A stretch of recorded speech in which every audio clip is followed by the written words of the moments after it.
Invaders from the Infinite. By John W. Campbell. Chapter 1. Invaders. Russ Evans, Pilot 3497, Rocket Squad Patrol 34, unsnapped his seatbelt, and with a slight push floated up into the air inside the weightless ship. He stretched himself, and yawned broadly. "Red, how soon do we eat?" he called. "Shut up, you'll wake the others," replied a low voice from the rear of the swift little patrol ship. "See anything?" "Several million stars," replied Evans in a lower voice. And, his tone became suddenly severe. "Assistant Murphy, remember your manners when addressing your superior officer. I've a mind to report you." A flaming head of hair topping a grinning face poked around the edge of the door. "Lower your wavelength, lower your wavelength. You may think you're a sun, but you're just a planetoid. But what I'd like to know, Chief Pilot Russ Evans, is why they locate a ship in a forlorn, out-of-the-way place like this, 750 million miles, out of planetary plane. No ships ever come out here, no pirates, not a chance to help a wrecked ship. All we can do is sit here and watch the other fellows do the work. Which is exactly why we're here. Watch, and tell the other ships where to go, and when." "Is that chow ready?" asked Russ looking at a small clock giving New York time. Think she'll be on time?" "Come on and eat." Evans took one more look at the telectroscope screen, then snapped it off. A tiny, molecular towing unit in his hand, he pointed toward the door to the combined galley and lunchroom, and glided in the wake of Murphy. "How much fuel left?" he asked, as he glided into the dizzily spinning room. A cylindrical room, spinning at high speed, causing an artificial weight for the foods and materials in it, made eating of food a less difficult task. Expertly, he maneuvered himself to the guide rail near the center of the room, and caught the spiral. Breaking himself into motion, he soon glided down its length, and landed on his feet. He bent and flexed his muscles, waiting for the now busied assistant to get to the floor and reply. "They gave us 2 pounds extra. Lord only knows why. Must expect us to clean up on some fleet. That makes 4-pound rolls left, untouched, and 2/3 of the original pound. We've been here 15 days, and have 6 more to go.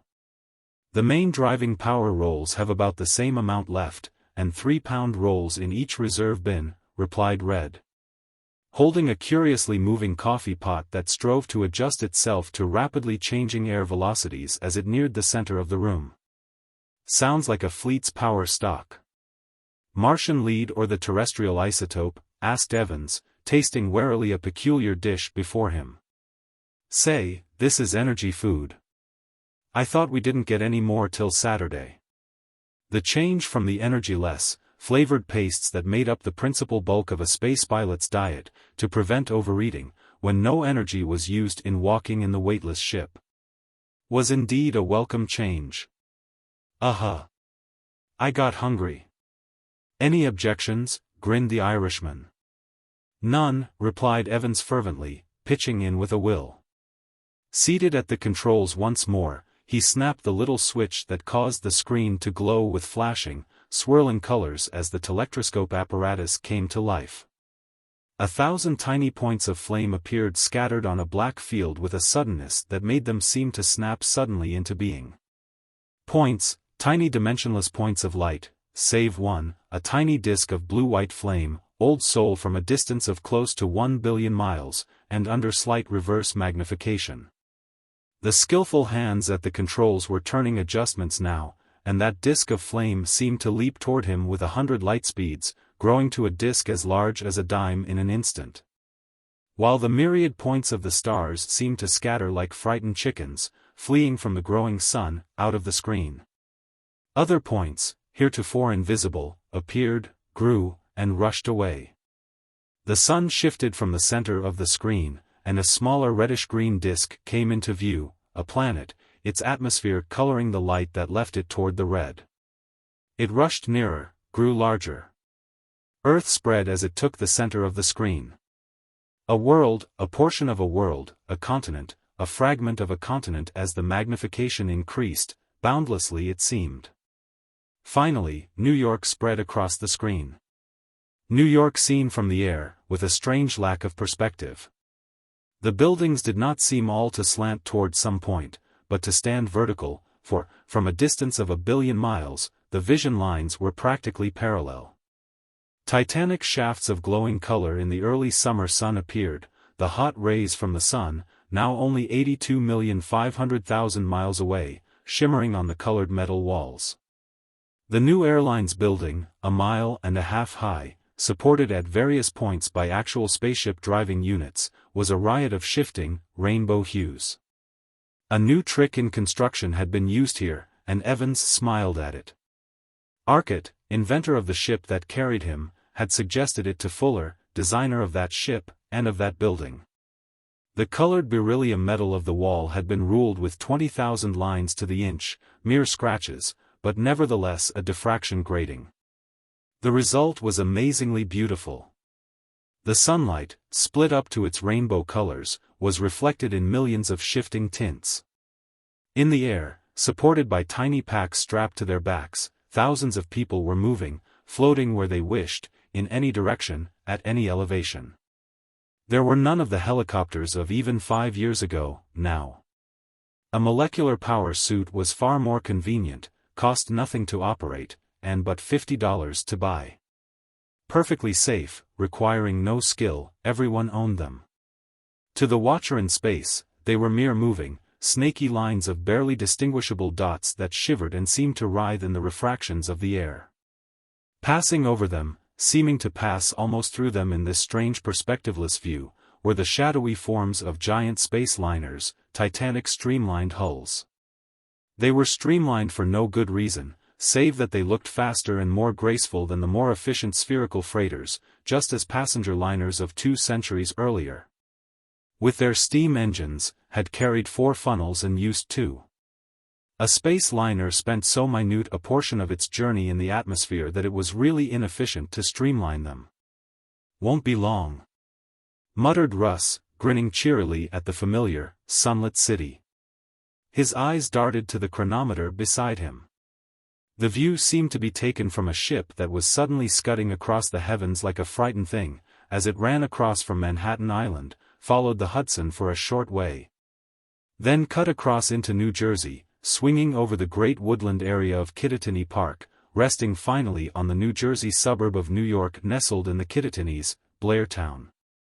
Low apartment buildings, 10 or 12 stories high, nestled in the waving green of trees in the old roadways. When ground traffic ceased, the streets had been torn up, and parkways substituted. Quickly the view singled out a single apartment, and the great smooth roof was enlarged on the screen to the absolute maximum clarity, till further magnification simply resulted in worse stratospheric distortion.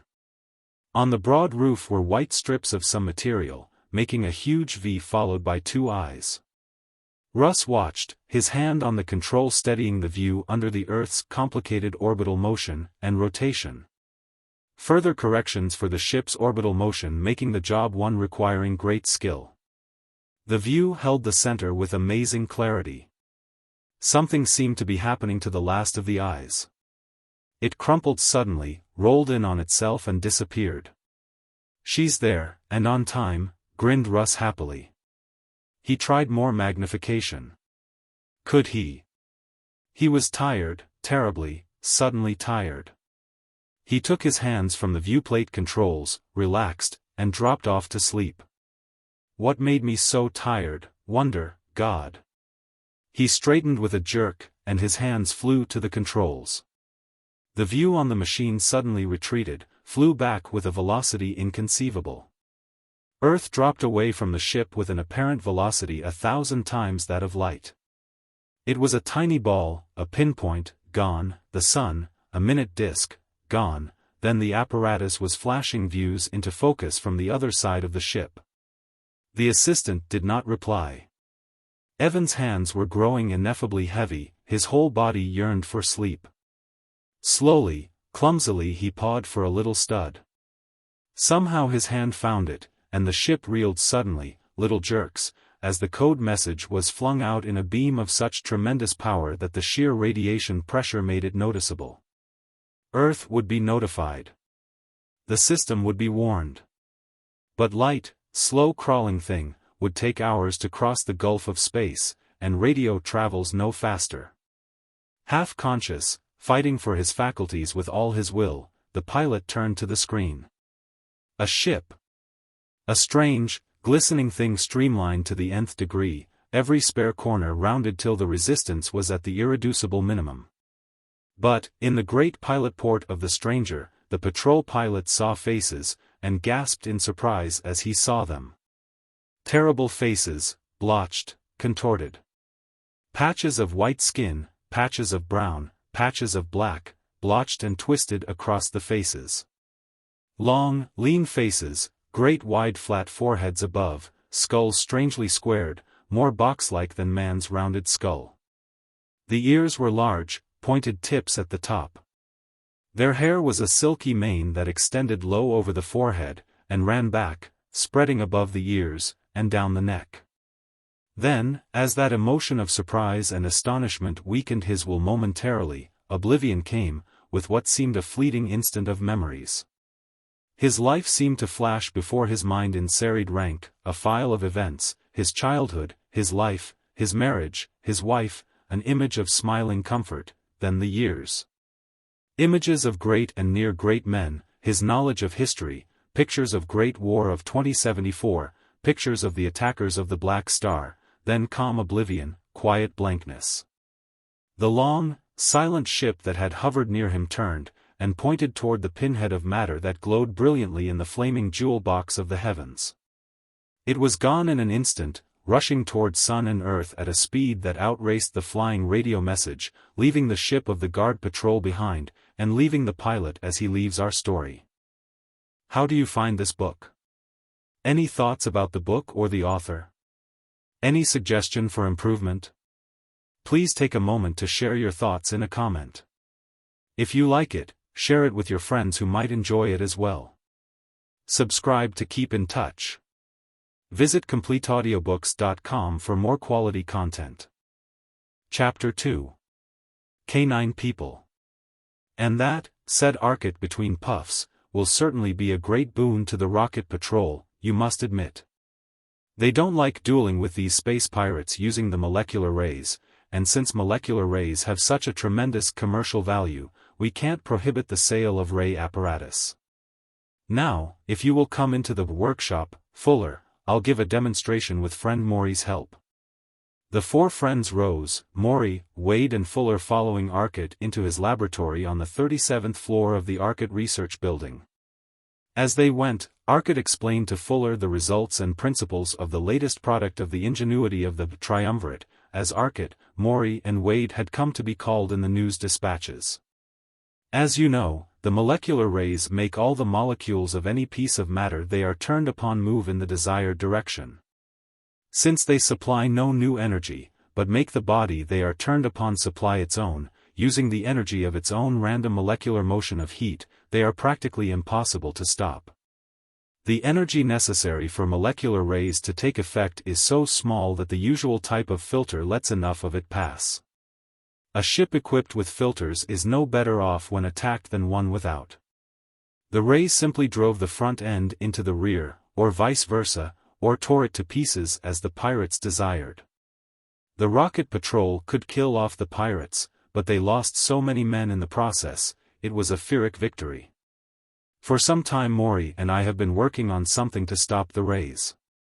Obviously it can't be by means of any of the usual metallic energy absorption screens. We finally found a combination of rays, better frequencies, that did what we wanted. I have such an apparatus here. What we want you to do, of course, is the usual job of rearranging the stuff so that the apparatus can be made from dies, and put into quantity production. As the official designer for the AAL you ought to do that easily. Arcot grinned as Fuller looked in amazement at the apparatus Arcot had picked up from the bench in the workshop. Don't get worried, laughed Morey, that's got a lifting unit combined, just a plain ordinary molecular lift such as you see by the hundreds out there. Morey pointed through the great window where thousands of those lift units were carrying men, women and children through the air, lifting them thousands of feet above the streets and through the doors of buildings. Here's an ordinary molecular pistol. I'm going to put the suit on, and rise about 5 feet off the floor. You can turn the pistol on me, and see what impression it makes on the suit. Fuller took the molecular ray pistol, while Wade helped Arcot into the suit. He looked at the pistol dubiously, pointed it at a heavy casting of iron resting in one corner of the room, and turned the ray at low concentration, then pressed the trigger button. The casting gave out a low, scrunching grind, and slid toward him with a lurch. Instantly he shut off the power. This isn't any ordinary pistol. It's got 7 or 8 times the ordinary power. He exclaimed. Oh yes, I forgot, Morey said. Instead of the fuel battery that the early pistols used, this has a space distortion power coil. This pistol has as much power as the usual A39 power unit for commercial work. By the time Morey had explained the changes to Fuller, Arcot had the suit on, and was floating 5 or 6 feet in the air, like a grotesque captive balloon. Ready, Fuller? I guess so, but I certainly hope that suit is all it is claimed to be. If it isn't, well, I'd rather not commit murder. It'll work, said Arcot. I'll bet my neck on that. Suddenly he was surrounded by the faintest of auras, a strange, wavering blue light, like the hazy corona about a 400,000-volt power line. Now try it. Fuller pointed the pistol at the floating man and pushed the trigger. The brilliant blue beam of the molecular ray, and the low hum of the air, rushing in the path of the director beam, stabbed out toward Arcot. The faint aura about him was suddenly intensified 1,000,000 times till he floated in a ball of blue-white fire. Scarcely visible, the air about him blazed with bluish incandescence of ionization. Increase the power, suggested Morey. Fuller turned on more power. The blue halo was shot through with tiny violet sparks, the sharp odor of ozone in the air was stifling. The heat of wasted energy was making the room hotter. The power increased further, and the tiny sparks were waving streamers, that laced across the surface of the blue fire. Little jets of electric flame reached out along the beam of the ray now. Finally, as full power of the molecular ray was reached, the entire halo was buried under a mass of writhing sparks that seemed to leap up into the air above the man's head, wavering up to extinction. The room was unbearably hot, despite the molecular ray coolers absorbing the heat of the air, and blowing cooled air into the room. Fuller snapped off the ray, and put the pistol on the table beside him. The halo died, and went out a moment later, and Arcot settled to the floor. This particular suit will stand up against anything the ordinary commercial sets will give. The system now, remember that the rays are short electrical waves. The easiest way to stop them is to interpose a wave of opposite phase, and cause interference. Fine, but try to get in tune with an unknown wave when it is moving in relation to your center of control. It is impossible to do it before you yourself have been rayed out of existence. We must use some system that will automatically, instantly be out of phase. The Hall effect would naturally tend to make the frequency of a wave through a resisting medium change, and lengthen. If we can send out a spherical wave front, and have it lengthen rapidly as it proceeds, we will have a wave front that is, at all points, different. Any entering wave would, sooner or later, meet a wave that was half a phase out, no matter what the motion was, nor what the frequency. As long as it lies within the comparatively narrow molecular wave band.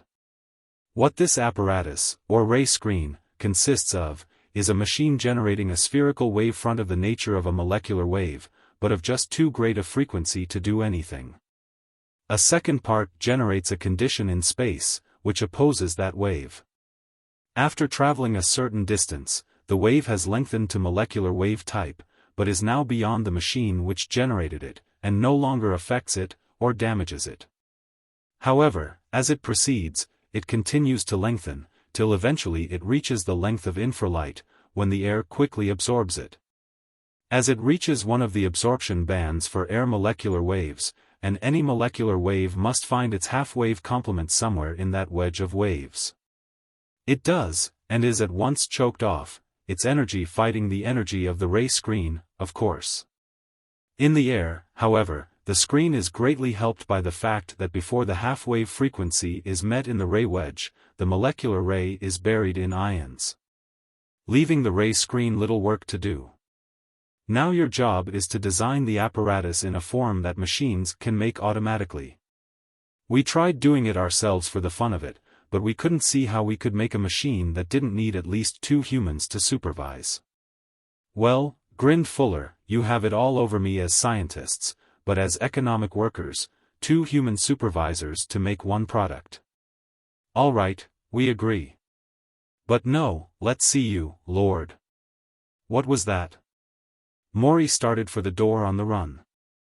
The building was still trembling from the shock of a heavy blow, a blow that seemed much as though a machine had been wrecked on the armored roof, and a big machine at that. Arcot, a flying suit already on, was up in the air, and darting past Morey in an instant, streaking for the vertical shaft that would let him out to the roof. The molecular ray pistol was already in his hand, ready to pull any beams off unfortunate victims pinned under them. In a moment he had flashed up through the 7 stories, and out to the roof. A gigantic silvery machine rested there, streamlined to perfection, its hull dazzlingly beautiful in the sunlight. A door opened, and 3 tall, lean men stepped from it. Already people were collecting about the ship, flying up from below. Air patrolmen floated up in a minute, and seeing Arcot, held the crowd back. The strange men were tall, 8 feet or more in height. Great, round, soft brown eyes looked in curiosity at the towering multicolored buildings, at the people floating in the air, at the green trees and the blue sky, the yellowish sun. Arcot looked at their strangely blotched and mottled heads, faces, arms and hands. Their feet were very long and narrow, their legs long and thin. Their faces were kindly. The mottled skin, brown and white and black, seemed not to make them ugly. It was not a disfigurement, it seemed oddly familiar and natural in some reminiscent way. Lord, Arcot, queer specimens, yet they seem familiar, said Morey in an undertone. They are. Their race is that of man's first and best friend, the dog. See the brown eyes? The typical teeth? The feet still show the traces of the dog's toe step. Their nails, not flat like human ones but rounded. The mottled skin, the ears, look, one is advancing. One of the strangers walked laboriously forward. A lighter world than Earth was evidently his home. His great brown eyes fixed themselves on Arcot's. Arcot watched them. They seemed to expand, grow larger, they seemed to fill all the sky. Hypnotism. He concentrated his mind, and the eyes suddenly contracted to the normal eyes of the stranger. The man reeled back, as Arcot's telepathic command to sleep came, stronger than his own will. The stranger's friends caught him, shook him, but he slept. One of the others looked at Arcot. His eyes seemed hurt, desperately pleading. Arcot strode forward, and quickly brought the man out of the trance. He shook his head, smiled at Arcot, then, with desperate difficulty, he enunciated some words in English, terribly distorted. Ahe was talk. Focal codes Ron. Talk by Breen. Distorted as it was, Arcot recognized the meaning without difficulty. I wish to talk. Vocal cords wrong. Talk by brain. He switched to communication by the Venerian method, telepathically, but without hypnotism. Good enough. When you attempted to hypnotize me, I didn't know what you wanted.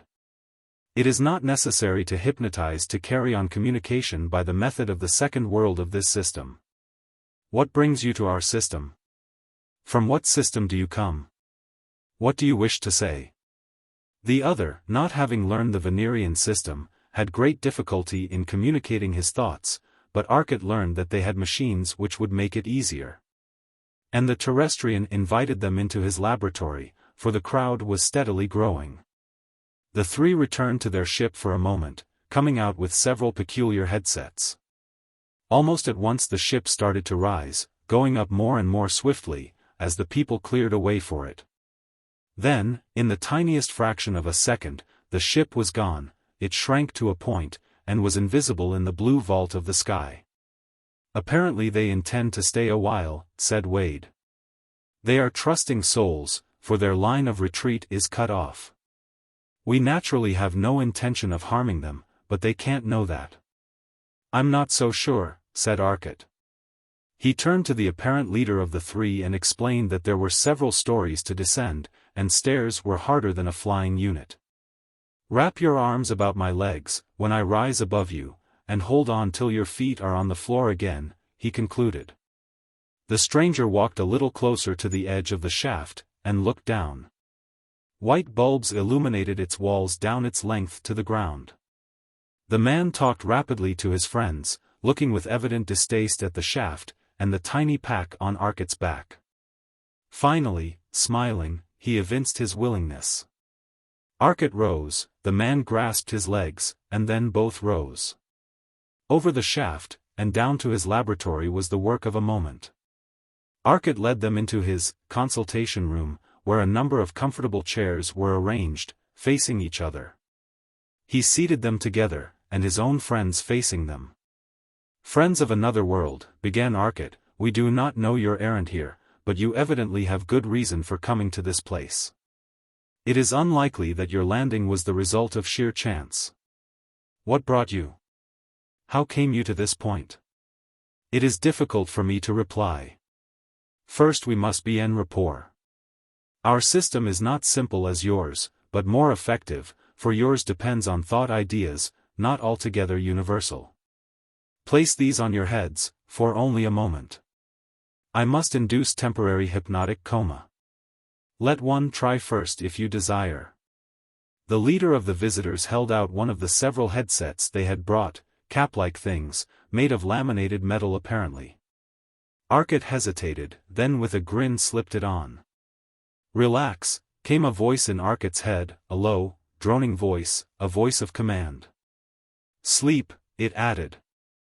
Arcot felt himself floating down an infinite shaft, on some superflying suit that did not pull at him with its straps, just floating down lightly, down and down and down. Suddenly he reached the bottom, and found to his surprise that it led directly into the room again. He was back. "You are awake. Speak," came the voice. Arcot shook himself, and looked about. A new voice spoke now, not the tonelessly melodious voice, but the voice of an individual, yet a mental voice. It was perfectly clear, and perfectly comprehensible. "We have traveled far to find you, and now we have business of the utmost import. Ask these others to let us treat them, for we must do what we can in the least possible time. I will explain when all can understand. I am XVIII Fence, first student of thought. He who sits on my right is XVIII, and he beyond him is XVIII, of physics and of chemistry, respectively." And now Arcot spoke to his friends. "These men have something of the greatest importance to tell us, it seems. They want us all to hear, and they are in a hurry.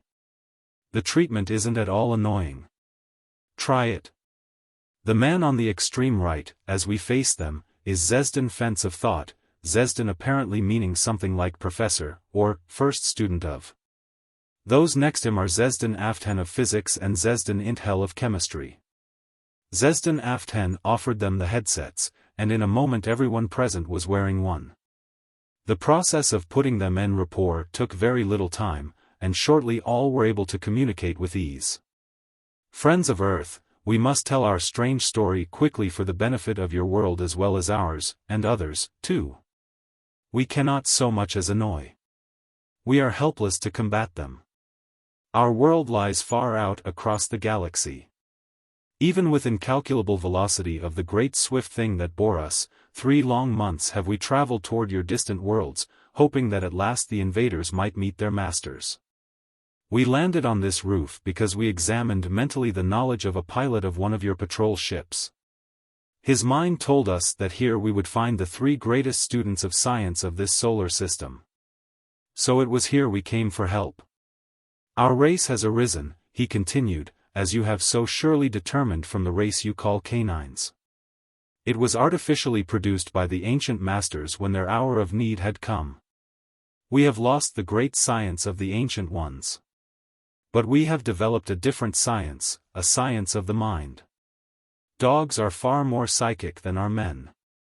They would naturally tend to develop such a civilization, said Arcot judiciously. Chapter 3. 250,000 light-years. Our civilization, continued XVIII, is built largely on the knowledge of the mind. We cannot have criminals, for the man who plots evil is surely found out by his thoughts. We cannot have lying politicians and unjust rulers. It is a peaceful civilization. The ancient masters feared and hated war with a mighty aversion. But they did not make our race cowards, merely peaceful intelligence. Now we must fight for our homes, and my race will fight mightily. But we need weapons. But my story has little to do with our race. I will tell the story of our civilization and of the ancient ones later when the time is more auspicious. 4 months ago, our mental vibration instruments detected powerful emanations from space. That could only mean that a new, highly intelligent race had suddenly appeared within 1 billion miles of our world. The directional devices quickly spotted it as emanating from the third planet of our system. XVIII, with my aid, set up some special apparatus, which would pick up strong thoughts and make them visible. We had used this before to see not only what an enemy looked upon, but also what he saw in that curious thing, the eye of the mind, the vision of the past and the future. But while the thought amplification device was powerful, the new emanations were hard to separate from each other. It was done finally, when all but one man slept. That one we were enabled to tune sharply to. After that we could reach him at any time. He was the commander. We saw him operate the ship, we saw the ship, saw it glide over the barren, rocky surface of that world. We saw other men come in and go out. They were strange men. Short, squat, bulky men. Their arms were short and stocky. But their strength was enormous, unbelievable. We saw them bend solid bars of steel as thick as my arm. With perfect ease. Their brains were tremendously active, but they were evil, selfishly evil. Nothing that did not benefit them counted.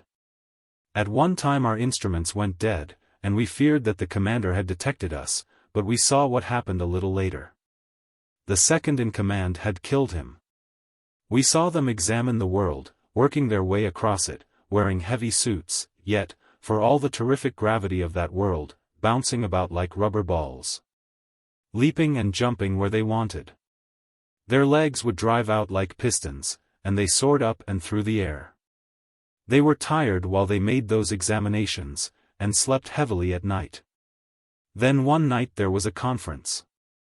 We saw then what they intended. Before we had tried desperately to signal them. Now we were glad that we had failed. We saw their ship rise, in the thoughts of the second in command, and sail out into space, and rush toward our world. The world grew larger, but it was imperfectly sketched in, for they did not know our world well. Their telescopes did not have great power as your electric telescopes have. We saw them investigate the planet. We saw them plan to destroy any people they found with a ray which was as follows, the ray which makes all parts move as one. We could not understand and could not interpret. Thoughts beyond our knowledge have, of course, no meaning, even when our mental amplifiers get them, and bring them to us. The molecular ray. Gasped Morey in surprise. They will be an enemy. You know it. It is familiar to you. You have it? You can fight it? Asked XVIII excitedly. We know it, and can fight it, if that is all they have. They have more, much more I fear, replied XVIII. At any rate, we saw what they intended. If our world was inhabited, they would destroy everyone on it, and then other men of their race were to float in on their great ships, and settle on that largest of our worlds. We had to stop them, so we did what we could. We had powerful machines, which would amplify and broadcast our thoughts. So we broadcast our thought waves, and implanted in the mind of their leader that it would be wise to land, and learn the extent of the civilization, and the weapons to be met. Also, as the ship drew nearer, we made him decide on a certain spot we had prepared for him. He never guessed that the thoughts were not his own. Only the ideas came to him, seeming to spring from his own mind. He landed, and we used our one weapon. It was a thing left to one group of rulers when the ancient masters left us to care for ourselves. What it was, we never knew. We had never used it in the 15,000 years since the great masters had passed, never had to. But now it was brought out, and concealed behind great piles of rock in a deep canyon where the ship of the enemy would land. When it landed, we turned the beam of the machine on it, and the apparatus rotated it swiftly. And a cone of the beam's ray was formed as the beam was swung through a small circle in the vertical plane. The machine leaped backward, and though it was so massive that a tremendous amount of labor had been required to bring it there. The push of the pencil of force we sent out hurled it back against a rocky cliff behind it as though it were some child's toy. It continued to operate for perhaps a second, perhaps two. In that time 2 great holes had been cut in the enemy ship, holes 15 feet across, that ran completely through the hull as though a die had cut through the metal of the ship, cutting out a disk of metal. There was a terrific concussion, and a roar as the air blasted out of the ship. It did not take us long to discover that the enemy were dead. Their terrible, bloated corpses lay everywhere in the ship. Most of the men we were able to recognize, having seen them in the mentavisor. But the colors were distorted, and their forms were peculiar. Indeed, the whole ship seemed strange.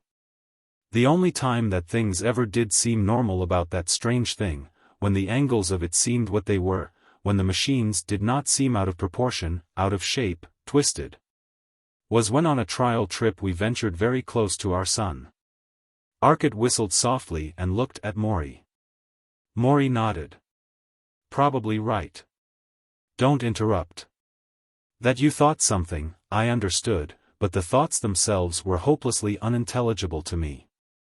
You know the explanation? Asked XVIII eagerly. We think so. The ship was evidently made on a world of huge size. Those men, their stocky, block legs and arms, their entire build and their desire for the largest of your planets, would indicate that. Their own world was probably even larger. They were forced to wear pressure suits even on that large world, and could jump all over, you said. On so huge a sphere as their native world seems to be, the gravity would be so intense as to distort space. Geometry, such as yours seems to be, and such as ours was, could never be developed, for you assume the existence of a straight line, and of an absolute plane surface. These things cannot exist in space, but on small worlds, far from the central sun's mass, the conditions approach that without sufficient discrepancy to make the error obvious. On so huge a globe as their world the space is so curved that it is at once obvious that no straight line exists, and that no plane exists. Their geometry would never be like ours. When you went close to your sun, the attraction was sufficient to curve space into a semblance of the natural conditions on their home planet. Then your senses and the ship met a compromise condition which made it seem more or less normal, not so obviously strange to you. But continue. Arcot looked at aft hen interestedly. There were none left in their ship now, and we had been careful in locating the first hole, that it should not damage the propulsive machinery. The second hole was accidental, due to the shift of the machine. The machine itself was wrecked now, crushed by its own reaction. We forgot that any pencil of force powerful enough to do what we wanted, would tear the machine from its moorings unless fastened with great steel bolts into the solid rock.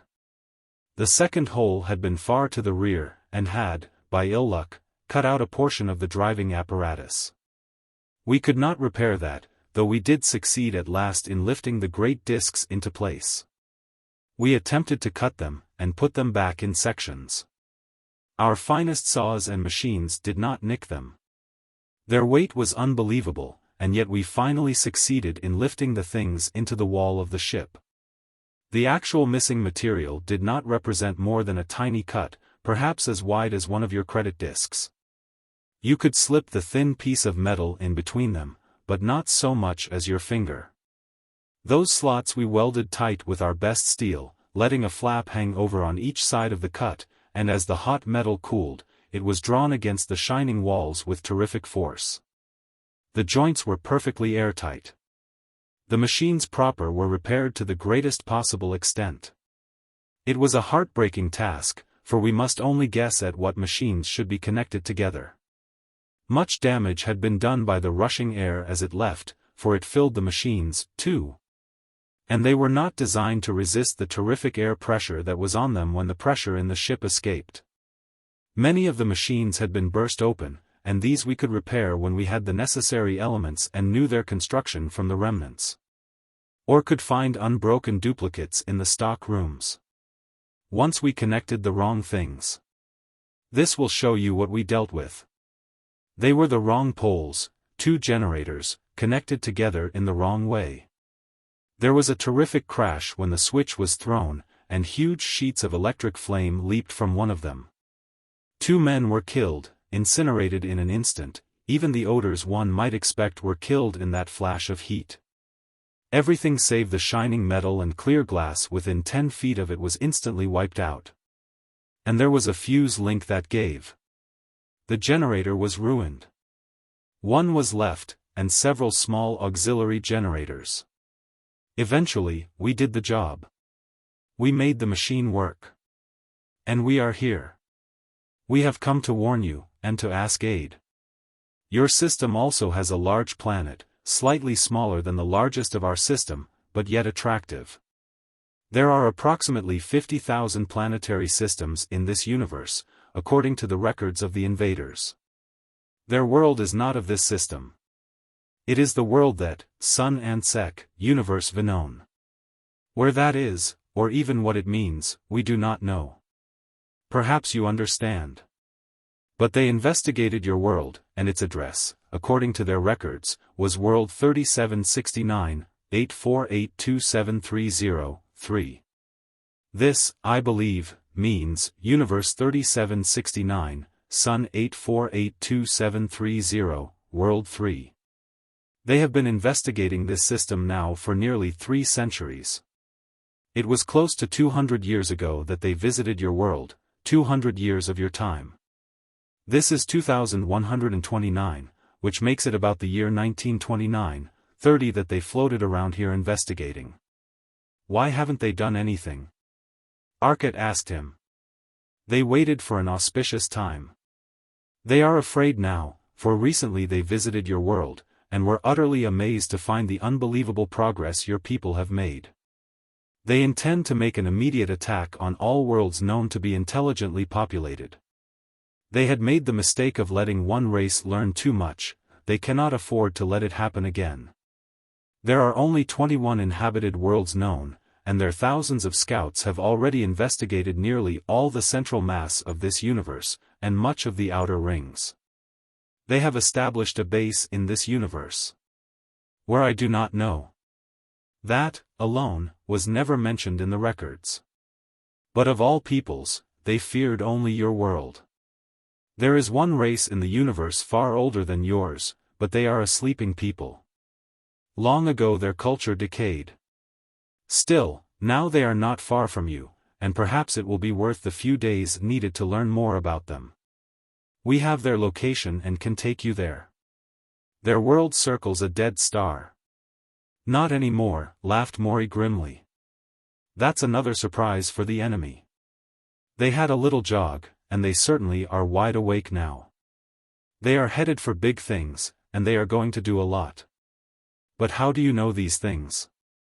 You have ships that can go from planet to planet, I know, but the records of the enemy said you could not leave the system of your sun. They alone knew that secret. Another surprise for them, said Morey. We can, and we can move faster than your ship, if not faster than they. The people of the dead star have moved to a very live star, Sirius, the brightest in our heavens. And they are as much alive now as their new sun. They can move faster than light, also. We had a little misunderstanding a while back, when their star passed close to ours. They came off second best, and we haven't spoken to them since. But I think we can make valuable allies there. For all Morey's jocular manner, he realized the terrible import of this announcement. A race which had been able to cross the vast gulf of intergalactic space in the days when terrestrians were still developing the airplane, and already they had mapped Jupiter. And planned their colonies. What developments had come? They had molecular rays, cosmic rays, the energy of matter, then, what else had they now? Lux and relux, the two artificial metals, made of solidified light, far stronger than anything of molecular structure in nature, absolutely infusible, totally inert chemically.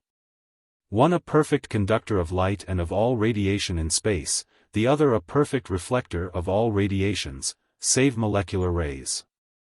Made into the condition of reflection by the action of special frequencies in its formation from light, molecular frequencies were, unfortunately, able to convert it into perfectly transparent lux metal, when the protective value was gone. They had that. All Earth had, perhaps. There was one other race of some importance, the others were semi-civilized. They rated us in a position between these races and the high races, yours, those of the dead star, and those of world 3769, 37:478:326:894, 6. Our science had been investigated 200 or so years ago.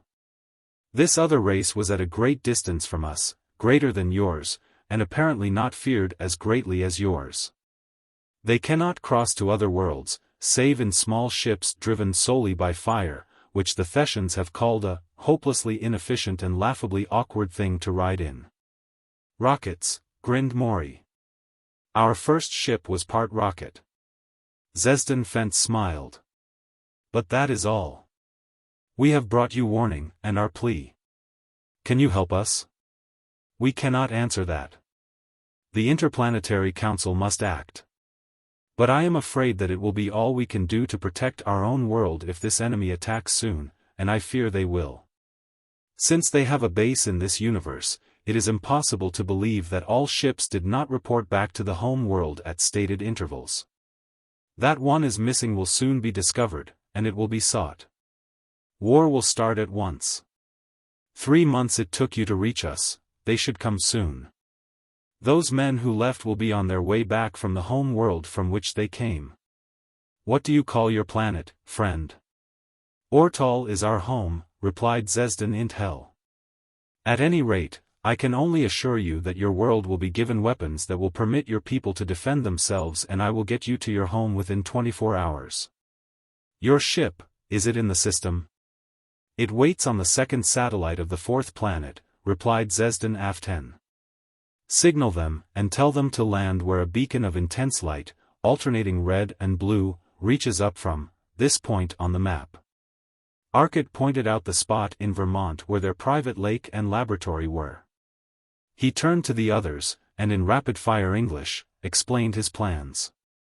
We need the help of these people as much as they need ours. I think XVIII Fence will stay here and help you.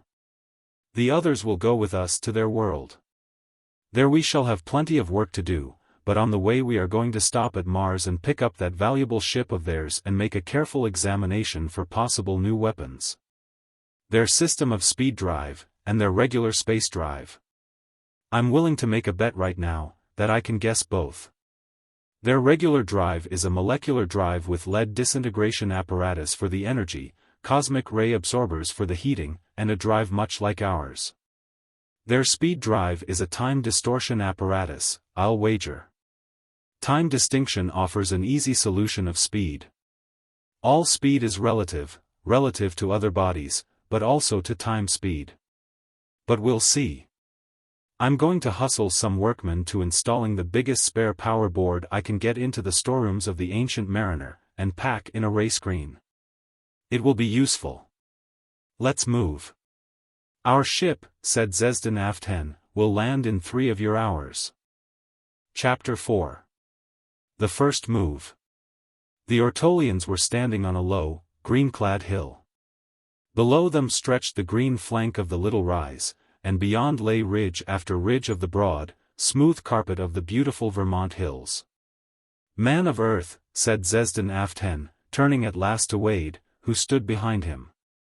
It took us 3 months of constant flight at a speed unthinkable, through space dotted with the titanic gems of the outer dark, stars gleaming in red, and blue and orange. Some titanic lighthouses of our course, others dim pinpoints of glowing color.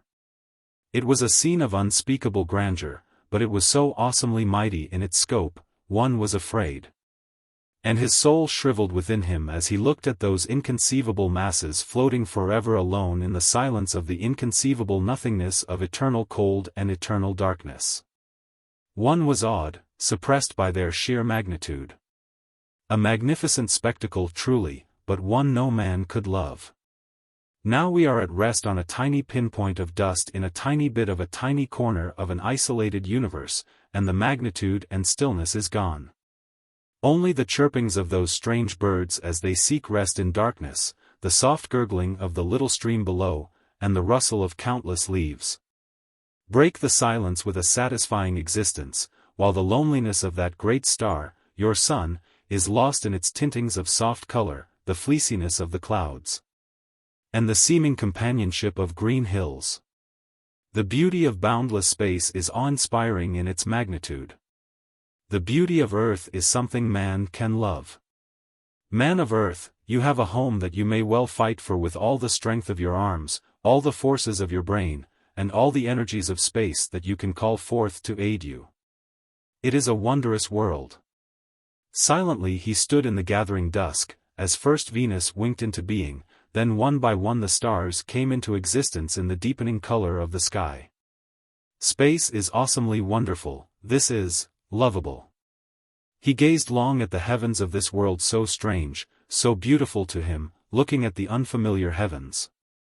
As star after star flashed into the constellations so familiar to terrestrians and to those Venerians who had been above the clouds of Venus' eternal shroud. But somewhere off there in space are other races, and far beyond the power of our eyes to see is the star that is the sun of my world, and around it circles that little globe that is home to me. What is happening there now? Does it still exist? Are there people still living on it? Oh, man of Earth, let us reach that world quickly. You cannot guess the pangs that attack me, for if it be destroyed, think, forever I am without home, without friends I knew. However kind your people may be to me, I would be forever lonely. I will not think of that, only it is time your ship was ready, is it not? I think we had better return, replied Wade softly, his English words rousing thoughts in his mind intelligible to the Ortolians. The three rose in the air on the molecular suits and drove quickly down toward the blue gem of the lake to the east, nestled among still other green hills.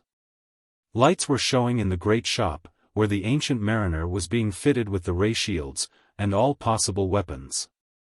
Men streaming through her were hastily stocking her with vast quantities of foods, stocks of fuel, all the spare parts they could cram into her stock rooms. When the men arrived from the hilltop, the work was practically done, and Wade stepped up to Morey, busily checking off a list of required items. Everything you ordered came through? He asked. Yes, thanks to the pull of a $2 billion private fortune. Who says credit units don't have their value? This expedition never would have gotten through, if it hadn't been for that. But we have the main space distortion power bank, and the new auxiliary coils full. 10 tons of lead aboard for fuel. There's one thing we are afraid of. If the enemy have a system of tubes that is able to handle more power than our last tube, we're sunk. These brilliant people that suggest using more tubes to a ray power bank forget the last tube has to handle the entire output of all the others, and modulate it correctly. If the enemy has a better tube, it will be too bad for us. Morey was frankly worried. My end is all set, Morey. How soon will you be ready? Arcot asked. "'Bout 10–15 minutes." Morey lit a cigarette and watched as the last of the stuff was carried aboard. At last they were ready. The Ancient Mariner, originally built for intergalactic exploration, was kept in working condition. New apparatus had been incorporated in it, as their research had led to improvements, and it was constantly in condition, ready for a trip. Many exploration trips to the nearer stars had already been made. The ship was backed out from the hangar now, and rested on the great smooth landing field, its tremendous 250,000-ton mass of lux and relux sinking a great smooth depression in the turf of the field. They were waiting now for the arrival of the Ortolian ship. XVIII assured them it would be there in a few minutes. High in the sky, came the whining whistle of an approaching ship, coming at terrific velocity. It came nearer the field, darting toward the ground at an unheard-of speed, flashing down at a speed of well over 3,000 miles an hour, and only in the last 50 feet slowed with a sickening deceleration. Even so it landed with a crash of fully 200 miles of speed. Arcot gasped at the terrible landing the pilot had made, fully expecting to see the great hull dent somewhat, even though made of solid relux. And certainly the jar would kill every man on board. Yet the hull did not seem harmed by the crash, and even the ground under the ship was but slightly disturbed, though, at a distance of some 30 feet, the entire block of soil was crushed and cracked by the terrific impact of hundreds of thousands of tons striking with terrific energy. Lord, it's a wonder they didn't kill themselves. "I never saw such a rotten landing," exclaimed Morey with disgust. "Don't be too sure. I think they landed gently, and at very low speed." "Notice how little the soil directly under them was dented," replied Arcot, walking forward. "They have time control, as I suspected. Ask them." They drifted in gently. Their time rate was speeded up tremendously, so that what was hundreds of miles per hour to us was feet per minute to them. "But come on, get the handlers to bring that junk up to the door, they are coming out." One of the tall, kindly-faced Canine People was standing in the doorway now, the white light streaming out around him into the night, casting a grotesque shadow on the landing field. For all the floodlights bathing in it. XVIII came up and spoke quickly to the man evidently in command of the ship. The entire party went into the ship, and the cream of their laboratory instruments was brought in. For hours Arcot, Morey and Wade worked at the apparatus in the ship, measuring, calculating, following electrical and magnetic and shear force hookups of staggering complexity. They were not trying to find the exact method of construction, only the principles involved, so that they could perform calculations of their own, and duplicate the results of the enemy. Thus they would be far more thoroughly familiar with the machinery when done. Little attention was paid to the actual driving plant, for it was a molecular drive with the same type of lead fuel burner they used in their own ship. The tubes of the power bank were, however, a puzzle to them. They were made of relux, so that it was impossible to see the interior of the tube. To open one was to destroy it, but calculations made from readings of their instruments showed that they were more efficient, and could readily carry nearly half again the load that the best terrestrian tubes could sustain. This meant the enemy could send heavier rays and heavier ray screens. But finally they returned to the Ancient Mariner, and as the Ortolian ship wound its way out to space, the Ancient Mariner started rising faster and faster through the atmosphere till it was in the night of space. Then the molecular power was shut off. The ship suddenly seemed to writhe, space was black and starless about them, then sparkling weirdly distorted stars, all before them. They were moving already. Almost before the Ortolians fully realized what was happening, a dozen stars had swung past the ship, driving on now at better than 5 light-years in every second. At this speed, approximately 14 hours would be needed to reach Ortol. "Now, Arcot, perhaps you will explain to me the secret of this ship," said XVIII at last, turning from the great Lux pilot's window, to Arcot seated in the pilot's chair. "I know that only the broadest principles will be intelligible to me, for I could not understand that ship we captured, after almost 4 months of study. Yet it crept through space compared with this ship. Certainly no ship could outdistance this in a race. As a matter of fact, watch. Arcot pushed a little metal button along a slide to the extreme end. Again the ship seemed to writhe. Space was no longer black, but faintly gray, and beside them, on either side, floated two exact replicas of their ship. XVIII stared. But in another moment, both were gone, and space was black, yet in but a few moments a grayness was showing, and light was appearing from all about, growing gradually in intensity. For 3 seconds Arcot continued thus, then he pulled the metal button down the slide, and flicked over another that he had pulled to cause the second change. The stars were again before them, their colors changed beyond all recognition at that speed. But the orientation of the stars behind them had been familiar. Now an entirely different set of constellations showed. I merely opened the ship out to her maximum speed for a moment. I was able to see any large star 2,000 light-years in our path, and there were none. Small stars do not bother us, as I will explain. When I put on full power of the main power coils, I drove the ship up to a speed of 30 light-years a second. When I turned in the full power of the auxiliary coils as well, I doubled the power, and the speed was multiplied by 8. The result was that in the 4 seconds of racing, we made approximately 1,000 light-years. XVIII gasped. 240 light-years per second. He paused in bewilderment. Suppose we had struck a small sun, a dark star, even a meteor at that speed? What would have been the result? Arcot smiled.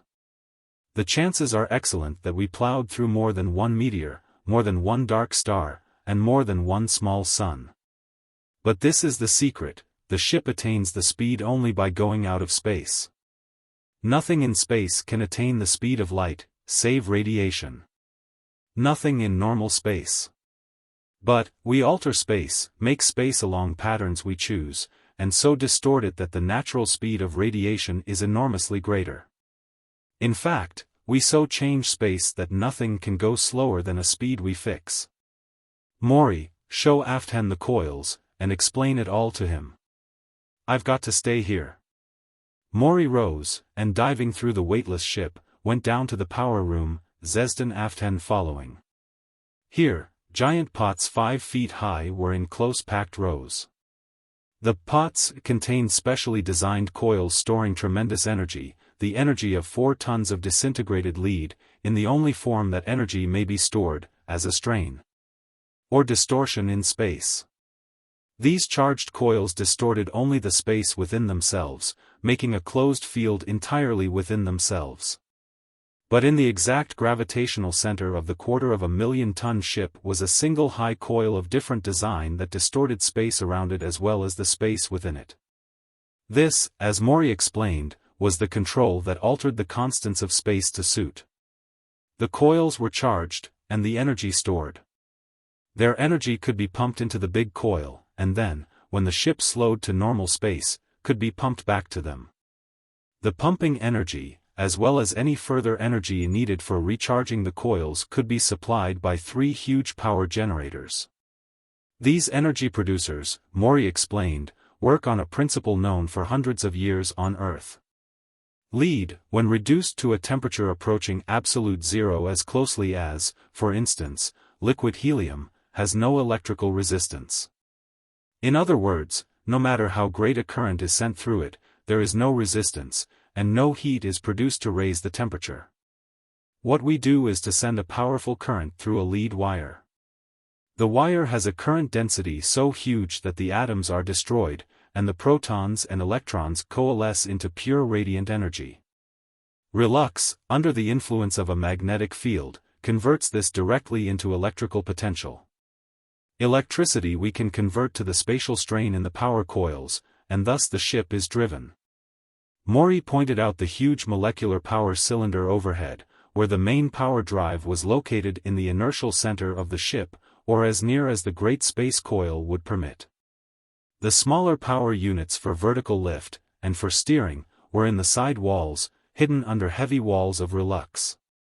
The projectors for throwing molecular and heat rays are on the outside, of course. Both of these projectors are protected. The walls of the ship are made of an outer wall of heavy lux metal, a vacuum between, and an inner wall of heavy relux. The lux is stronger than relux, and is therefore used for an outer shell. The inner shell of relux will reflect any dangerous rays and serve to hold the heat in the ship, since a perfect reflector is a perfect non-radiator. The vacuum wall is to protect the occupants of the ship against any undue heat. If we should get within the atmosphere of a sun, it would be disastrous if the physical conduction of heat were permitted, for though the relux will turn out any radiated heat, it is a conductor of heat, and we would roast almost instantly. These artificial metals are both absolutely infusible and non-volatile. The ship has actually been in the limb of a star tremendously hotter than your sun or mine.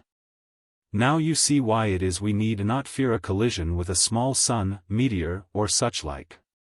Since we are in our own, artificial space, we are alone, and there is nothing in space to run into. But, if we enter a huge sun, the terrific gravitational field of the mass of matter would be enough to pull the energy of our coil away from us. That actually happened the time we made our first intergalactic exploration. But it is almost impossible to fall into a large star, they are too brilliant. We won't be worrying about it, grinned Morey. But how did the ship we captured operate? Asked XVIII aft 10. It was a very ingenious system, very closely related to ours, really. We distort space and change the velocity characteristics, in other words, we distort the rate of motion through distance characteristics of normal space. The Thessian ships work on the principle of distorting the rate of progress through time instead of through space. Velocity is really units of travel through space per unit of travel through time. Now if we make the time unit twice as great, and the units traveled through space are not changed, the velocity is twice as great. That is, if we are moving 5 light-years per second, make the second twice as long and we are moving 10 light-years per double second. Make it 10,000 times as long, and we are traveling 50,000 light-years per 10,000 seconds. This is the principle, but there is a drawback. We might increase the velocity by slowing time passage, that is, if it takes me a year for one heartbeat, 2 years to raise my arm thus, and 6 months to turn my head. If all my body processes are slowed down in this way, I will be able to live a tremendous length of time, and though it takes me 200 years to go from one star to another, so low is my time rate that the 200 years will seem but a few minutes. I can then make a trip to a distant star, 5 light-years distant, let us say, in 3 minutes to me. I then will say, looking at my chronometer, which has been similarly slowed, I have gone 5 light-years in 3 minutes, or 5/3 light-years per minute. I have exceeded the speed of light. But people back on Earth would say, he has taken 200 years to go 5 light-years, therefore he has gone at a speed 1/40th of that of light, which would be true, for their time rate. But suppose I can also speed up time. That is, I can live a year in a minute or two.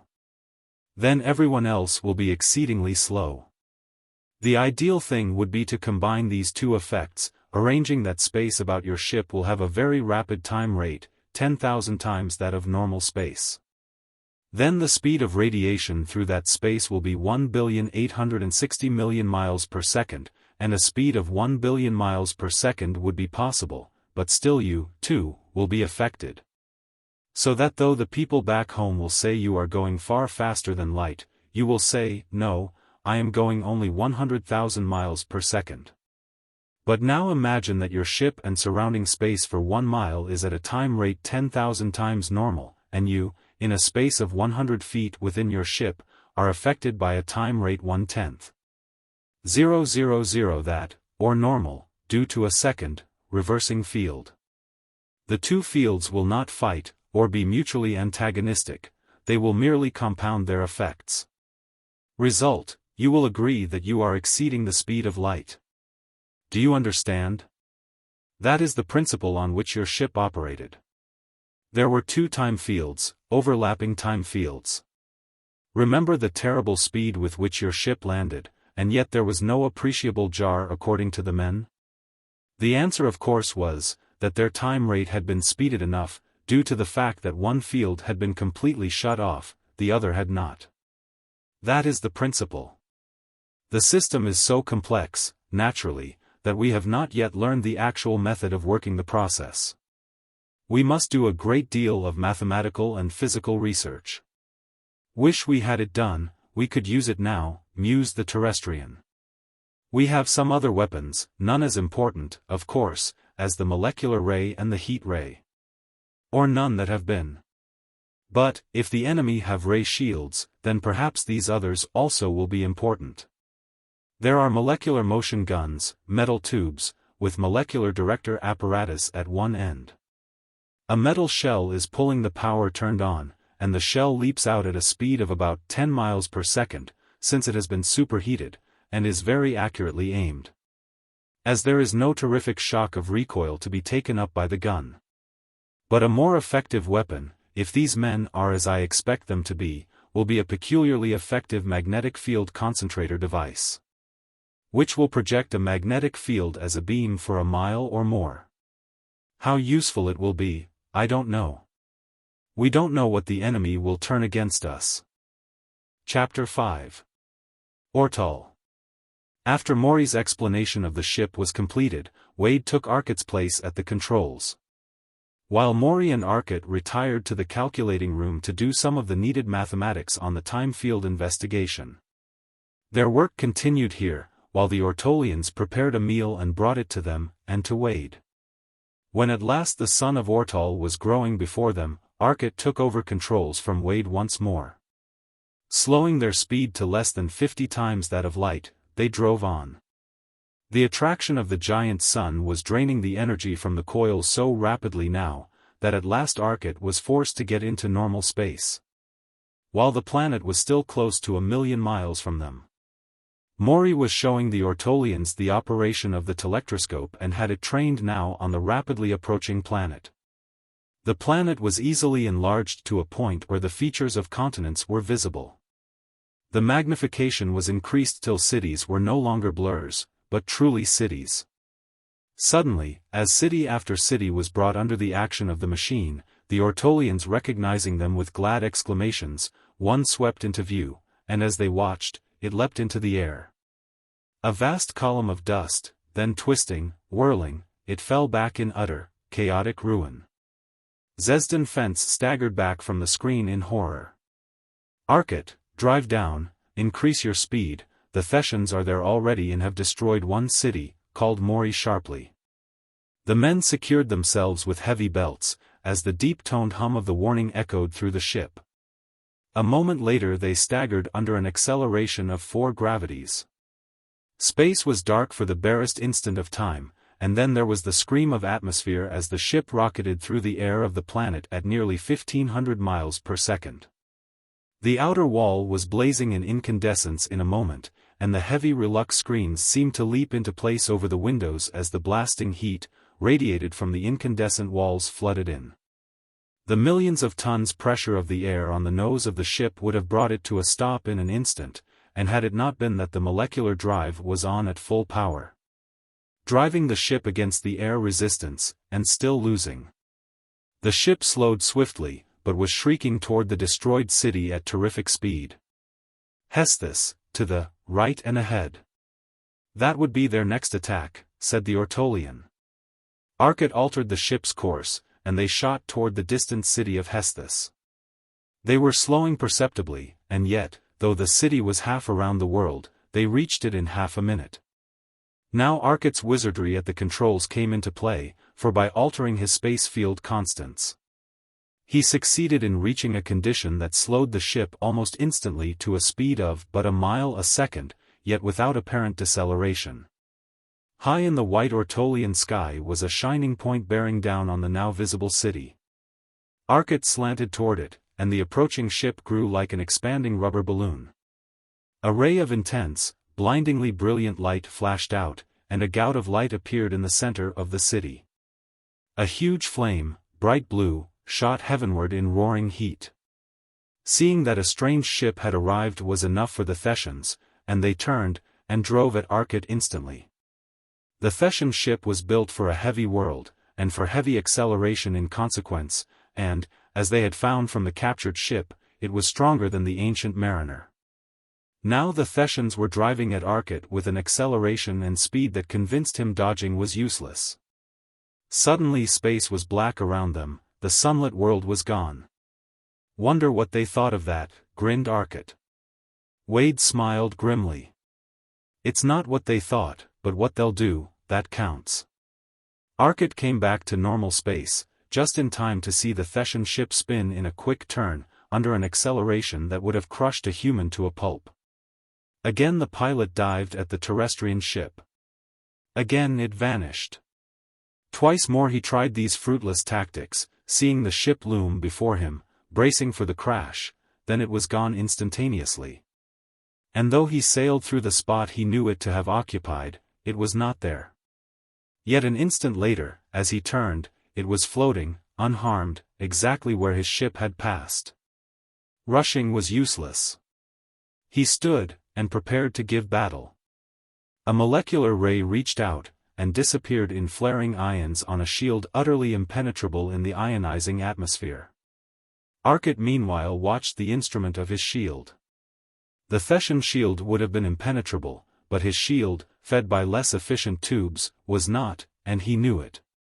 Already the terrific energy of the Thetan ray was noticeably heating the copper plates of the tube. The seal would break soon. Another ray reached out, a ray of flaring light. Arcot, watching through the eyes of his telectroscope viewplates, saw it for but an instant, then the eyes were blasted, and the screen went blank. "He won't do anything with that but burn out eyes," muttered the terrestrian. He pushed a small button when his instruments told him the rays were off. Another scanner came into action, and the viewplate was alive again. Arcot shot out a cosmic ray himself, and swept the Thetan with it thoroughly. For the instant he needed the enemy ship was blinded. Immediately the ancient mariner dove, and the automatic ray finders could no longer hold the rays on his ship. As soon as he was out of the deadly molecular ray he shut off his screen, and turned on all his molecular rays. The Thetan ship, their own ray on, had been unable to put up their screen, as Arcot was unable to use his ray with the enemy's ray forcing him to cover with a shield. Almost at once the relux covering of the Thetan ship shone with characteristic iridescence as it changed swiftly to lux metal. The molecular ray blinked out, and a ray screen flashed out instead. The Thetians were covering up. Their own rays were useless now. Though Arcot could not hope to destroy their ray shield, they could no longer attack his, for their rays were useless, and already they had lost so much of the protective relux that they would not be so foolhardy as to risk a second attack of the ray. Arcot continued to bathe the ship in energy, keeping their eyes closed. As long as he could hold his barrage on them, they would not damage him. "Morey, get into the power room, strap onto the board. Throw all the power coil banks into the magnets. I may burn them out, but I have hopes." Arcot already had the generators going full power, charging the power coils. Morey dived. Almost simultaneously the Thetians succeeded in the maneuver they had been attempting for some time. There were a dozen rays flaring wildly from the ship, searching blindly over the sky and ground, hoping to stumble on the enemy ship, while their own ship dived and twisted. Arcot was busily dodging the sweeping rays, but finally one hit his viewplates, and his own ship was blind. Instantly he threw the ray screen out, cutting off his own molecular ray. His own cosmics he set rotating in cones that covered the 3 dimensions, save below, where the city lay. Immediately the Thetan had retreated to this one segment where Arcot did not dare throw his own rays. The Thetan cosmics continued to make his relux screens necessary, and his ship remained blind. His ray screen was showing signs of weakening. The Thetians got a third ray into position for operation, and opened up. Almost at once the tubes heated terrifically. In an instant they would give way. Arcot threw his ship into space, and let the tubes cool under the water jacket. Morey reported the coils ready as soon as he came out of space. Arcot cut in the new set of eyes, and put up his molecular ray screen again. Then he cut the energy back to the coils. Half a mile below, the enemy ship was vainly scurrying around an empty sky. Wade laughed at the strange resemblance to a puppy chasing its tail. The ancient mariner was utterly lost to them.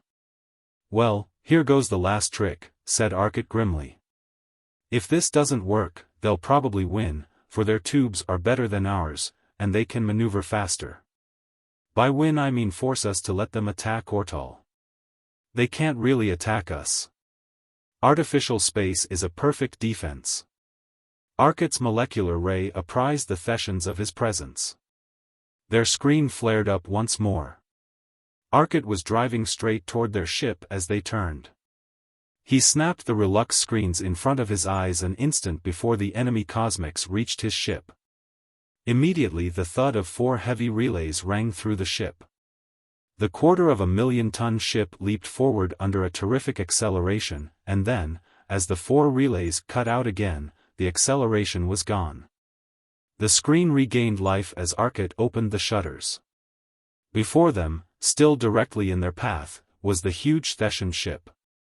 But now its screen was down, the relux iridescent in decomposition. It was falling, helplessly falling to the rocky plateau 7 miles below.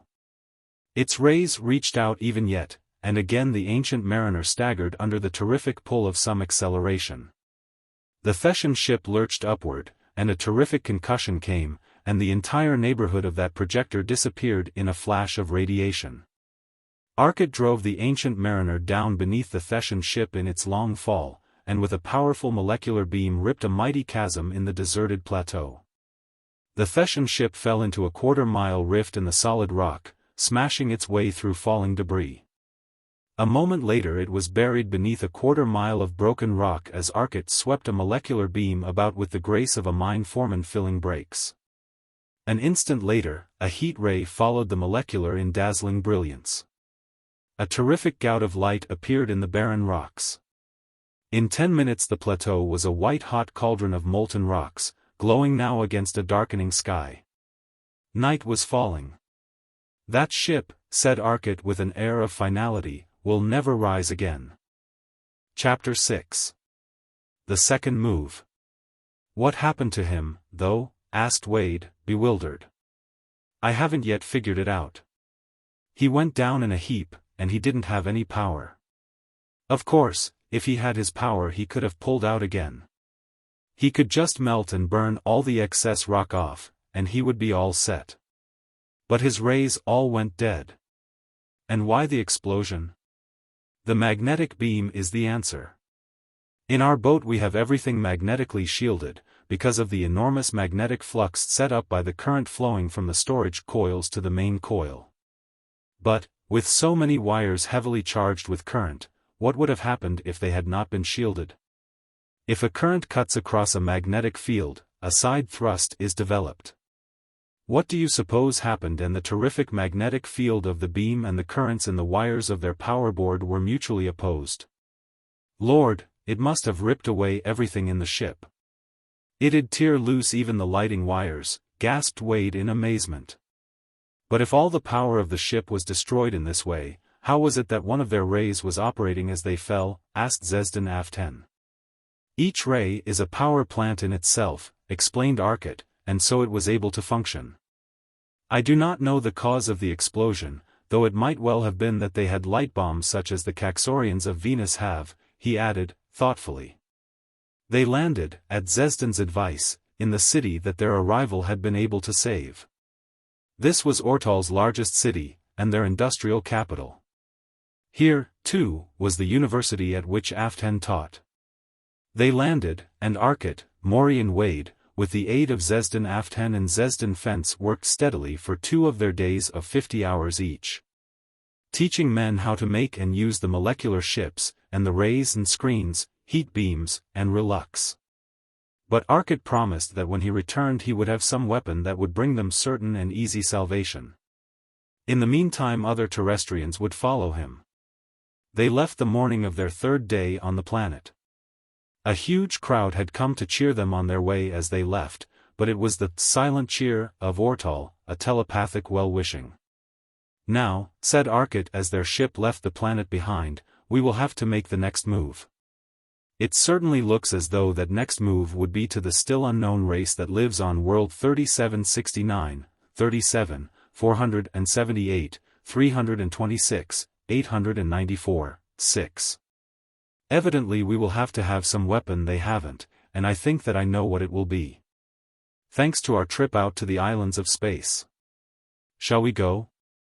I think it would be wise, agreed Morey. And I, said Wade. The Ortolians agreed, and so, with the aid of the photographic copies of the Thetan charts that Arcot had made, they started for world 3769, 37, 478, 326, 894, 6. It will take approximately 22 hours, and as we have been putting off our sleep with drugs, I think that we had better catch up. Wade, I wish you'd take the ship again, while Morey and I do a little concentrated sleeping. We have by no means finished that calculation, and I'd very much like to. We'll relieve you in 5 hours. Wade took the ship, and following the course Arcot laid out, they sped through the void at the greatest safe speed. Wade had only to watch the view screen carefully, and if a star showed as growing rapidly, it was proof that they were near, and nearing rapidly. If large, a touch of a switch, and they dodged to one side; if small, they were suddenly plunged into an instant of unbelievable radiation as they swept through it, in a different space. Yet linked to it by radiation, not light, that were permitted in. XVIII had elected to stay with him, which gave him an opportunity he had been waiting for. "If it's none of my business, just say so," he began. "But that first city we saw the Thetians destroy, it was XVIII's home, wasn't it? Did he have a family?" The words seemed blunt as he said them, but there was no way out, once he had started.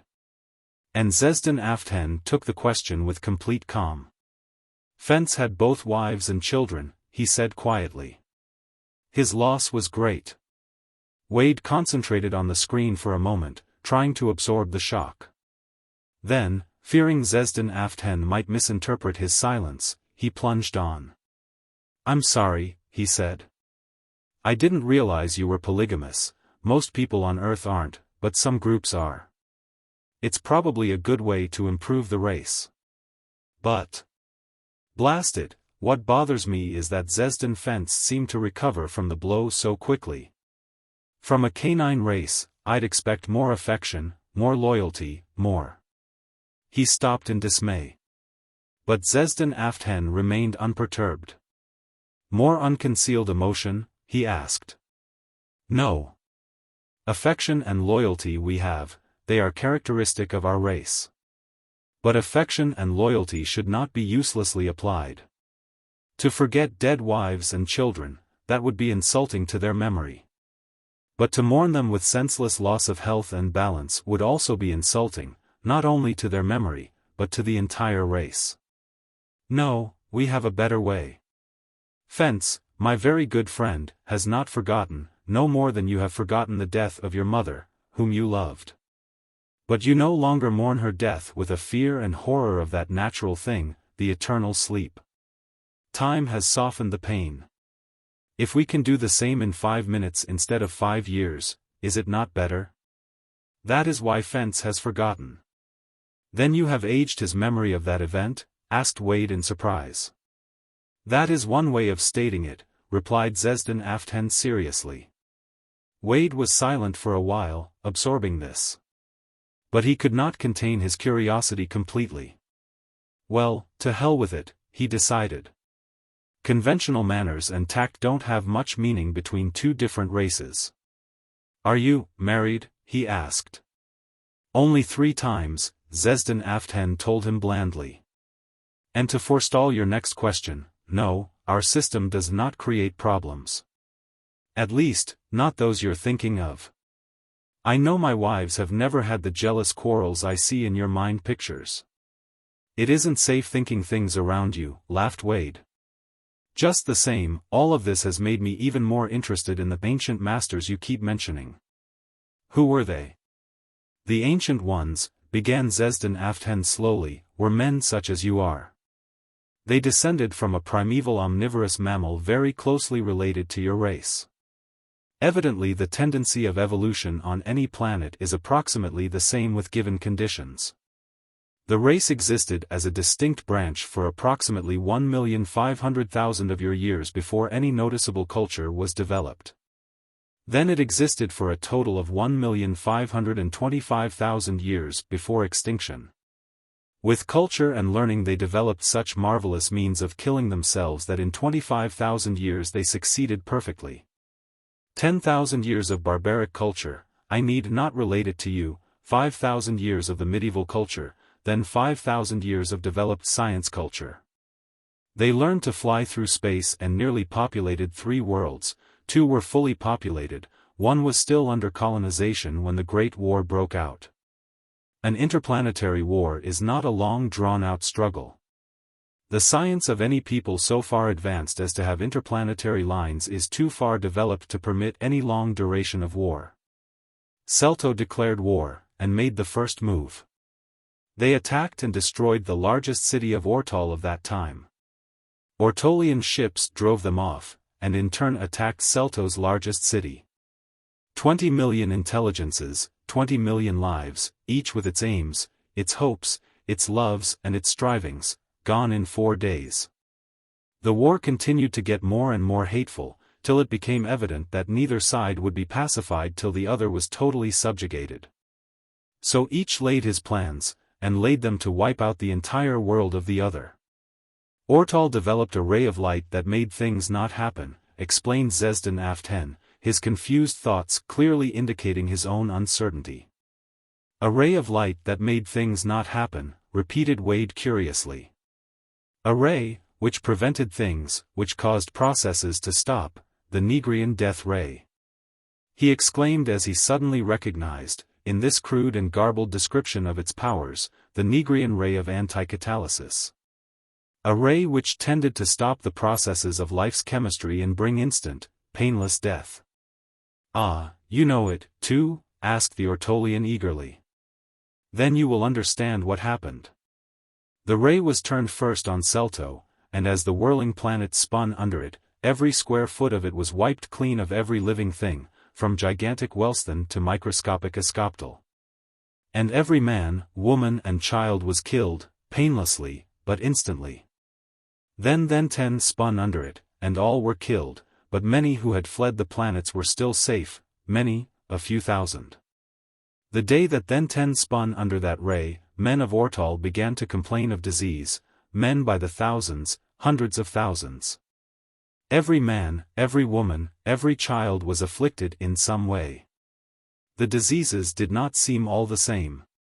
Some seemingly died of a disease of the lungs, some went insane, some were paralyzed, and lay helplessly inactive. But most of them were afflicted, for it was exceedingly virulent, and the normal serums were helpless. Before any quantity of new serum was made, all but a slender remnant had died, either of starvation through paralysis, none being left to care for them, or from the disease itself. While thousands who had gone mad were painlessly killed.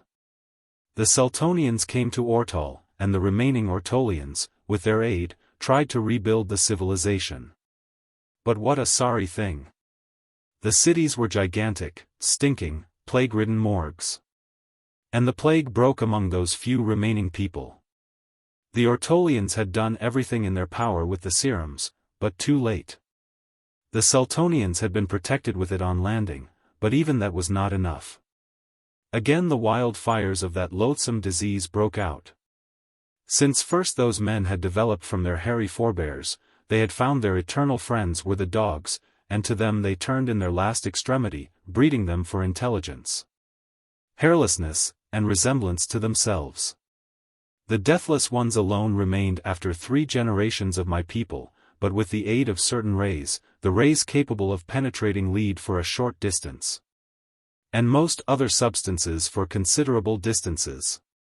X-rays, thought Wade. Great changes had been wrought. Already they had developed startling intelligence, and were able to understand the scheme of their masters.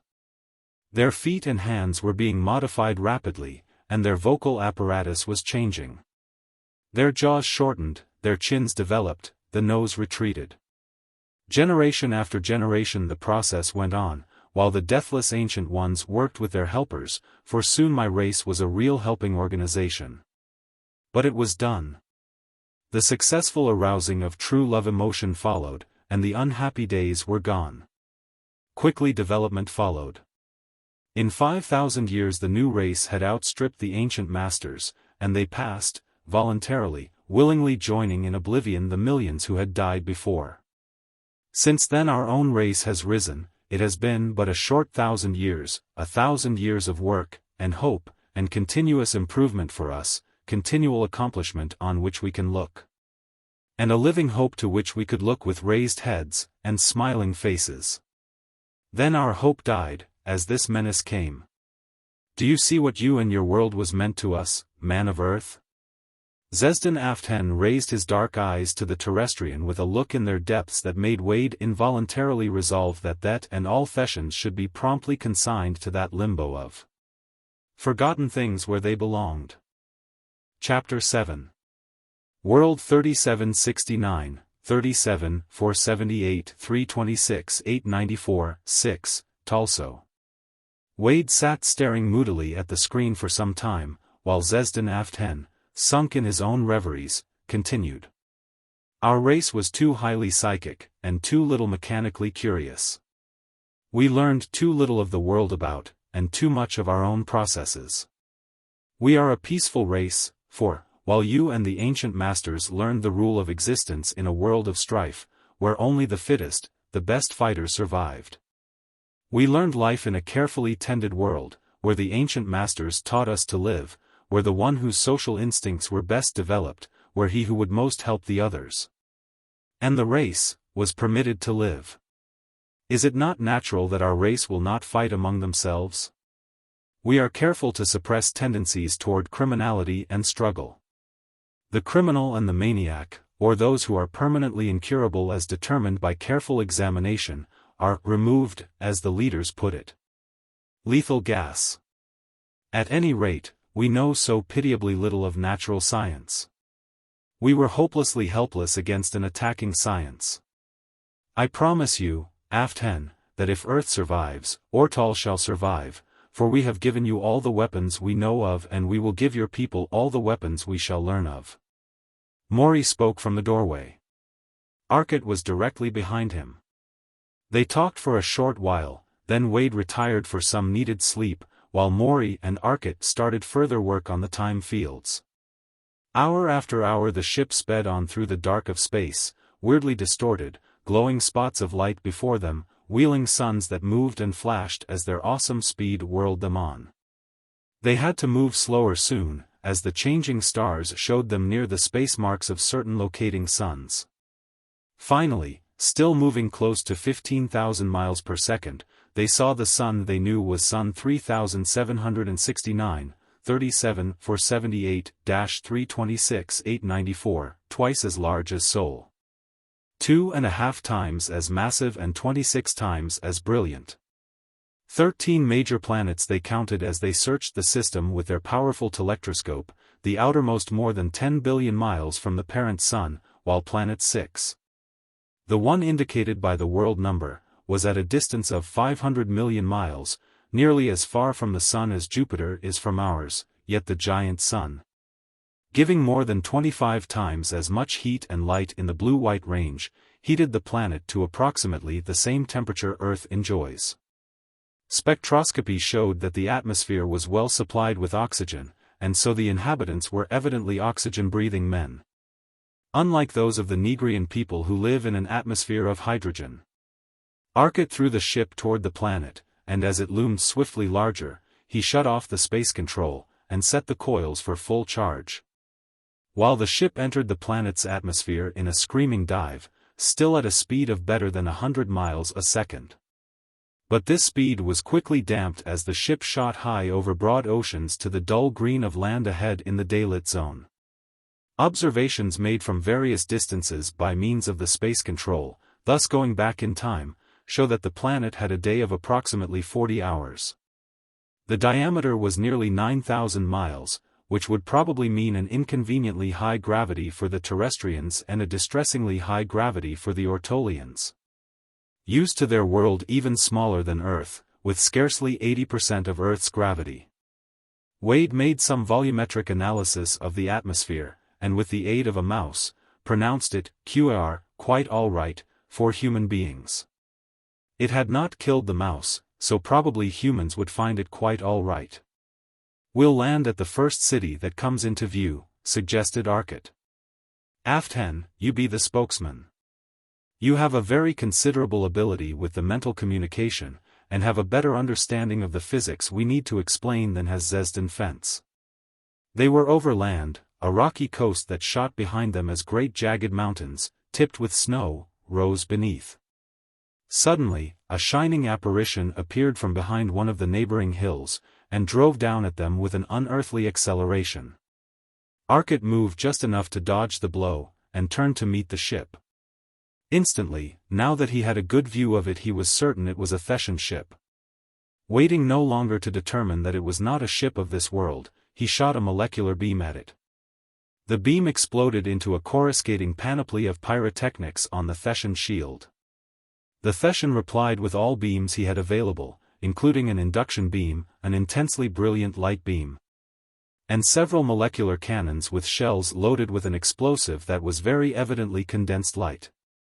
This was no exploration ship, but a full-fledged battleship. The ancient mariner was blinded instantly. None of the occupants were hurt, but the combined pressure of the various beams hurled the ship to one side. The induction beam alone was dangerous. It passed through the outer Lux metal wall unhindered, and the perfectly conducting Relux wall absorbed it, and turned it into power. At once, all the metal objects in the ship began to heat up with terrific rapidity. Since there were no metallic conductors on the ship, no damage was done. Arcot immediately hid behind his perfect shield, the space distortion. "That's no mild dose," he said in a tense voice, working rapidly. "He's a real for sure battleship. Better get down in the power room, Morey." In a few moments the ship was ready again. Opening the shield somewhat, Arcot was able to determine that no rays were being played on it, for no energy fields disclosed as distorting the opened field. Other than the field of the sun and planet. Arcot opened it. The battleship was searching vainly about the mountains, and was now some miles distant. His last view of Arcot's ship had been a suddenly contracting ship, one that vanished in infinite distance, the infinite distance of another space, though he did not know it. Arcot turned 3 powerful heat beams on the Thessian ship, and drove down toward it, accompanying them with molecular rays. The Thessian shield stopped the moleculars, but the heat had already destroyed the eyes of the ship. By some system of magnetic or electrostatic locating devices, the enemy guns and rays replied, and so successfully that Arcot was again blinded. He had again been driving in a line straight toward the enemy, and now he threw in the entire power of his huge magnetic field rays. The induction ray disappeared, and the heat, light and cannons stopped. "Worked again," grinned Arcot. A new set of eyes was inserted automatically, and the screen again lighted. The Thessian ship was spinning end over end toward the ground. It landed with a tremendous crash. Simultaneously from the rear of the ancient mariner came a terrific crash, an explosion that drove the terrestrian ship forward, as though a giant hand had pushed it from behind. The ancient mariner spun like a top, facing the direction of the explosion, though still traveling in the direction it had been pursuing, but backward now. Behind them the air was a gigantic pool of ionization. Tremendous fragments of what obviously had been a ship were drifting down, turning end over end. And those fragments of the wall showed them to be fully 4 feet of solid Relux. Enemy got up behind somehow while the eyes were out, and was ready to raise merry hell. Somebody blew them up beautifully. "Look at the ground down there, it's red hot. That's from the radiated heat of our recent encounter. Heat rays reflected, light bombs turned off, heat escaping from ions, nice little workout, and it didn't seriously bother our defenses of 2-inch Relux. Now tell me, "What will blow up 4-foot Relux?" asked Arcot, looking at the fragments. "It seems to me those fellows don't need any help from us, they may decline it with thanks." "But they may be willing to help us," replied XVIII, "and we certainly need such help. I didn't expect to come out alive from that battleship there. It was luck." "If they knew what we had, they could insulate against it in an hour," added Arcot. "Let's finish those fellows over there, look." From the wreck of the ship they had downed, a stream of men in glistening Relux suits were filing. Any men comparable to humans would have been killed by the fall, but not Thessians. They carried peculiar machines, and as they drove out of the ship in dive that looked as though they had been shot from a cannon, they turned and landed on the ground and proceeded to jump back, leaping at a speed that was bewildering, seemingly impossible in any living creature. They busied themselves quickly. It took less than 30 seconds, and they had a large Relux disk laid under the entire group and machines. Arcot turned a molecular ray down. The rock and soil shot up all about them, even the ship shot up, to fall back into the great pit its ray had formed. But the ionization told of the ray shield over the little group of men. A heat ray reached down, while the men still frantically worked at their stubby projectors. The Relux disk now showed its purpose. In an instant the soil about them was white-hot, bubbling lava. It was liquid, boiling furiously.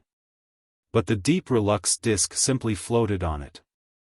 The enemy ship began sinking, and in a moment had fallen almost completely beneath the white-hot rock.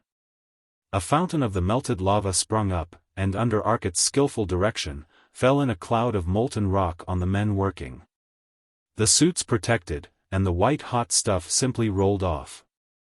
But it was sinking their boat. Arcot continued hopefully. Meanwhile a signaling machine was frantically calling for help and sending out information of their plight and position. Then all was instantly wiped out in a single terrific jolt of the magnetic beam. The machines jumped a little, despite their weight, and the ray shield apparatus slumped suddenly in blazing white heat, the interior mechanism fused. But the men were still active, and rapidly spreading from the spot, each protected by a ray shield pack. A brilliant stab of molecular ray shot at each from either of two of the Ancient Mariner's projectors as Morey aided Arcot. Their little packs flared brilliantly for an instant under the thousands of horsepower of energy lashing at the screen, then flashed away, and the opalescent Relux yielded a moment later. And the figure went twisting, hurtling away. Meanwhile Wade was busy with the magnetic apparatus, destroying shield after shield, which either Arcot or Morey picked off. The fall from even so much as half a mile seemed not sufficient to seriously bother these supermen. For an instant later they would be up tearing away in great leaps on their own power as their molecular suits, blown out by the magnetic field, failed them. It was but a matter of minutes before the last had been chased down either by the rays or the ship. Then, circling back, Arcot slowly settled beside the enemy ship. "Wait," called Arcot sharply as Morey started for the door. "Don't go out yet. The friends who wrecked that little sweetheart who crept up behind will probably show up. Wait and see what happens." Hardly had he spoken, when a strange apparition rose from behind a rock scarcely a quarter of a mile away. Immediately Arcot intensified the vision screen covering him. He seemed to leap near. There was one man, and he held what was obviously a sword by the blade, above his head, waving it from side to side. There they are, whatever they are. Intelligent all right, what more universally obvious peace sign than a primitive weapon such as a knife held in reverse position? You go with XVIII XVIII. Try holding a carving knife by the blade. Morey grinned as he got into his power suit, on Wade's okay of the atmosphere. They may mistake me for the cook out looking for dinner, and I wouldn't risk my dignity that way. I'll take the baseball bat and hold it wrong way instead. Nevertheless, as he stepped from the ship, with XVIII close behind, he held the long knife by the blade, and XVIII, very awkwardly operating his still rather unfamiliar power suit, followed. Into the intensely blue sunlight the men stepped. Their skin and clothing took on a peculiar tint under the strange sunlight. The single stranger was joined by a second, also holding a reversed weapon, and together they threw them down. Morey and XVIII followed suit. The two parties advanced toward each other. The strangers advanced with a swift, light step, jumping from rock to rock, while Morey and XVIII flew part way toward them. The men of this world were totally unlike any intelligent race Morey had conceived of. Their head and brain case was so small as to be almost animalish. The nose was small and well-formed, the ears more or less cup-shaped with a remarkable power of motion. Their eyes were seemingly huge, probably no larger than a terrestrian's, though in the tiny head they were necessarily closely placed. Protected by heavy bony ridges that actually projected from the skull to enclose them. Tiny, childlike chins completed the head, running down to a scrawny neck. They were short, scarcely 5 feet, yet evidently of tremendous strength for their short, heavy arms, the muscle bulging plainly under the tight rubber-like composition garments. And the short legs whose stocky girth proclaimed equal strength were members of a body in keeping with them.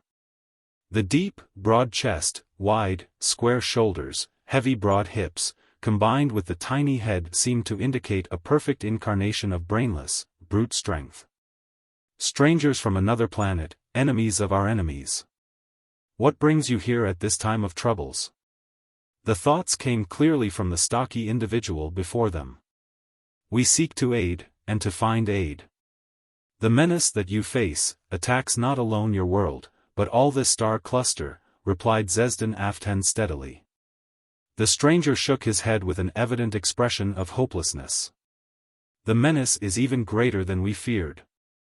It was just fortune that permitted us to have our weapon in workable condition at the time your ship was attacked. It will be a day before the machine will again be capable of successful operation.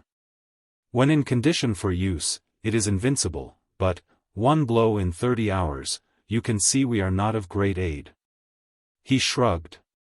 An enemy with evident resources of tremendous power, deadly, unknown rays that wiped out entire cities with a single brief sweep, and no defense save this single weapon, good but once a day. Morey could read the utter despair of the man. What is the difficulty? Asked Morey eagerly. Power, lack of power. Our cities are going without power, while every electric generator on the planet is pouring its output into the accumulators that work these damnable, hopeless things. Invincible with power, helpless without. Ah! Morey's face shone with delight, invincible weapon, with power. And the ancient mariner could generate unthinkable power. What power source do you use? How do you generate your power? Combining oxidizing agent with reducing agents releases heat. Heat used to boil liquid and the vapor runs turbines. We can give you power. What wattage have you available? Only Morey's thoughts had to translate, watts, to, how many man-weights can you lift through your height per time interval, equal to this. He gave the man some impression of a second, by counting. The man figured rapidly. His answer indicated that approximately a total of 2 billion kilowatts were available. Then the weapon is invincible hereafter, if what you say is true. Our ship alone can easily generate 10,000 times that power. Come, get in the ship, accompany us to your capital. The men turned, and retreated to their position behind the rocks, while Morey and XVIII waited for them. Soon they returned, and entered the ship. Our world, explained the leader rapidly, is a single unified colony. The capital is XVIII, our world we call Talso. His directions were explicit, and Arcot started for XVIII, on Talso. Chapter 8. Undefeatable or Uncontrollable. 15 minutes after they started, they came to XVIII. They were forced to land, and explain, for their Relux ship was decidedly not the popular Talsonian idea of a lifesaver. XVIII was defended by 2 of the machines, and each machine had been equipped with 2 fully charged accumulators. Their 4 possible shots were hoped to be sufficient protection, and, so far, had been. The city had been attacked twice, according to those Standrel, the Talsonian, once by a single ship which had been instantly destroyed, and once by a fleet of 6 ships. The interval had permitted time to recharge the discharged accumulator, and the fleet had been badly treated. Of the 6 ships, 4 had been brought down in rapid succession, and the remaining 2 ships had fled. When the first city had been wiped out, with a loss of life well in the hundreds of thousands, the other cities had, to limit of their abilities, set up the protective apparatus. Apparently the Thessians were holding off for the present. In a way, said Morey seriously, it was distinctly fortunate that we were attacked almost at once. Their instantaneous system of destruction would have worked for the one shot needed to send the ancient mariner to eternal blazes. He laughed, but it was a slightly nervous laugh. The terrestrial ship landed in a great grassy court, and out of respect for the park-like smoothness of the turf, Arcot left the ship on its power units, suspended a bit above the surface. Then he, Morey and the Talsonian left the ship. XVIII aft was left with the ship and with Wade in charge, for if some difficulties were encountered, Wade would be able to help them with the ship. And XVIII aft, with the tremendous power of his thought-locating apparatus, was busy seeking out the Thessian stronghold. A party of men of Talso met the terrestrians outside the ship. "Welcome, men of another world, and to you go our thanks for the destruction of one of our enemies." The clear thoughts of the spokesman evinced his ability to concentrate. "And to your world must go our thanks for saving of our lives, and more important, our ship," replied Arcot. "For the ship represents a thing of enormous value to this entire star system. I see, understand, your thoughts that you wish to learn more of this weapon we use. You understand that it is a question among us as to whether it is undefeatable, uncontrollable or just ununderstandable. We have had fair success with it. It is not a weapon, was not developed as such, it was an experiment in the line of electric waves. How it works, what it is, what happens, we do not know. But men who can create so marvelous a ship as this of yours, capable of destroying a ship of the Thessians with their own weapons, must certainly be able to understand any machine we may make, and you have power?" He finished eagerly. "Practically infinite power. I will throw into any power line you suggest, all the direct current you wish." Arcot's thoughts were pure reflection, but the Talsonian brightened at once. "I feared it might be alternating, but we can handle direct current. All our transmission is done at high voltage direct current. What potential do you generate? Will we have to install changers?" "We generate DC at any voltage up to 50 million, any power up to that needed to lift 10 trillion men through their own height in this time a second." The power represented approximately 20 trillion horsepower. The Talsonian's face went blank with amazement as he looked at the ship. "In that tiny thing you generate such power?" he asked in amazement. "In that tiny ship we generate more than 1 million times that power," Arcot said. "Our power troubles are over," declared the military man emphatically.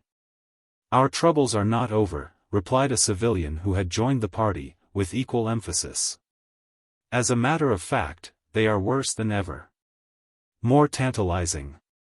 What he says means that we have a tremendous power source, but it is in one spot. How are you going to transmit the power?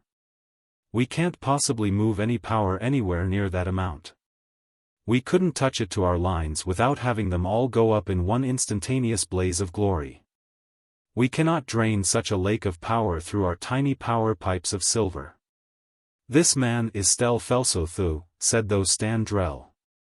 "The greatest of our scientists, the man who has invented this weapon which alone seems to offer us hope.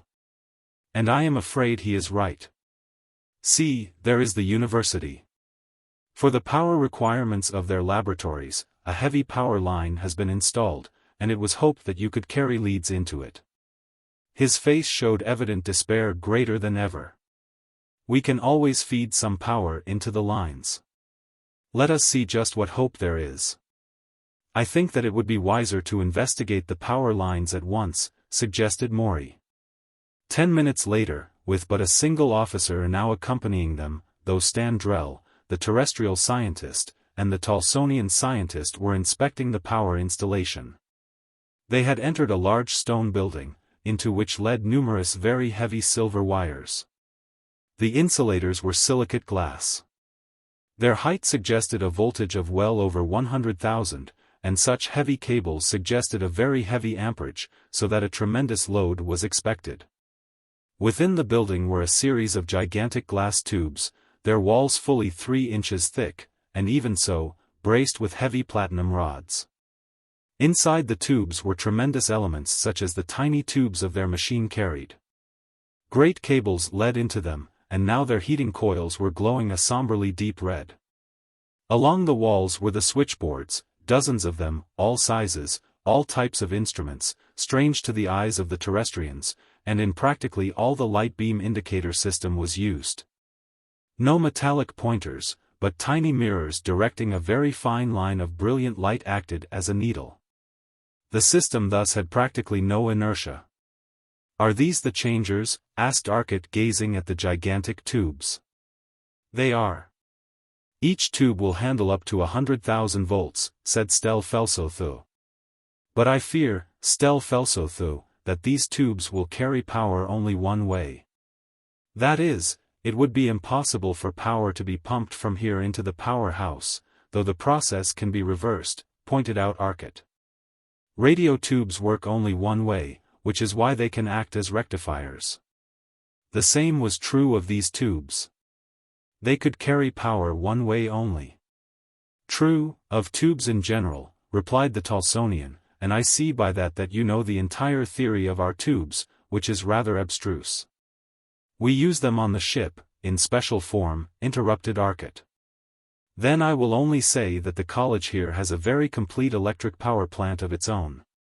On special occasions, the power generated here is needed by the city, and so we arranged the tubes with switches which could reverse the flow. At present they are operating to pour power into the city. If your ship can generate such tremendous power, I suspect that it would be wiser to eliminate the tubes from the circuit, for they put certain restrictions on the line. The main power plant in the city has tube banks capable of handling anything the line would. I suggest that your voltage be set at the maximum that the line will carry without breakdown, and the amperage can be made as high as possible without heat loss." "Good enough. The line to the city power will stand what pressure?" "It is good for the maximum of these tubes," replied the Talsonian. "Then get into communication with the city plant and tell them to prepare for every work unit they can carry. I'll get the generator." Arcot turned, and flew on his power suit to the ship. In a few moments he was back, a molecular pistol in one hand, and suspended in front of him on nothing but a ray of ionized air, to all appearances, a cylindrical apparatus. With a small cubical base. The cylinder was about 4 feet long, and the cubical box about 18 inches on a side. "What is that, and what supports it?" asked the Talsonian scientists in surprise. "The thing is supported by a ray which directs the molecules of a small bar in the top clamp, driving it up," explained Morey, "and that is the generator." "That? Why, it is hardly as big as a man," exclaimed the Talsonian. "Nevertheless, it can generate 1 billion horsepower. But you couldn't get the power away if you did generate it." He turned toward Arcot, and called to him. "Arcot, set it down and let her rip on about 500,000 horsepower for a second or so. Arc won't hurt it, she's made of lux and relux." Arcot grinned, and set it on the ground. "Make an awful hole in the ground." "Oh, go ahead. It will satisfy this fellow, I think," replied Morey. Arcot pulled a very thin lux metal cord from his pocket, and attached one end of a long loop to one tiny switch, and the other to a second. Then he adjusted 3 small dials. The wire in hand, he retreated to a distance of nearly 200 feet, while Morey warned the Talsonians back. Arcot pulled one end of his cord. Instantly a terrific roar nearly deafened the men, a solid sheet of blinding flame reached in a flaming cone into the air for nearly 50 feet. The screeching roar continued for a moment, then the heat was so intense that Arcot could stand no more, and pulled the cord. The flame died instantly, though a slight ionization clung briefly. In a moment it had cooled to white, and was cooling slowly through orange, red, deep red. The grass for 30 feet about was gone, the soil for 10 feet about was molten, boiling. The machine itself was in a little crater, half sunk in boiling rock. The Talsonians stared in amazement. Then a sort of sigh escaped them and they started forward. Arcot raised his molecular pistol, a blue-green ray reached out, and the rock suddenly was black. It settled swiftly down, and a slight depression was the only evidence of the terrific action. Arcot walked over the now cool rock, cooled by the action of the molecular ray. In driving the molecules downward, the work was done by the heat of these molecules. The machine was frozen in the solid lava. "Brilliant idea, Morey," said Arcot disgustedly. "It'll be a nice job breaking it loose." Morey stuck the Lux metal bar in the top clamp, walked off some distance, and snapped on the power. The rock immediately about the machine was molten again. A touch of the molecular pistol to the Lux metal bar, and the machine jumped free of the molten rock. Morey shut off the power. The machine was perfectly clean, and extremely hot. "And your ship is made of that stuff," exclaimed the Talsonian scientist. "What will destroy it?" "Your weapon will, apparently." "But do you believe that we have power enough?" asked Morey with a smile. "No, it's entirely too much." "Can you tone that condensed lightning bolt down to a workable level?" Chapter 9. The Irresistible and the Immovable. The generator Arcot had brought was one of the 2 spare generators used for laboratory work. He took it now into the substation, and directed the Talsonian students and the scientist in the task of connecting it into the lines. Though they knew where it belonged, he knew how it belonged. Then the Terrestrian turned on the power, and gradually increased it until the power authorities were afraid of breakdowns. The accumulators were charged in the city, and the power was being shipped to other cities whose accumulators were not completely charged. But, after giving simple operating instructions to the students, Arcot and Morey went with Stel Felsotho to his laboratory. "Here," Stel Felsotho explained, "is the original apparatus. All these other machines you see are but replicas of this. How it works, why it works, even what it does, I am not sure of. Perhaps you will understand it. The thing is fully charged now, for it is, in part, one of the defenses of the city. Examine it now, and then I will show its power." Arcot looked it over in silence, following the great silver leads with keen interest. Finally he straightened, and returned to the Talsonian. In a moment Morey joined them. The Talsonian then threw a switch, and an intense ionization appeared within the tube, then a minute spot of light was visible within the sphere of light. The minute spot of radiance is the real secret of the weapon. The ball of fire around it is merely wasted energy. Now I will bring it out of the tube. There were 3 dials on the control panel from which he worked, and now he adjusted one of these. The ball of fire moved steadily toward the glass wall of the tube, and with a crash the glass exploded inward. It had been highly evacuated. Instantly the tiny ball of fire about the point of light expanded to a large globe. It is now in the outer air. We make the thing in an evacuated glass tube, but as they are cheap, it is not an expensive procedure. The ball will last in its present condition for approximately 3 hours. Feel the exceedingly intense heat? It is radiating away its vast energy. Now here is the point of greatest interest. Again the Talsonian fell to work on his dials, watching the ball of fire. It seemed far more brilliant in the air now. It moved, and headed toward a great slab of steel off to one side of the laboratory. It shifted about until it was directly over the center of the great slab. The slab rested on a scale of some sort, and as the ball of fire touched it, the scale showed a sudden increase in load. The ball sank into the slab of steel, and the scale showed a steady, enormous load. Evidently the little ball was pressing its way through as though it were a solid body. In a moment it was through the steel slab, and out on the other side. It will pass through any body with equal ease. It seems to answer only these controls, and these it answers perfectly, and without difficulty. One other thing we can do with it. I can increase its rate of energy discharge. The Talsonian turned a fourth dial, well off to one side, and the brilliance of the spot increased enormously. The heat was unbearable. Almost at once he shut it off. That is the principle we use in making it a weapon. Watch the actual operation. The ball of fire shot toward an open window, out the window, and vanished in the sky above. The Talsonian stopped the rotation of the dials.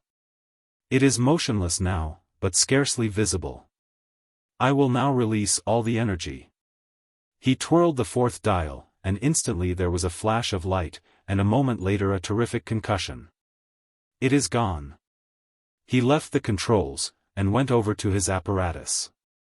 He set a heavy silver-bladed switch, and placed a new tube in the apparatus. A second switch arced a bit as he drove it home. Your generator is recharging the accumulators. Felso took the backplate of the control cabinet off, and the terrestrians looked at the control with interest. Got it, Morey? Asked Arcot after a time. Think so. Want to try making it up? We can do so out of spare junk about the ship, I think. We won't need the tube if what I believe of it is true. Arcot turned to the Talsonian. We wish you to accompany us to the ship. We have apparatus there which we wish to set up. Back to the ship they went. There Arcot, Morey and Wade worked rapidly. It was about 3/4 of an hour later when Arcot and his friends called the others to the laboratory. They had a maze of apparatus on the power bench, and the shining relux conductors ran all over the ship apparently. One huge bar ran into the power room itself, and plugged into the huge power coil power supply. They were still working at it, but looked up as the others entered. Guess it will work, said Arcot with a grin. There were 4 dials, and 3 huge switches. Arcot set all 4 dials, and threw one of the switches. Then he started slowly turning the 4th dial. In the center of the room a dim, shining mist a foot in diameter began to appear. It condensed, solidified without shrinking, a solid ball of matter a foot in diameter. It seemed black, but was a perfectly reflective surface, and luminous. Then you had already known of this thing? Then why did you not tell me when I tried to show it? Demanded the Talsonian. Arcot was sending the globe, now perfectly non-luminous, about the room. It flattened out suddenly, and was a disk. He tossed a small weight on it, and it remained fixed, but began to radiate slightly. Arcot readjusted his dials, and it ceased radiating, held perfectly motionless. The sphere returned, and the weight dropped to the floor. Arcot maneuvered it about for a moment more. Then he placed his friends behind a screen of relux, and increased the radiation of the globe tremendously. The heat became intense, and he stopped the radiation. No, Felso, we do not have this on our world, Arcot said. You do not have it. You look at my apparatus 15 minutes, and then work for an hour, and you have apparatus far more effective than ours, which required years of development, exclaimed the Talsonian. Ah, but it was not wholly new to me. This ship is driven by curving space into peculiar coordinates. Even so, we didn't do such a hot job, did we, Morey? No, we should have. What, it was not a good job, interrupted the Talsonian. You succeeded in creating it in air, in making it stop radiating, in making a ball a foot in diameter, made it change to a disk, made it carry a load. What do you want? We want the full possibilities, the only thing that can save us in this war, Morey said. What you learned how to do was the reverse of the process we learned. How you did it is a wonder, but you did. Very well, matter is energy, does your physics know that? Asked Arcot. It does, matter contains vast energy, replied the Talsonian. Matter has mass, and energy because of that. Mass is energy. Energy in any known form is a field of force in space. So matter is ordinarily a combination of magnetic, electrostatic and gravitational fields. Your apparatus combined the three, and put them together. The result was, matter. You created matter. We can destroy it but we cannot create it. What we ordinarily call matter is just a marker, a sign that there are those energy fields. Each bit is surrounded by a gravitational field. The bit is just the marker of that gravitational field. But that seems to be wrong. This artificial matter of yours seems also a sort of knot, for you make all three fields, combine them, and have the matter, but not, very apparently, like normal matter. Normal matter also holds the fields that make it. The artificial matter is surrounded by the right fields, but it is evidently not able to hold the fields, as normal matter does. That was why your matter continually disintegrated to ordinary energy. The energy was not bound properly. But the reason why it would blow up so was obvious. It did not take much to destroy the slight hold that the artificial matter had on its field, and then it instantly proceeded to release all its energy at once. And as you poured millions of horsepower into it all day to fill it, it naturally raised merry hell when it let loose. Arcot was speaking eagerly, excitedly. But here is the great fact, the important thing: it is artificially created in a given place. It is made, and exists at the point determined by these three coordinated dials. It is not natural, and can exist only where it is made and nowhere else, obvious, but important. It cannot exist save at the point designated. Then, if that point moves along a line, the artificial matter must follow that moving point and be always at that point. Suppose now that a slab of steel is on that line. The point moves to it, through it. To exist, that artificial matter must follow it through the steel, if not, it is destroyed. Then the steel is attempting to destroy the artificial matter. If the matter has sufficient energy, it will force the steel out of the way, and penetrate. The same is true of any other matter, lux metal or relux, it will penetrate. To continue in existence it must. And it has great energy, and will expend every erg of that energy of existence to continue existence. It is, as long as its energy holds out, absolutely irresistible. But similarly, if it is at a given point, it must stay there, and will expend every erg staying there. It is then immovable. It is either irresistible in motion, or immovable in static condition. It is the irresistible and the immovable. What happens if the irresistible meets the immovable? It can only fight with its energy of existence, and the more energetic prevails. Chapter 10. Improvements and Calculations. It is still incredible. But you have done it. It is certainly successful, said the Talsonian scientist with conviction. Arcot shook his head. Far from it, we have not realized 1,000th part of the tremendous possibilities of this invention. We must work and calculate and then invent. Think of the possibilities as a shield. Naturally, if we can make the matter, we should be able to control its properties in any way we like. We should be able to make it opaque, transparent, or any color. Arcot was speaking to Morey now. Do you remember, when we were caught in that cosmic ray field in space when we first left this universe? That I said that I had an idea for energy so vast that it would be impossible to describe its awful power? One I mentioned that I would attempt to liberate it if ever there was need? The need exists. I want to find that secret. Stel Felsothu was looking out through the window at a group of men excitedly beckoning. He called the attention of the others to them, and himself went out. Arcot and Wade joined him in a moment. They tell me that Felshe, well to the poleward of here, has used 4 of its 8 shots. They are still being attacked, explained the Talsonian gravely. Well, get in, snapped Arcot as he ran back to the ship. Stel Felso hastily followed, and the ancient mariner shot into the air, and darted away, poleward, to the Talsonians' directions. The ground fled behind them at a speed that made the scientist grip the handrail with a tenseness that showed his nervousness. As they approached, a tremendous concussion and a great gout of light in the sky informed them of the early demise of several Thessians. But a real fleet was clustered about the city. Arcot approached low, and was able to get quite close before detection. His ray screen was up and Morey had charged the artificial matter apparatus, small as it was, for operation.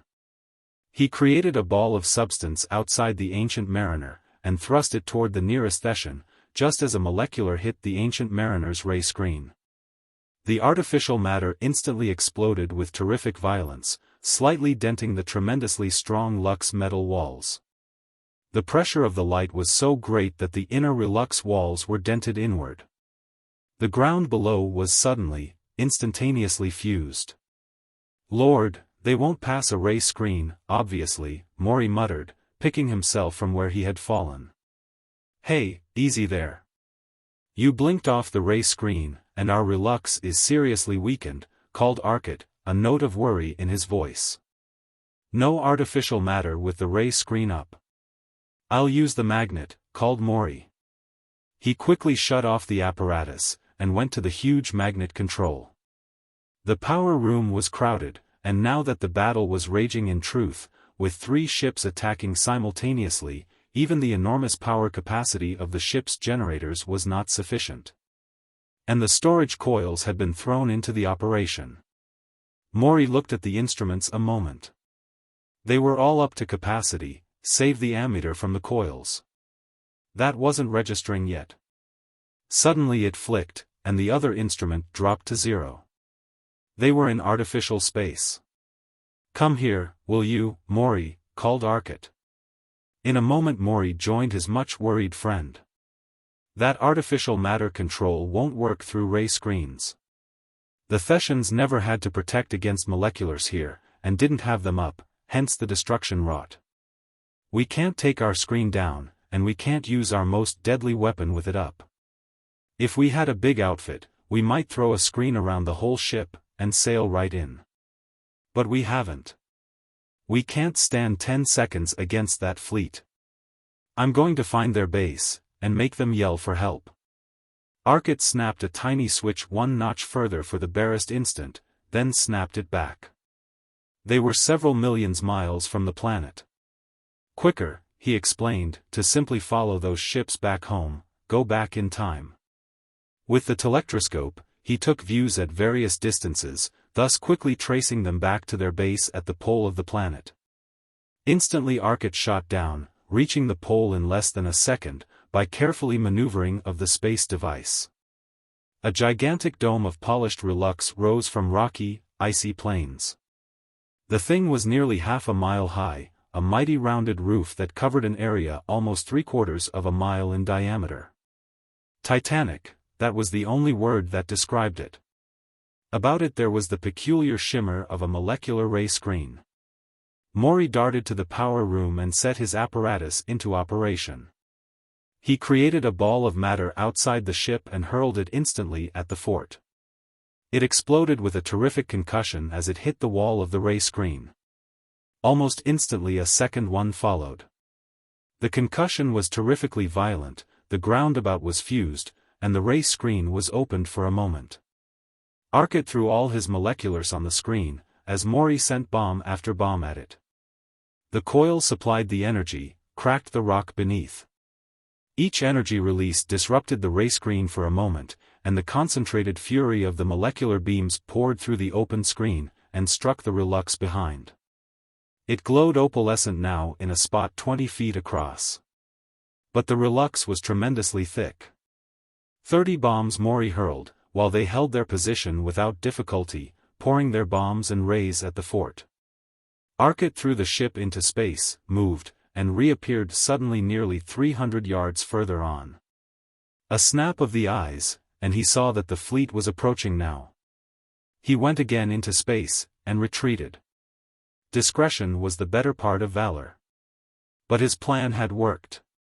He waited half an hour, and returned. From a distance the telectroscope told him that one lone ship was patrolling outside the fort. He moved toward it, creeping up behind the icy mountains. His magnetic beam reached out. The ship lurched and fell. The magnetic beam reached out toward the fort, from which a molecular ray had flashed already, tearing up the icy waste which had concealed him. The ray screen stopped it, while again Morey turned the magnetic beam on, this time against the fort. The ray remained on. Arcot retreated hastily. They found the secret, all right. No use, Morey, come on up, called the pilot. They evidently put magnetic shielding around the apparatus. That means the magnetic beam is no good to us anymore. They will certainly warn every other base, and have them install similar protection. Why didn't you try the magnetic ray on our first attack? Asked XVIII Aft-10. If it had worked, their sending apparatus would have been destroyed, and no message could have been sent to call their attackers off Felshe. By forcing them to recall their fleet I got results I couldn't get by attacking the fleet, Arcot said. I think there is little more I can do here, Stel Felsotho. I will take you to Shesto, and there make final arrangements till my return, with apparatus capable of overthrowing your enemies. If you wish to accompany me, you may. He glanced around at the others of his party. And our next move will be to return to Earth with what we have. Then we will investigate the Sirian planets, and learn anything they may have of interest, thence, to the real outer space, the utter void of intergalactic space. And an attempt to learn the secret of that enormous power. They returned to Shesto, and their Arcot arranged that the only generator they could spare, the one already in their possession, might be used till other terrestrian ships could bring more. They left for Earth. Hour after hour they fled through the void, till at last Old Sol was growing swiftly ahead of them, and finally Earth itself was large on the screens. They changed to a straight molecular drive, and dropped to the Vermont field from which they had taken off. During the long voyage, Morey and Arcot had both spent much of the time working on the time distortion field, which would give them a tremendous control over time. Either speeding or slowing their time rate enormously.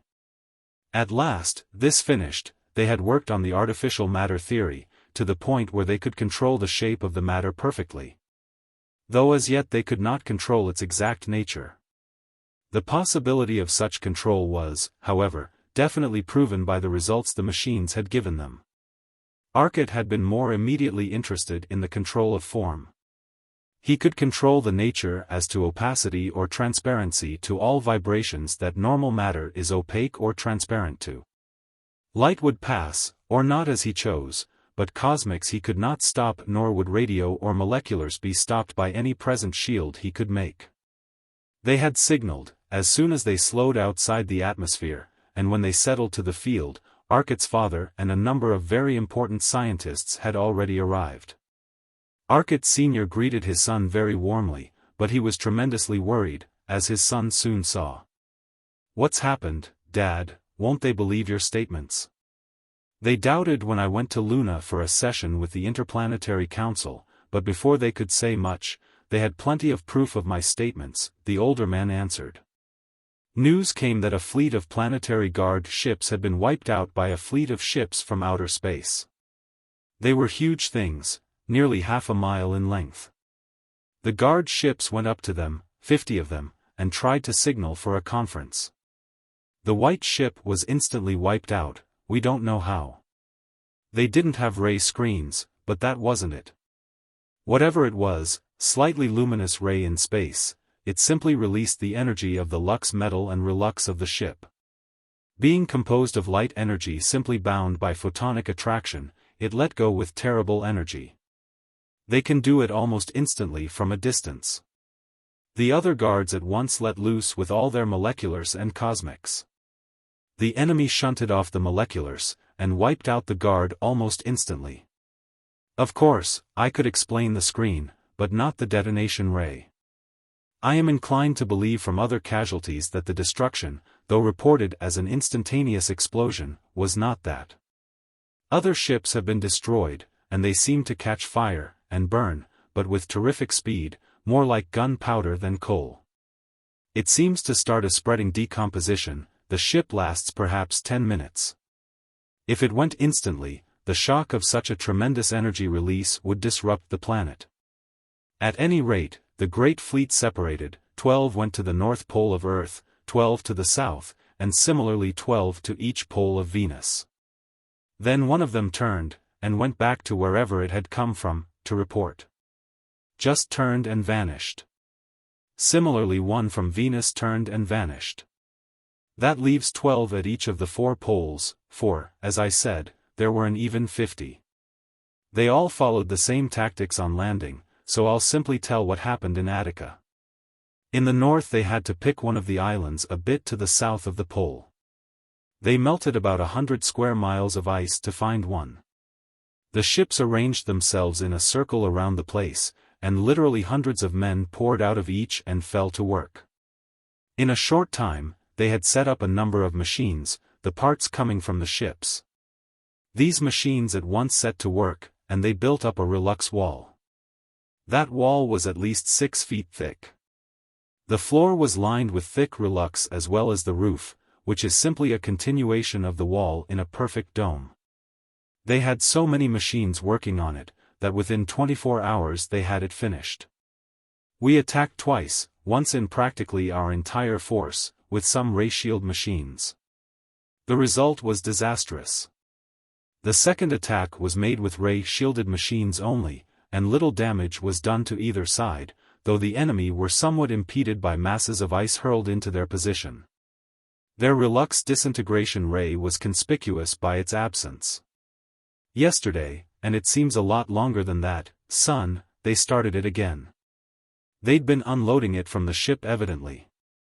We had ray-shielded machines out, but they simply melted. They went down, and Earth retreated. They're in their fortress now. We don't know how to fight them. Now, for God's sake, tell us you have learned of some weapon, son. The older man's face was lined. His iron-gray head showed his fatigue due to hours of concentration on his work. Some, replied Arcot briefly. He glanced around. Other men had arrived, men whom he met in his work. But there were Venerians here, too, in their protective suits, insulated against the cold of Earth, and against its atmosphere. First, though, gentlemen, allow me to introduce Felso of the planet Talso, one of our allies in this struggle, and XVIII Aften and Fence of Ortol, one of our other allies. As to progress, I can say only that it is in a more or less rudimentary stage. We have the basis for great progress, a weapon of inestimable value, but it is only the basis. It must be worked out. I am leaving with you today the completed calculations and equations of the time field, the system used by the Thetan invaders in propelling their ships at a speed greater than that of light. Also, the uncompleted calculations in regard to another matter, a weapon which our ally, Talso, has given us, in exchange for the aid we gave in allowing them the use of one of our generators. Unfortunately, the ship could not spare more than the single generator. I strongly advise rushing a number of generators to Talso in intergalactic freighters. They badly need power of respectable dimensions. I have stopped on Earth only temporarily, and I want to leave as soon as possible. I intend, however, to attempt an attack on the Arctic base of the Thetans. In strong hopes that they have not armored against one weapon that the ancient mariner carries, though I sadly fear that old Earth herself has played us false here. I hope to use the magnetic beam, but Earth's polar magnetism may have forced them to armor, and they may have sufficiently heavy material to block the effects. Morey already had a ground crew servicing the ship. He gave designs to machinists on hand to make special control panels for the large artificial matter machines. Arcot and Wade got some badly needed equipment. In 6 hours, Arcot had announced himself ready, and a squadron of planetary guard ships were ready to accompany the refitted ancient mariner. They approached the pole cautiously, and were rewarded by the hiss and roar of ice melting into water which burst into steam under a ray. It was coming from an outpost of the camp, a tiny dome under a great mass of ice. But the dome was of relux. A molecular reached down from a guard ship, and the guard ship crumbled suddenly as dozens of moleculars from the points hit it. They know how to fight this kind of a war. That's their biggest advantage, muttered Arcot. Wade merely swore. Ray screens, no moleculars, snapped Arcot into the transmitter. He was not their leader, but they saw his wisdom, and the squadron commander repeated the advice as an order. In the meantime, another ship had fallen. The dome had its screen up, allowing the multitudes of hidden stations outside to fight for it.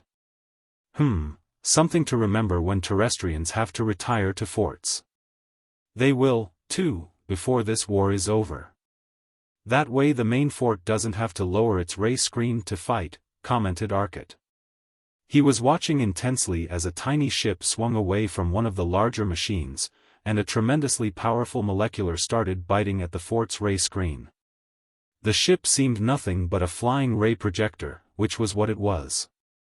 As they had hoped, the deadly new ray stabbed out from somewhere on the side of the fort. It was not within the fort. Which means, pointed out Morey, that they can't make stuff to stand that. Probably the projector would be vulnerable. But a barrage of heat rays which immediately followed had no apparent effect. The little radio-controlled molecular beam projector lay on the rock under the melted ice, blazing incandescent with the rapidly released energy of the Relux. Now to try the real test we came here for, Morey clambered back to the power room, and turned on the controls of the magnetic beam. The ship was aligned, and then he threw the last switch. The great mass of the machine jerked violently, and plunged forward as the beam attracted the magnetic core of the Earth. Morey could not see it, but almost instantly the shimmer of the molecular screen on the fort died out. The deadly ray sprang out from the Thessian projector, and went dead. Frantically the Thessians tried weapon after weapon, and found them dead almost as soon as they were turned on, which was the natural result in the terrific magnetic field. And these men had iron bones, their very bones were attracted by the beam. They plunged upward toward the ship as the beam touched them, but, accustomed to the enormous gravitation accelerations of an enormous world, most of them were not killed. "Ah!" exclaimed Arcot. He picked up the transmitter and spoke again to the squadron commander. "Squadron Commander Thornton, what Relux thickness does your ship carry?" "Inch and a quarter," replied the surprised voice of the commander. "Any of the other ships carry heavier?" "Yes, the Special Solar Investigator carries 5 inches. What shall we do?" "Tell him to lower his screen, and let loose at once on all operating forts. His Relux will stand for the time needed to shut them down for their own screens, unless some genius decides to fight it out. As soon as the other ships can lower their screens, tell them to do so, and tell them to join in. I'll be able to help then. My Relux has been burned, and I'm afraid to lower the screen. It's mighty thin already." The squadron commander was smiling joyously as he relayed the advice as a command. Almost at once a single ship, blunt, an almost perfect cylinder, lowered its screen. In an instant the opalescence of the transformation showed on it, but its dozen ray projectors were at work. Fort after fort glowed opalescent, then flashed into protective ionization of screening. Quickly other ships lowered their screens, and joined in. In a moment more, the forts had been forced to raise their screens for protection. A disk of artificial matter 10 feet across suddenly appeared beside the ancient mariner. It advanced with terrific speed, struck the great dome of the fort, and the dome caved, bent still more, but would not puncture. The disk retreated, became a sharp cone, and drove in again. This time the point smashed through the Relux, and made a small hole. The cone seemed to change gradually, melting into a cylinder of 20-foot diameter, and the hole simply expanded. It continued to expand as the cylinder became a huge disk, 100 feet across, set in the wall. Suddenly it simply dissolved. There was a terrific roar, and a mighty column of white rushed out of the gaping hole. Figures of Thessians caught by the terrific current came rocketing out. The inside was at last visible. The terrific pressure was hurling the outside line of ships about like thistledown. The ancient mariner reeled back under the tremendous blast of expanding gas. The snow that fell to the boiling water below was not water, in toto, some was carbon dioxide, and some oxygen chilled in the expansion of the gas. It was snowing within the dome. The falling forms of Thessians were robbed of the life-giving air pressure to which they were accustomed. But all this was visible for but an instant. Then a small, thin sheet of artificial matter formed beside the fort, and advanced on the dome. Like a knife cutting open an orange, it simply went around the dome's edge. The great dome lifted like the lid of a teapot under the enormous gas pressure remaining, then dropped under its own weight. The artificial matter was again a huge disk. It settled over the exact center of the dome, and went down. The dome caved in. It was crushed under a load utterly inestimable. Then the great disk, like some monstrous tamped the entire works of the Thessians into the bedrock of the island. Every ship, every miniature fort, every man was caught under it, and annihilated. The disk dissolved. A terrific barrage of heat beams played over the island, and the rock melted, flowed over the ruins, and left only the spumes of steam from the Arctic ice rising from a red-hot mass of rock. Contained a boiling pool. The Battle of the Arctic was done. Chapter 11. Right off the magnet. Squadron Commander Thornton speaking. Squadron 73B of Planetary Guard will follow orders from Dr. Arcot directly. Heading south to Antarctica at maximum speed, droned the communicator. Under the official tone of command was a note of suppressed rage and determination. And the squadron commander wishes Dr. Arcot every success in wiping out Antarctica as thoroughly and completely as he destroyed the Arctic base. The flight of ships headed south at a speed that heated them white in the air, thin as it was at the 100-mile altitude, yet going higher would have taken unnecessary time.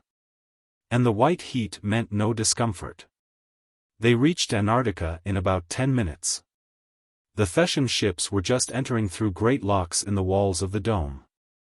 At first sight of the terrestrial ships they turned, and shot toward the guard ships. Their screens were down, for, armored as they were with very heavy relux, they expected to be able to overcome the terrestrial thin relux before theirs was seriously impaired. Ships will put up screens. Arcot spoke sharply. A new plan had occurred to him. The moleculars of the Thessians struck glowing screens, and no damage was done. Ships, in order of number, will lower screen for 30 seconds, and concentrate all moleculars on one ship, the leader. Solar Investigator will not join in action. The flagship of the squadron lowered its screen, and a tremendous bombardment of rays struck the leading ship practically in one point. The relux glowed, and the opalescence shifted with bewildering, confusing colors.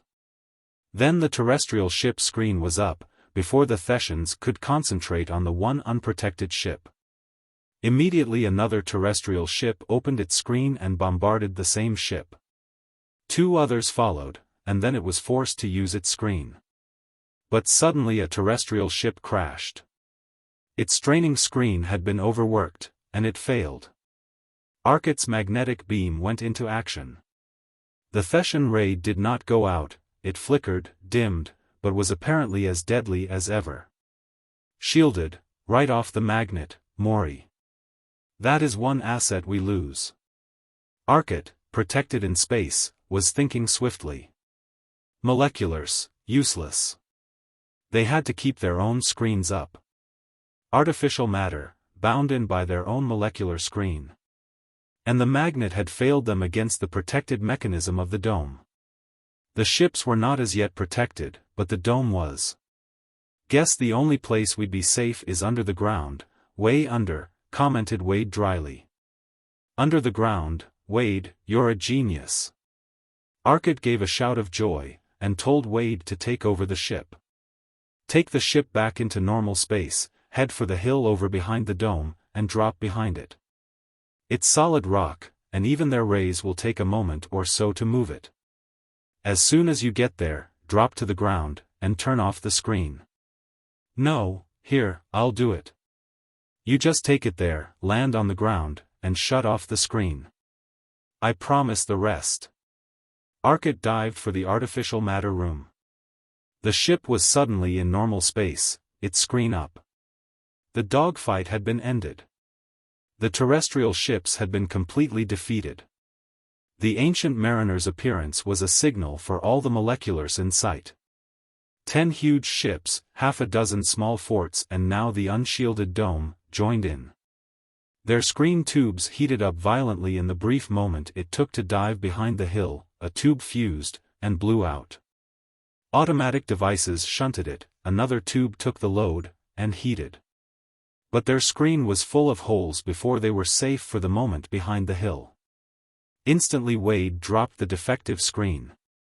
Almost as quickly as the screen vanished, a cylinder of artificial matter surrounded the entire ship.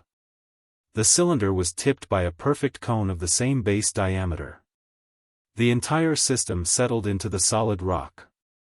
The rock above cracked and filled in behind them. The ship was suddenly pushed by the base of the cylinder behind them, and drove on through the rock, the cone parting the hard granite ahead. They went perhaps half a mile, then stopped.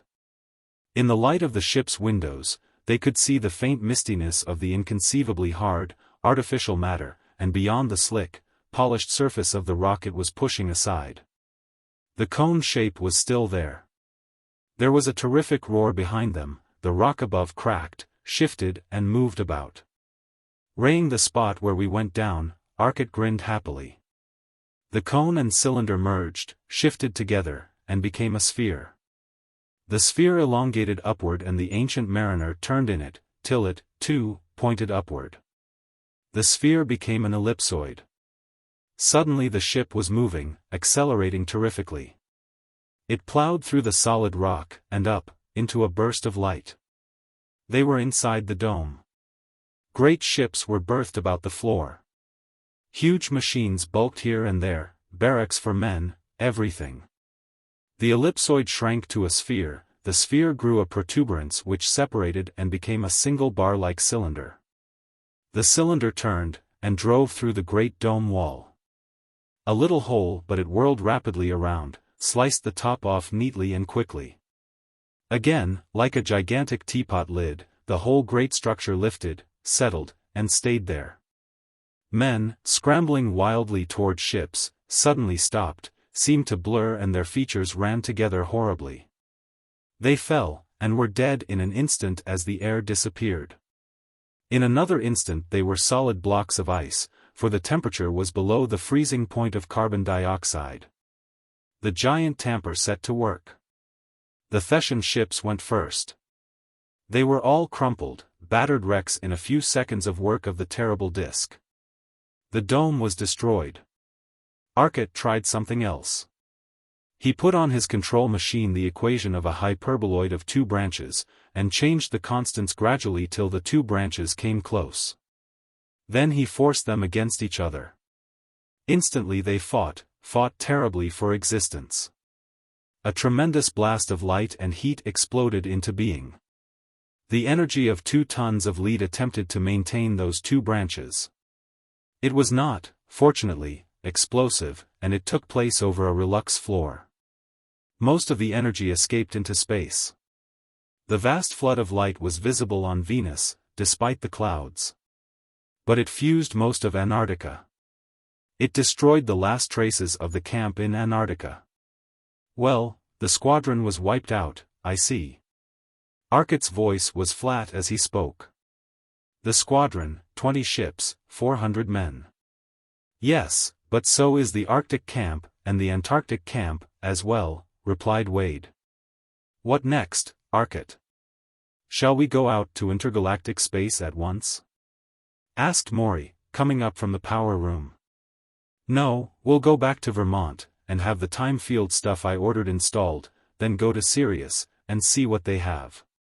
They moved their planets from the gravitation field of Negra, their dead, black star, to the field of Sirius, and I'd like to know how they did it. Point 2 then, Intergalactia.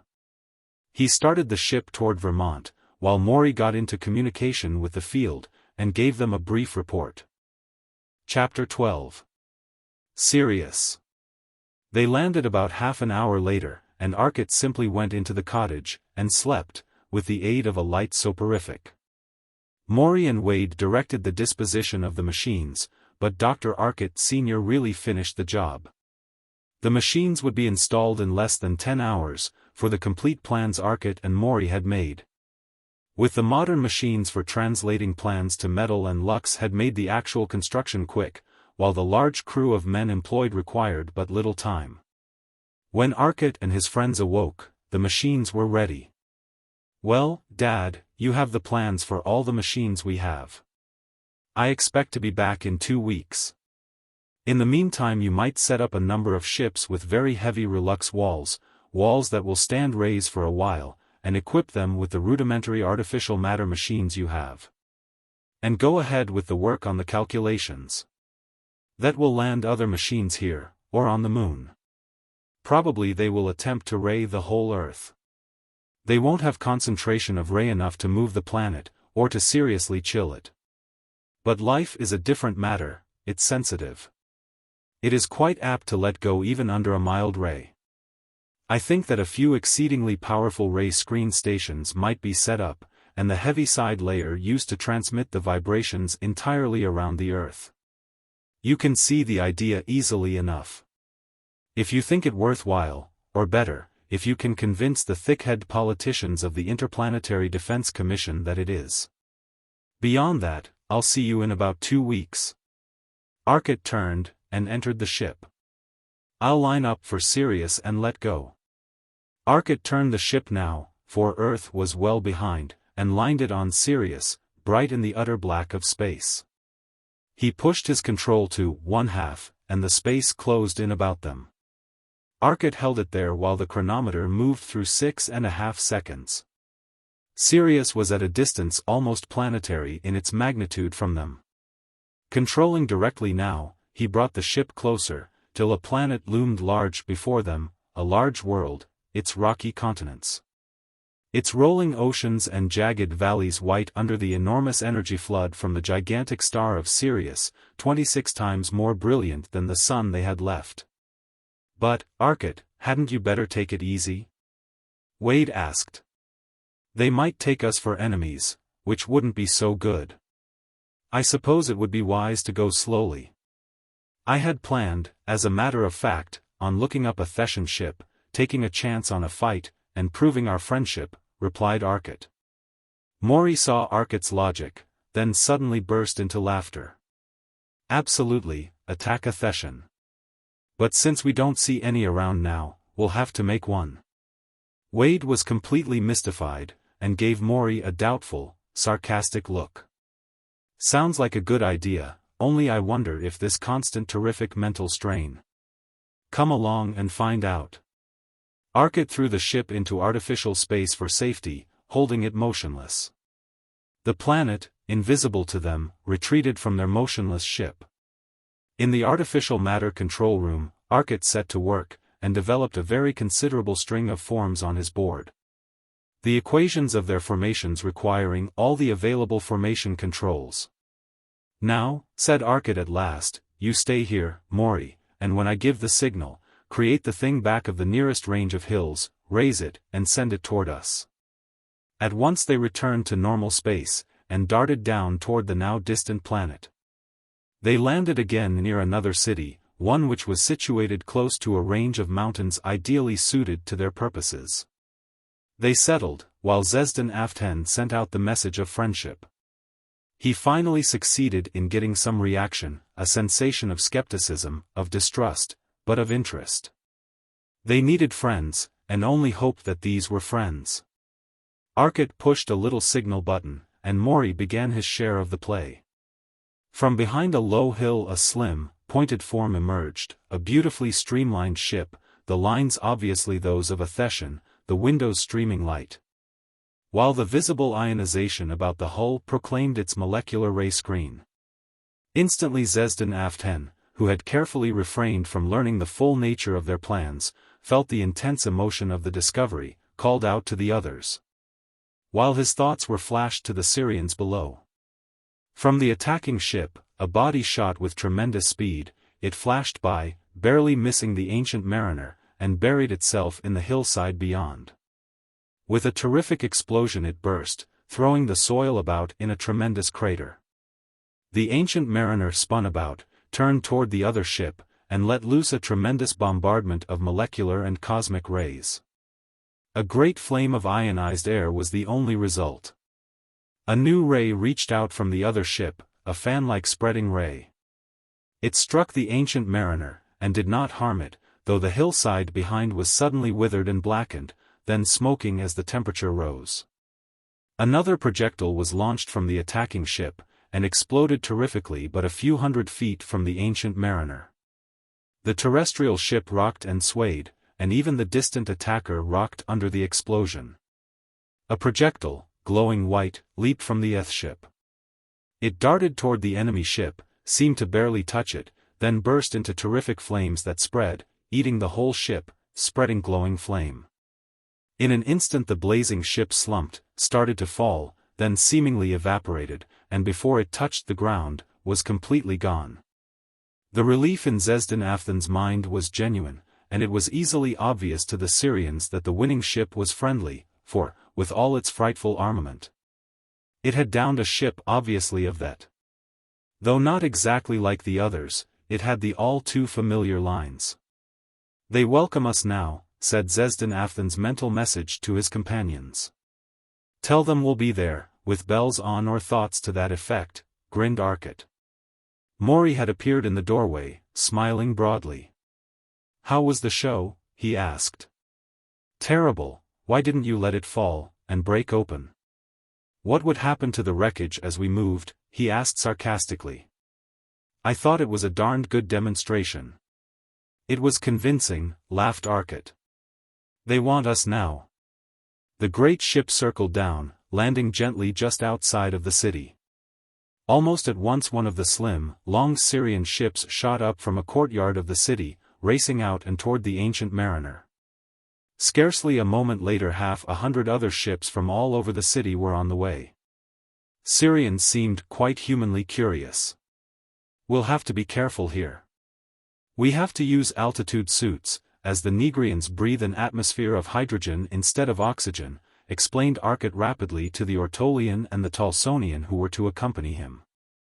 "We will all want to go, and so, although this suit will be decidedly uncomfortable for you and XVIII and XVIII, I think it wise that you all wear it.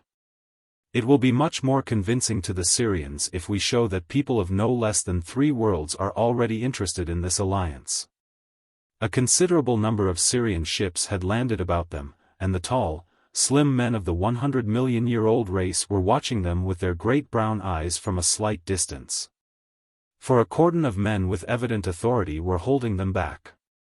"Who are you, friends?" asked a single man who stood within the cordon. His strongly built frame, a great high brow and broad head designated him a leader at a glance. Despite the vast change the light of Sirius had wrought, Arcot recognized in him the original photographs he had seen from the planet Old Sol had captured as Negra had swept past. So it was he who answered the thought question. "I am of the 3rd planet of the sun your people sought as a home a few years back in time, Taj Lamar. Because you did not understand us, and because we did not understand you, we fought. We found the records of your race on the planet our sun captured, and we know now what you most wanted. Had we been able to communicate with you then, as we can now, our people would never have fought. At last you have reached that sun you so needed, thanks, no doubt, to the genius that was with you. But now, in your newfound peace comes a new enemy, one who wants not only yours, but every sun in this galaxy.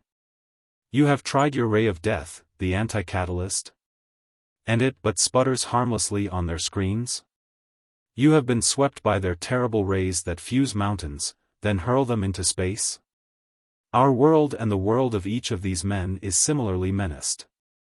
See, here is XVIII, from Ortol, far on the other side of the galaxy, and here is XVIII, of Talso. Their worlds, as well as yours and mine, have been attacked by this menace from a distant galaxy, from that, of the sun Aztec, of the galaxy Venone.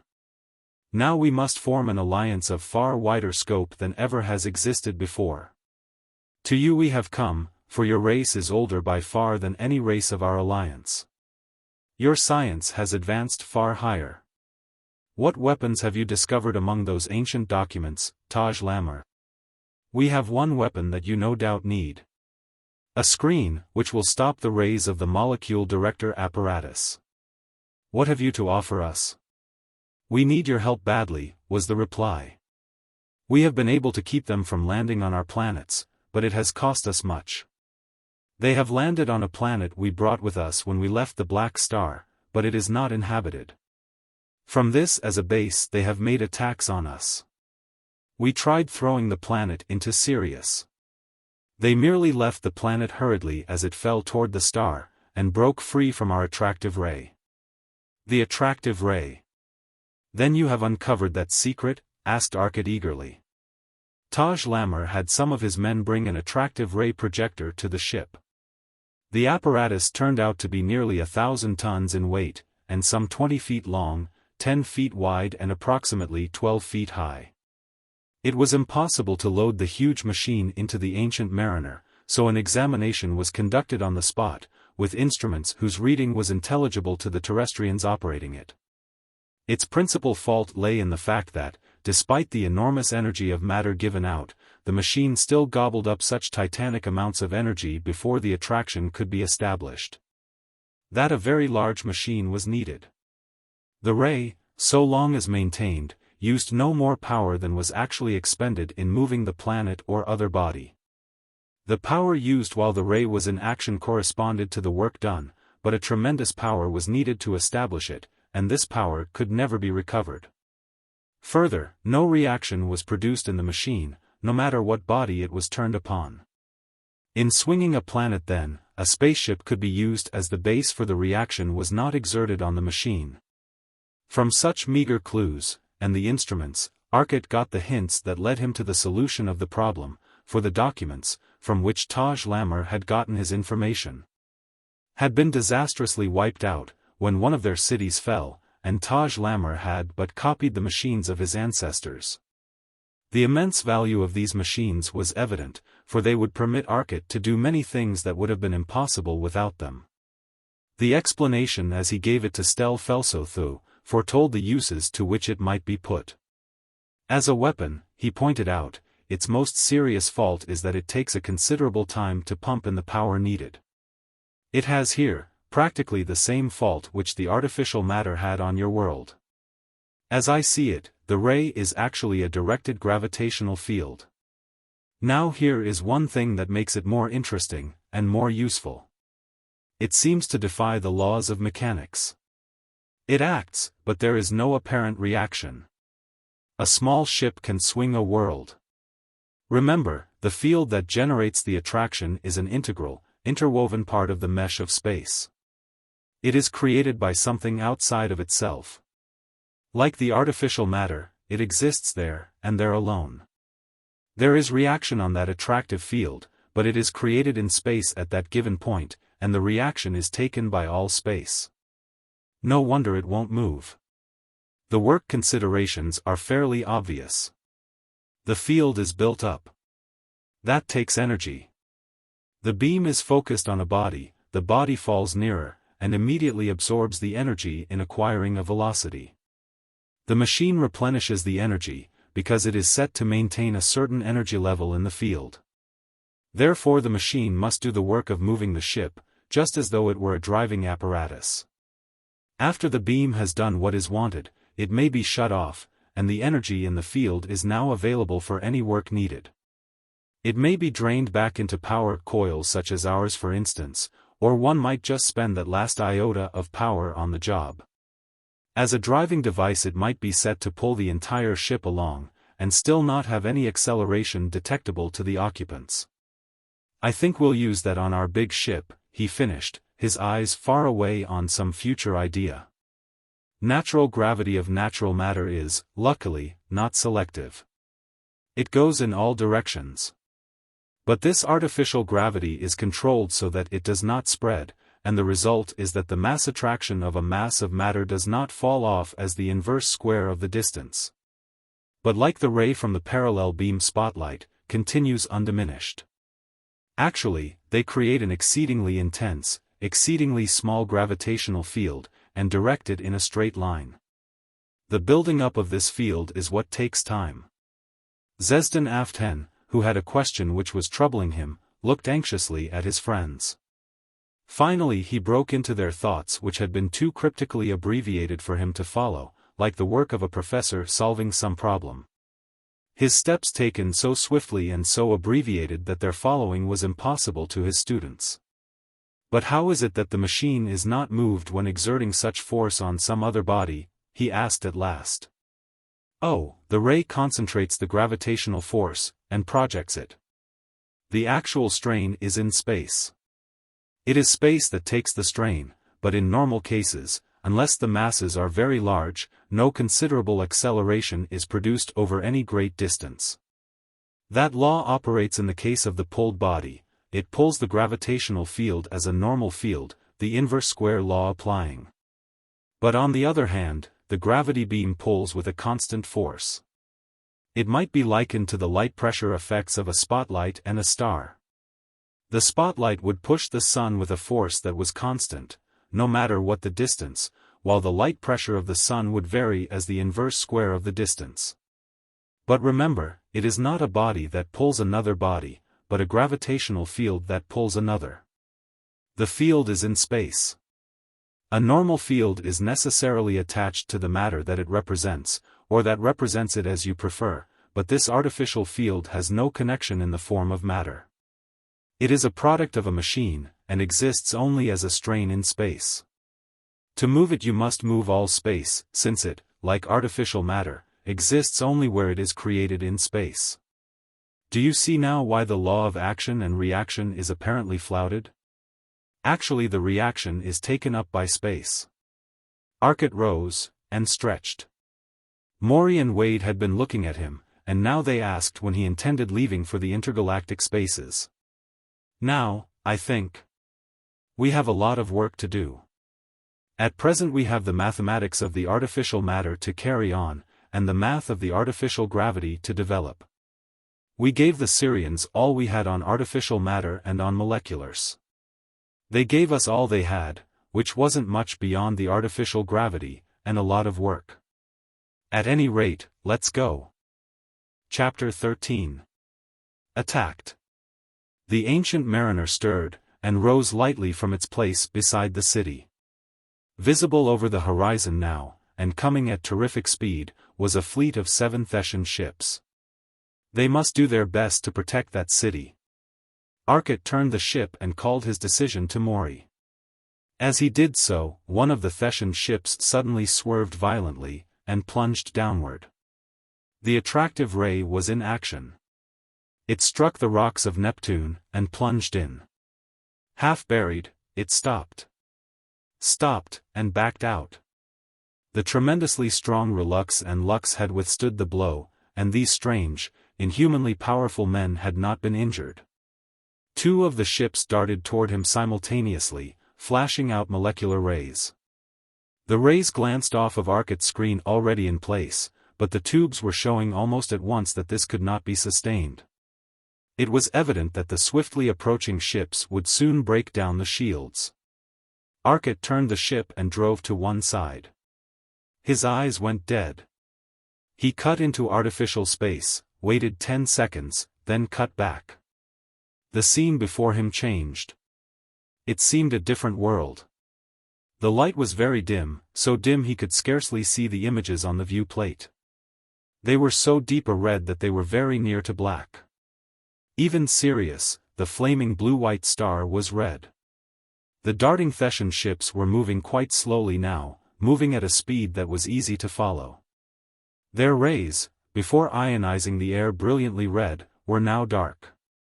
The instruments showed that the screen was no longer encountering Sirius loading, and, further, the load was coming in at a frequency harmlessly far down the radio spectrum. Arcot stared in wide-eyed amazement. What could the Thetians have done that caused this change? He reached up and increased the amplification on the eyes to a point that made even the dim illumination sufficient. Wade was staring in amazement, too. Lord! What an idea! Suddenly exclaimed Arcot. Wade was staring at Arcot in equally great amazement. "What's the secret?" he asked. "Time, man, time. We are in an advanced time plane, living faster than they, our atoms of fuel are destroyed faster, our second is shorter. In 1 second of our earthly time our generators do the same amount of work as usual, but they do many, many times more work in 1 second, of the time we were in. We are under the advanced time field." Wade could see it all. The red light, normal light seen through eyes enormously speeded in all perceptions. The change, the dimness, dim because less energy reached them per second of their time. Then came this blue light, as they reached the X-ray spectrum of Sirius, and saw X-rays as normal light, shielded, tremendously shielded by the atmosphere. But the enormous amplification of the eyes made up for it. The remaining Thessians seemed to get the idea simultaneously, and started for Arcot in his own time field. The Thessian ship appeared to be actually leaping at him. Suddenly, his speed increased inconceivably. Simultaneously, Arcot's hand, already started toward the space control switch, reached it, and pushed it to the point that threw the ship into artificial space. The last glimmer of light died suddenly, as the Thessian ship's bow loomed huge beside the ancient mariner. There was a terrific shock that hurled the ship violently to one side, threw the men about inside the ship. Simultaneously the lights blinked out. Light returned as the automatic emergency incandescent lights in the room, fed from an energy store coil, flashed on abruptly. The men were white-faced, tense in their positions. Swiftly Morey was looking over the indicators on his remote reading panel, while Arcot stared at the few dials before the actual control board. "There's an air pressure outside the ship," he cried out in surprise. "High oxygen, very little nitrogen, breathable apparently, provided there are no poisons. Temperature 10 below 0 C. Lights are off because relays opened and the crash short-circuited them." Morey and the entire group were suddenly shaking. "Nervous shock," commented XVIII Aft-10. "It will be an hour or more before we will be in condition to work." "Can't wait," replied Arcot testily, his nerves on edge, too. "Morey, make some good strong coffee if you can, and we'll waste a little air on some smokes." Morey rose and went to the door that led through the main passage to the galley. "Heck of a job, no wait at all," he muttered. "There is air in the passage, anyway." He opened the door, and the air rushed from the control room to the passage till the pressure was equalized. The door to the power room was shut, but it was bulged, despite its 2-inch lux metal, and through its clear material he could see the wreckage of the power room. "Arcot," he called. "Come here and look at the power room. Quintillions of miles from home, we can't shut off this field now." Arcot was with him in a moment. The tremendous mass of the nose of the Thessian ship had caught them full amidship, and the powerful ram had driven through the room. Their lux walls had not been touched. Only a sledgehammer blow would have bent them under any circumstances, let alone breaking them. But the tremendously powerful main generator was split wide open. And the mechanical damage was awful. The prow of the ship had been driven deep into the machine, and the power room was a wreck. "And," pointed out Morey, "we can't handle a job like that. It will take a tremendous amount of machinery back on a planet to work that stuff, and we couldn't bend that bar, let alone fix it. Get the coffee, will you please, Morey?" "I have an idea that's bound to work," said Arcot looking fixedly at the machinery.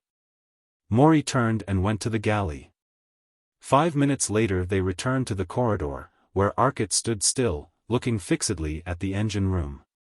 They were carrying small plastic balloons with coffee in them. They drank the coffee and returned to the control room, and sat about, the terrestrians smoking peacefully.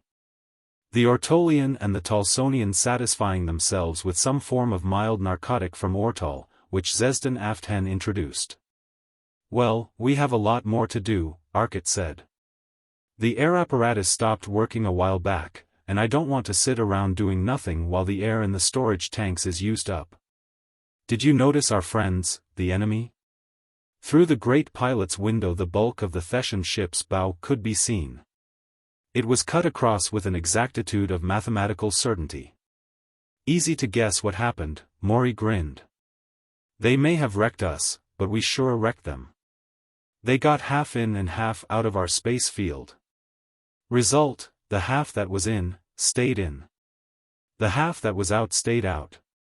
The two halves were instantaneously a billion miles apart, and that beautifully exact surface represents the point our space cut across. That being decided, the next question is how to fix this poor old wreck. Morey grinned a bit. Better, how to get out of here, and down to old Neptune. Fix it, replied Arcot. Come on. You get in your space suit, take the portable telectroscope and set it up in space, motionless, in such a position that it views both our ship and the nose of the Thetan machine, will you, Wade? Tune it to 773. Morey rose with Arcot, and followed him, somewhat mystified, down the passage. At the airlock Wade put on his spacesuit, and the Ortolian helped him with it. In a moment the other three men appeared bearing the machine. It was practically weightless, though it would fall slowly if left to itself, for the mass of the Ancient Mariner and the front end of the Thetan ship made a considerable attractive field. But it was clumsy, and needed guiding here in the ship. Wade took it into the airlock, and a moment later into space with him. His hand molecular driving unit pulling him, he towed the machine into place, and with some difficulty got it practically motionless with respect of the two bodies, which were now lying against each other. Turn it a bit, Wade, so that the Ancient Mariner is just in its range, came Arcot's thoughts. Wade did so. Come on back and watch the fun. Wade returned. Arcot and the others were busy placing a heavy emergency lead from the storeroom in the place of one of the broken leads. In 5 minutes they had it fixed where they wanted it. Into the control room went Arcot, and started the power room teleview plate. Connected into the system of view plates, the scene was visible now on all the plates in the ship. Well off to one side of the room, prepared for such emergencies, and equipped with individual power storage coils that would run it for several days, the view plate functioned smoothly. Now, we are ready, said Arcot. The Talsonian proved he understood Arcot's intentions by preceding him to the laboratory. Arcot had 2 viewplates operating here. One was covering the scene as shown by the machine outside, and the other showed the power room. Arcot stepped over to the artificial matter machine, and worked swiftly on it. In a moment the power from the storage coils of the ship was flowing through the new cable, and into the machine. A huge ring appeared about the nose of the Thetan ship, fitting snugly over it. A terrific wrench, and it was free of the Ancient Mariner. The ring contracted and formed a chunk of the stuff free of the broken nose of the ship. It was carried over to the wall of the Ancient Mariner, a smaller piece snipped off as before, and carried inside. A piece of perhaps half a ton mass. I hope they use good stuff, grinned Arcot. The piece was deposited on the floor of the ship, and a disc formed of artificial matter plugged the hole in its side. Another took a piece of the relux from the broken Thetan ship, pushed it into the hole on the ship. The space about the scene of operation was a crackling inferno of energy breaking down into heat and light. Arcot dematerialized his tremendous tools, and the wall of the Ancient Mariner was neatly patched with relux smoothed over as perfectly as before. A second time, using some of the relux he had brought within the ship, and the inner wall was rebuilt. The job was absolutely perfect, save that now, where there had been lux, there was an outer wall of relux. The main generator was crumpled up, and torn out. The auxiliary generators would have to carry the load. The great cables were swiftly repaired in the same manner, a perfect cylinder forming about them, and a piece of relux from the store Arcot had sliced from the enemy ship. Welding them perfectly under enormous pressure that made them flow perfectly into one another as heat alone could not. In less than half an hour the ship was patched up, the power room generally repaired, save for a few minor things that had to be replaced from the stores. The main generator was gone, but that was not an essential. The door was straightened and the job done. In an hour they were ready to proceed. Chapter 14. Intergalactic Space. Well, Sirius has retreated a bit, observed Arcot. The star was indeed several trillions of miles away. Evidently they had not been motionless as they had thought, but the interference of the Thessian ship had thrown their machine off. "Shall we go back, or go on?" asked Morey. "The ship works." "Why return?" asked Wade. "I vote we go on." "Seconded," added Arcot. "If they who know most of the ship vote for a continuance of the journey, then assuredly we who know so little can only abide by their judgment." "Let us continue," said Zesden Aften gravely. Space was suddenly black about them. Sirius was gone, all the jewels of the heavens were gone in the black of swift flight. 10 seconds later Arcot lowered the space control. Black behind them the night of space was pricked by points of light, the infinite multitude of the stars. Before them lay nothing. The utter emptiness of space between the galaxies. "Fleck steers." "What happened?" asked Morey in amazement, his pet Venerian phrase rolling out in his astonishment. "Tried an experiment, and it was overly successful," replied Arcot, a worried look on his face. "I tried combining the Thessian high-speed time distortion with our high-speed space distortion, both on low power. There ain't no sich animals, as the old agriculturist remarked of the giraffe. God knows what speed we hit, but it was plenty. We must be 10,000 light-years beyond the galaxy. That's a fine way to start the trip." "You have the old star maps to get back however, have you not?" asked Wade. "Yes, the maps we made on our first trip out this way are in the cabinet. Look 'em up, will you, and see how far we have to go before we reach the cosmic fields?" Arcot was busy with his instruments, making a more accurate determination of their distance from the edge of the galaxy. He adopted the figure of 12,500 light-years as the probable best result. Wade was back in a moment with the information that the fields lay about 16,000 light-years out. Arcot went on, at a rate that would reach the fields in 2 hours. Several hours more were spent in measurements, till at last Arcot announced himself satisfied. "Good enough, back we go." Again in the control room, he threw on the drive, and shot through the 27,000 light-years of cosmic ray fields, and then more leisurely returned to the galaxy. The star maps were strangely off. They could follow them, but only with difficulty as the general configuration of the constellations that were their guides were visibly altered to the naked eye. "Morey," said Arcot softly, looking at the constellation at which they were then aiming, and at the map before him, "there is something very, very rotten. The universe either ain't what it used to be or we have traveled in more than space." "I know it, and I agree with you. Obviously, from the degree of alteration off the constellations, we are off by about 100,000 years. Question, how come? Question, what are we going to do about it? Answer 1, remembering what we observed in Sirius, I suspect that the interference of that Thessian ship, with its time field opposing our space field, did things to our time frame. We were probably thrown off then. As to the second question, we have to determine number 1 first.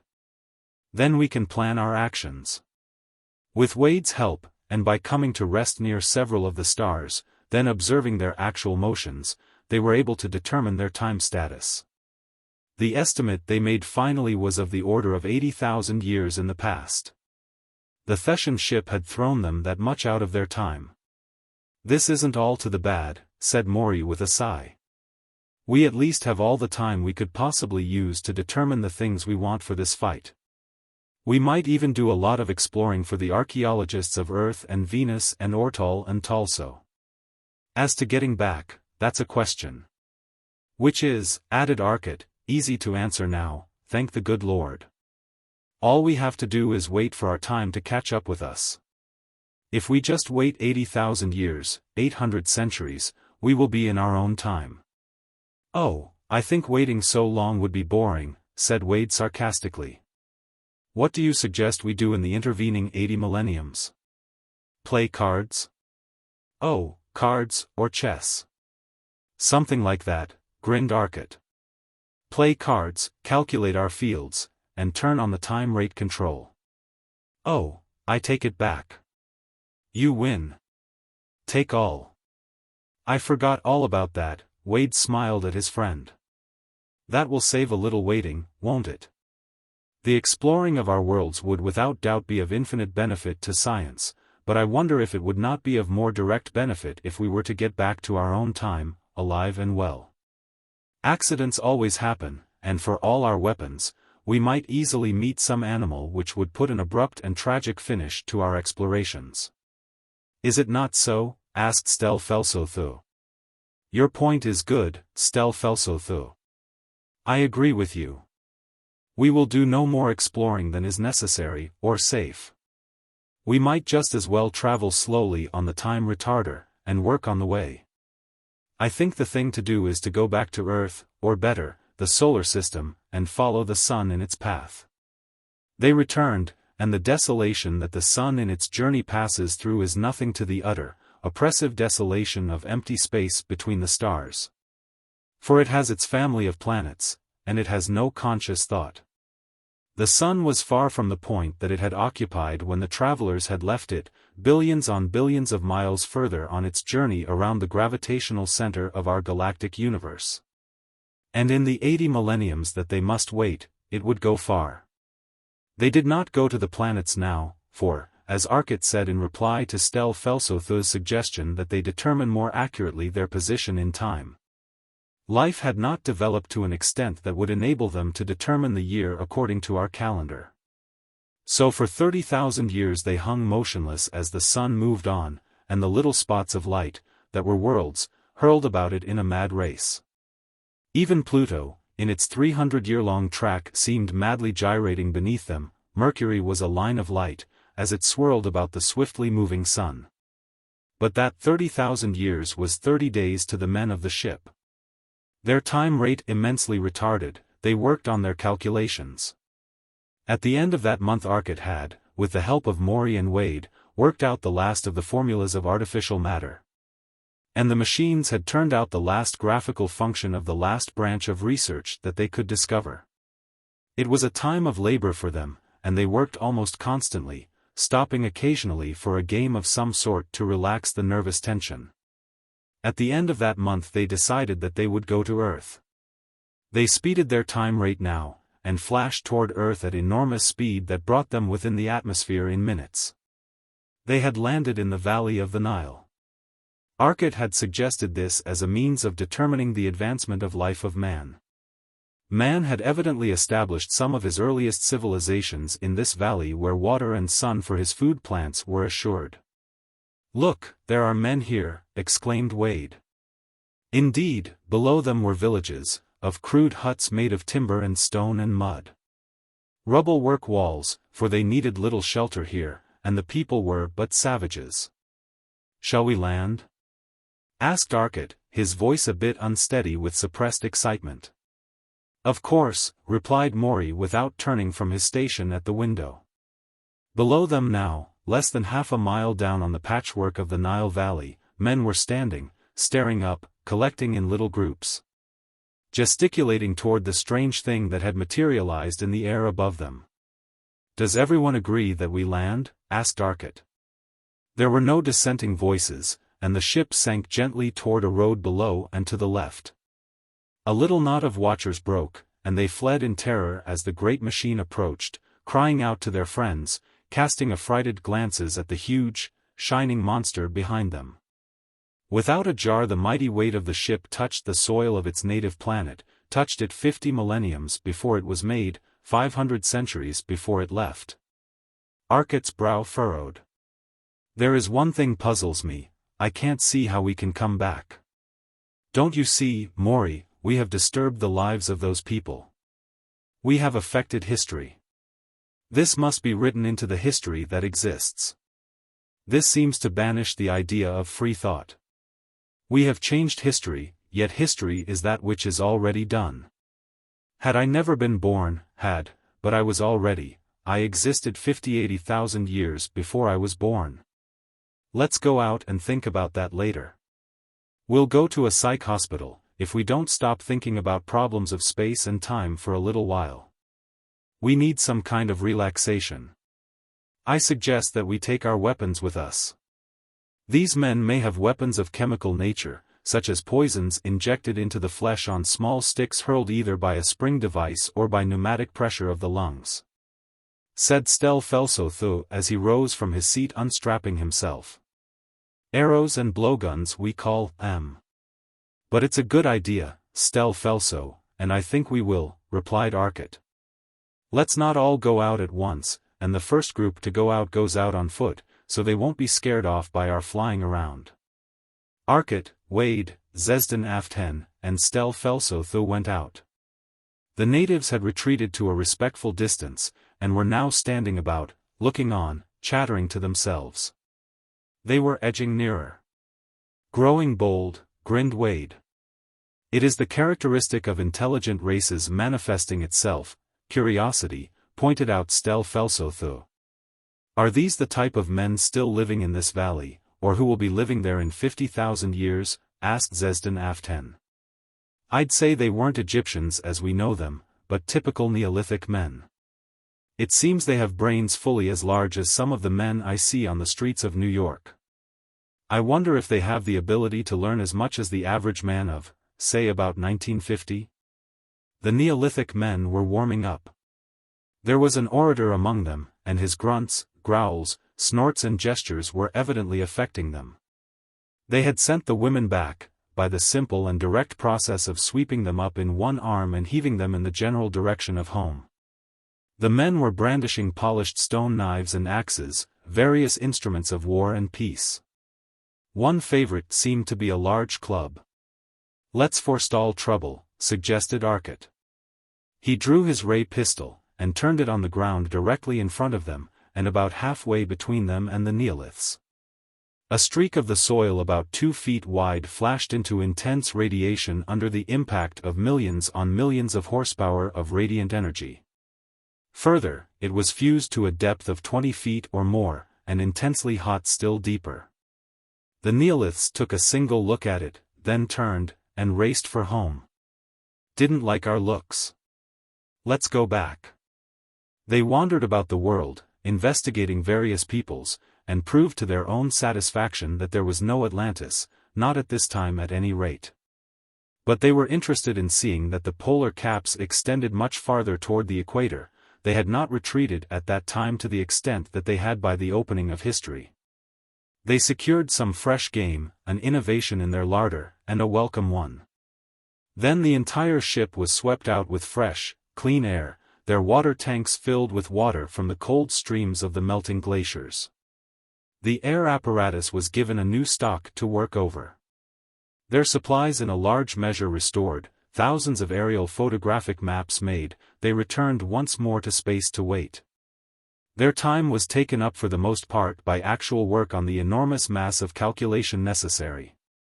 It is inconceivable to the layman what tremendous labor is involved in the development of a single mathematical hypothesis, and a concrete illustration of it was the long time, with tremendously advanced calculating machines, that was required in their present work. They had worked out the problem of the time field, but there they had been aided by the actual apparatus, and the possibilities of making direct tests on machines already set up. The problem of artificial matter, at length fully solved, was a different matter. This had required within a few days of a month, by their clocks. Close to 30,000 years of Earth's time, for they had really been forced to develop it all from the beginning. In the small improvements Arcot had instituted in XVII's device, he had really merely followed the particular branch that XVIII had stumbled upon. Hence it was impossible to determine with any great variety, the type of matter created. Now, however, Arcot could make any known kind of matter, and many unknown kinds. But now came the greatest problem of all. They were ready to start work on the data they had collected in space. "What," asked XVIII, as he watched the 3 terrestrians begin their work, "is the nature of the thing you are attempting to harness?" "In a word, energy," replied Arcot, pausing.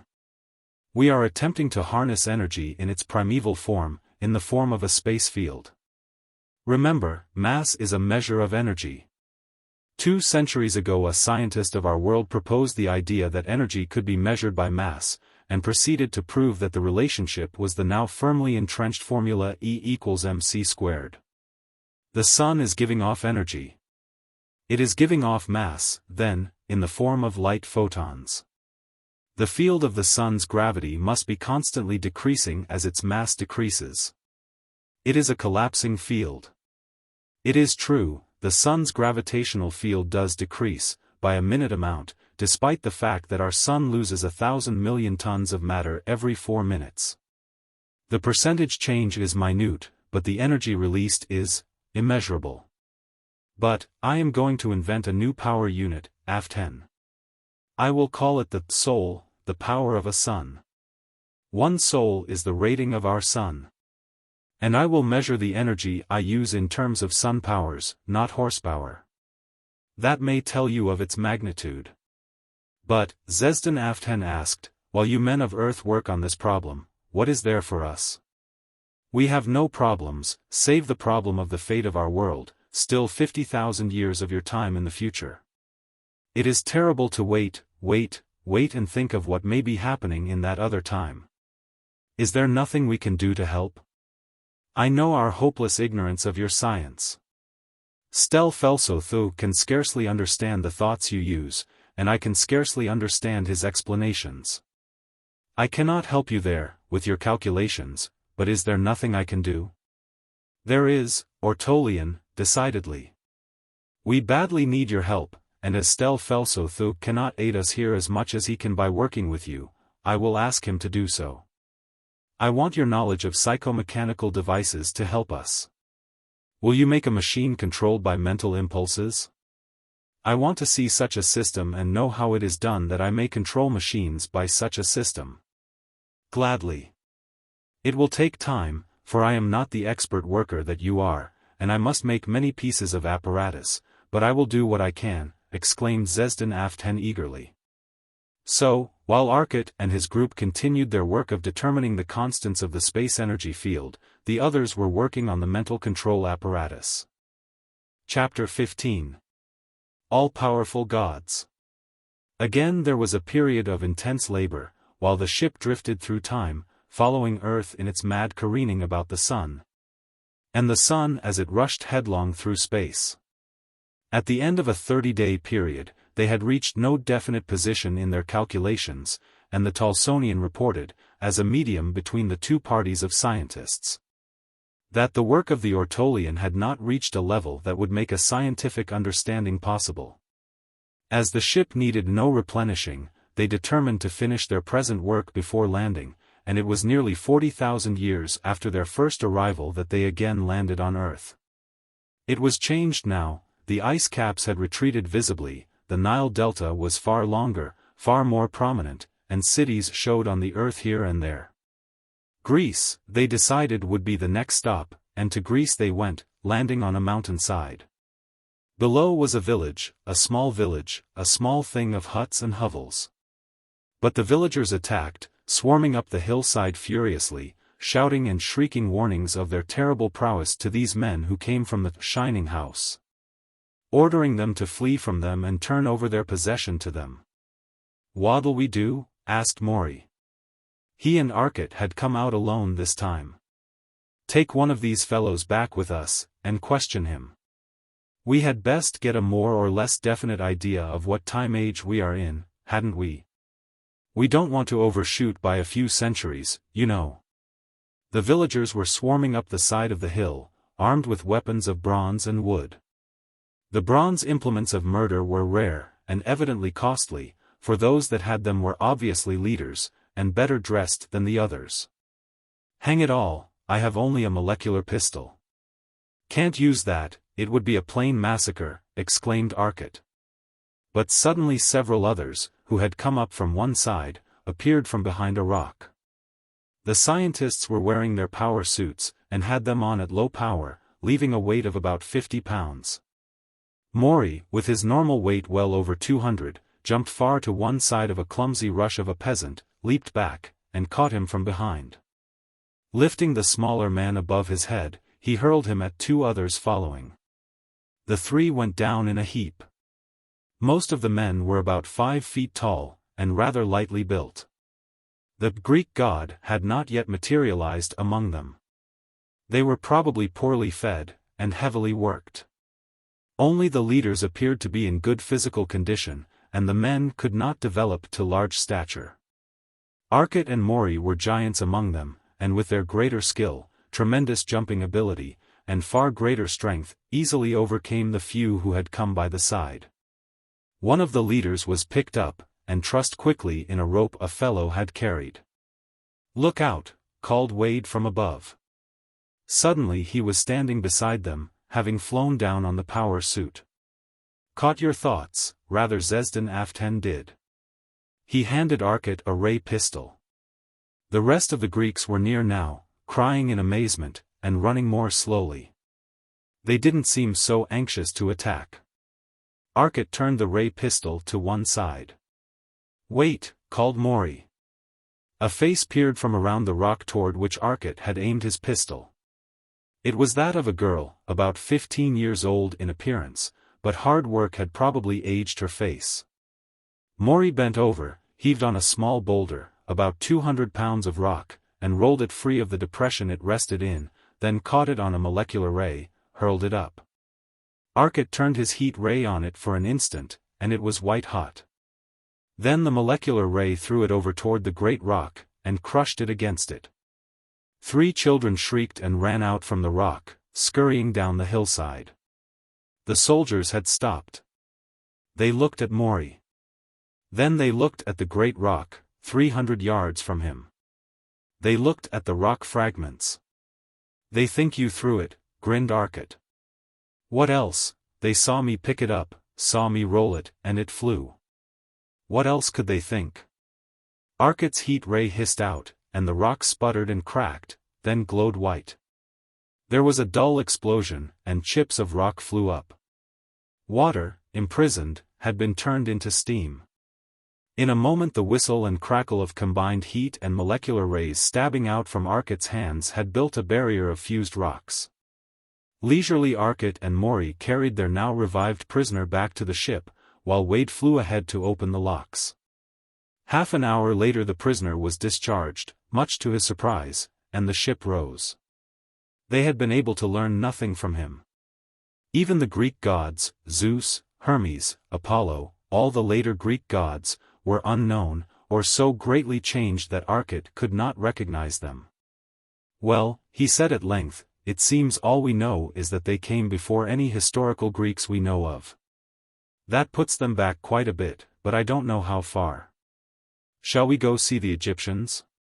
They tried Egypt, a few moments across the Mediterranean, landing close to the mouth of the Nile. The people of a village nearby immediately set out after them. Better prepared this time, Arcot flew out to meet them with XVIII and Stel Felsotho.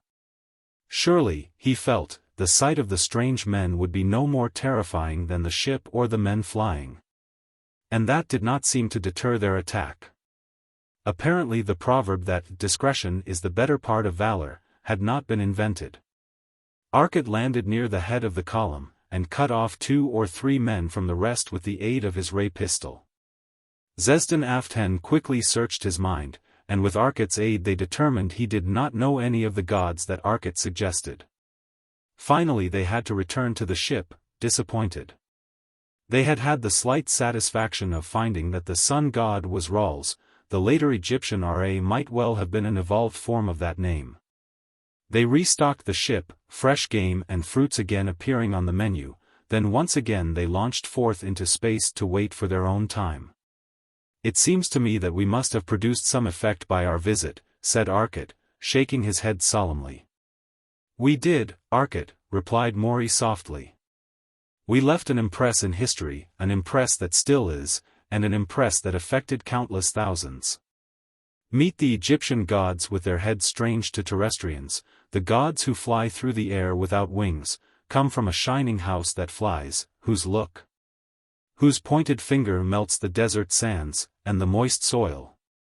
He continued softly, nodding toward the Ortolian and the Talsonian. Their impossible gods existed, and visited them. Indubitably some genius saw that here was a chance for fame and fortune and sold charms against the gods. Result, we are carrying with us some of the oldest deities. Again, we did leave our imprint in history. And, cried Wade excitedly, meet the great Hercules, who threw men about. I always knew that Morey was a brainless brute, but I never realized the marvelous divining powers of those Greeks so perfectly. Now, the incarnation of dumb power. Dramatically Wade pointed to Morey, unable even now to refrain from some unnecessary comments. All right, Mercury, the messenger of the gods speaks. The little flaps on Wade's flying shoes must indeed have looked like the winged shoes of legend. Wade was Mercury, too brainless for anything but carrying the words of wisdom uttered by others. And Arcot, continued Morey, releasing Wade from his condescending stare, is Jove, hurling the rock-fusing, destroying thunderbolts. The gods that my friends have been talking of, explained Arcot to the curious Ortolians, are legendary deities of Earth. I can see now that we did leave an imprint on history in the only way we could, as gods, for surely no other explanation could have occurred to those men. The days passed swiftly in the ship, as their work approached completion. Finally, when the last of the equation of time, artificial matter, and the most awful of their weapons, the unlimited cosmic power, had been calculated, they fell to the last stage of the work. The actual appliances were designed. Then the completed apparatus that the Ortolian and the Talsonian had been working on, was carefully investigated by the terrestrial physicists, and its mechanism studied. Arcot had great plans for this, and now it was incorporated in their control apparatus. The one remaining problem was their exact location in time. Already their progress had brought them well up to the 19th century, but, as Morey sadly remarked, they couldn't tell what date, for they were sadly lacking in history. Had they known the real date, for instance, of the famous Battle of Bull Run, they could have watched it in the telectroscope, and so determined their time. As it was, they knew only that it was one of the periods of the first half of the decade of 1860. As historians, we're a bunch of first-class kitchen mechanics. Looks like we're due for another landing to locate the exact date, agreed Arcot. Why land now? Let's wait until we are nearer the time to which we belong, so we won't have to watch so carefully and so long, suggested Wade. They argued this question for about 200 years as a matter of fact. After that, it was academic anyway. Chapter 16. Home again. They were getting very near their own time, Arcot felt. Indeed, they must already exist on Earth. One thing that puzzles me, he commented, is what would happen if we were to go down now, and see ourselves. Either we can't or we don't want to do it, pointed out Morey, because we didn't. I think the answer is that nothing can exist two times at the same time rate, said Arcot. As long as we were in a different time rate we could exist at two times. When we tried to exist simultaneously, we could not, and we were forced to slip through time to a time wherein we either did not exist or wherein we had not yet been. Since we were nearer the time when we last existed in normal time, than we were to the time of our birth, we went to the time we left. I suspect that we will find we have just left Earth. Shall we investigate? Absolutely, Arcot, and here's hoping we didn't overshoot the mark by much. As Morey intimated, had they gone much beyond the time they left Earth, they might find conditions very serious, indeed. But now they went at once toward Earth on the time control. As they neared, they looked anxiously for signs of the invasion. Arcot spotted the only evident signs, however. Two large spheres, tiny points in appearance on the telectroscope screen, were circling Earth, one at about 1,000 miles, moving from east to west, the other about 1,200 miles moving from north to south. It seems the enemy have retreated to space to do their fighting. I wonder how long we were away. As they swept down at a speed greater than light, they were invisible till Arcot slowed down near the atmosphere. Instantly half a dozen fast ships darted toward them, but the ship was very evidently unlike the Thetan ships, and no attack was made. First the occupants would have an opportunity to prove their friendliness. Terrestrians Arcot, Morey and VIII reporting back from exploration in space, with 2 friends. All have been on Earth with us previously, said Arcot into the radio vision apparatus. Very well, Dr. Arcot. You are going to New York or Vermont? Asked the patrol commander. Vermont. Yes, sir. I'll see that you aren't stopped again. And, thanks to the message thus sent ahead, they were not, and in less than half an hour they landed once more in Vermont, on the field from which they had started. The group of scientists who had been here on their last call had gone, which seemed natural enough to them, who had been working for 3 months in the interval of their trip, but to Dr. Arcot Sr., as he saw them, it was a misfortune. Now I never will get straight all you'll have ready, and I didn't expect you back till next week. The men have all gone back to their laboratories, since that permits of better work on the part of each, but we can call them here in half an hour. I'm sure they'll want to come. What did you learn, son, or haven't you done any calculating on your data as yet? We learned plenty, and I feel quite sure that a hint of what we have would bring all those learning hounds around us pretty quickly, Dad, laughed Arcot Jr., and believe it or not. We've been calculating on this stuff for 3 months since we left yesterday. What? Yes, it's true. We were on our time field, and turned on the space control, and a Thetan ship picked that moment to run into us. We cut the ship in half as neatly as you please, but it threw us 80,000 years into the past. We have been coasting through time on retarded rate while Earth caught up with itself, so to speak. In the meantime, 3 months in a day. But don't call those men.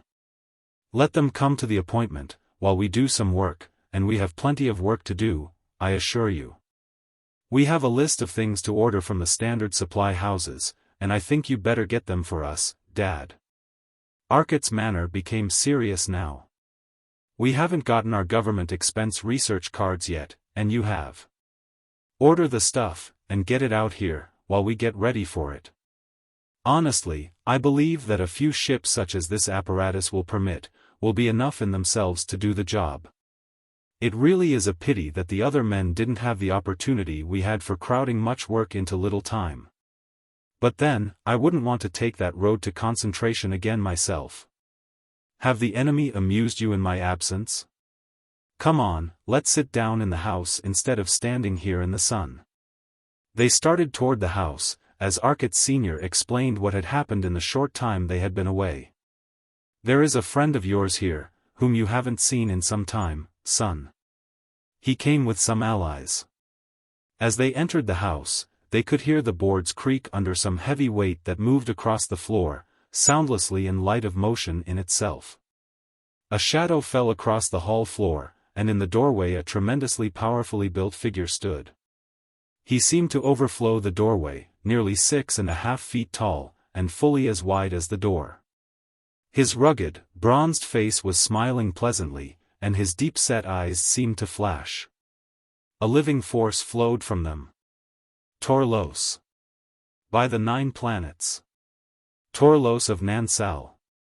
Say, I didn't expect you here, and I will not put my hand in that meat grinder of yours, grinned Arcot happily, as Torlos stretched forth a friendly, but quite too powerful hand. Torlos of Nansal, that planet Arcot had discovered on his first voyage across space, far in another island of space, another island universe, was not constructed as are human beings of Earth. Nor of Venus, Talso, or Ortol, but most nearly resembled, save in size, the Thetans. Their framework, instead of being stone, as is ours, was iron. Their bones were pure metallic iron, far stronger than bone. On these far stronger bones were great muscles of an entirely different sort, a muscle that used heat of the body as its fuel, a muscle that was utterly tireless, and unbelievably powerful.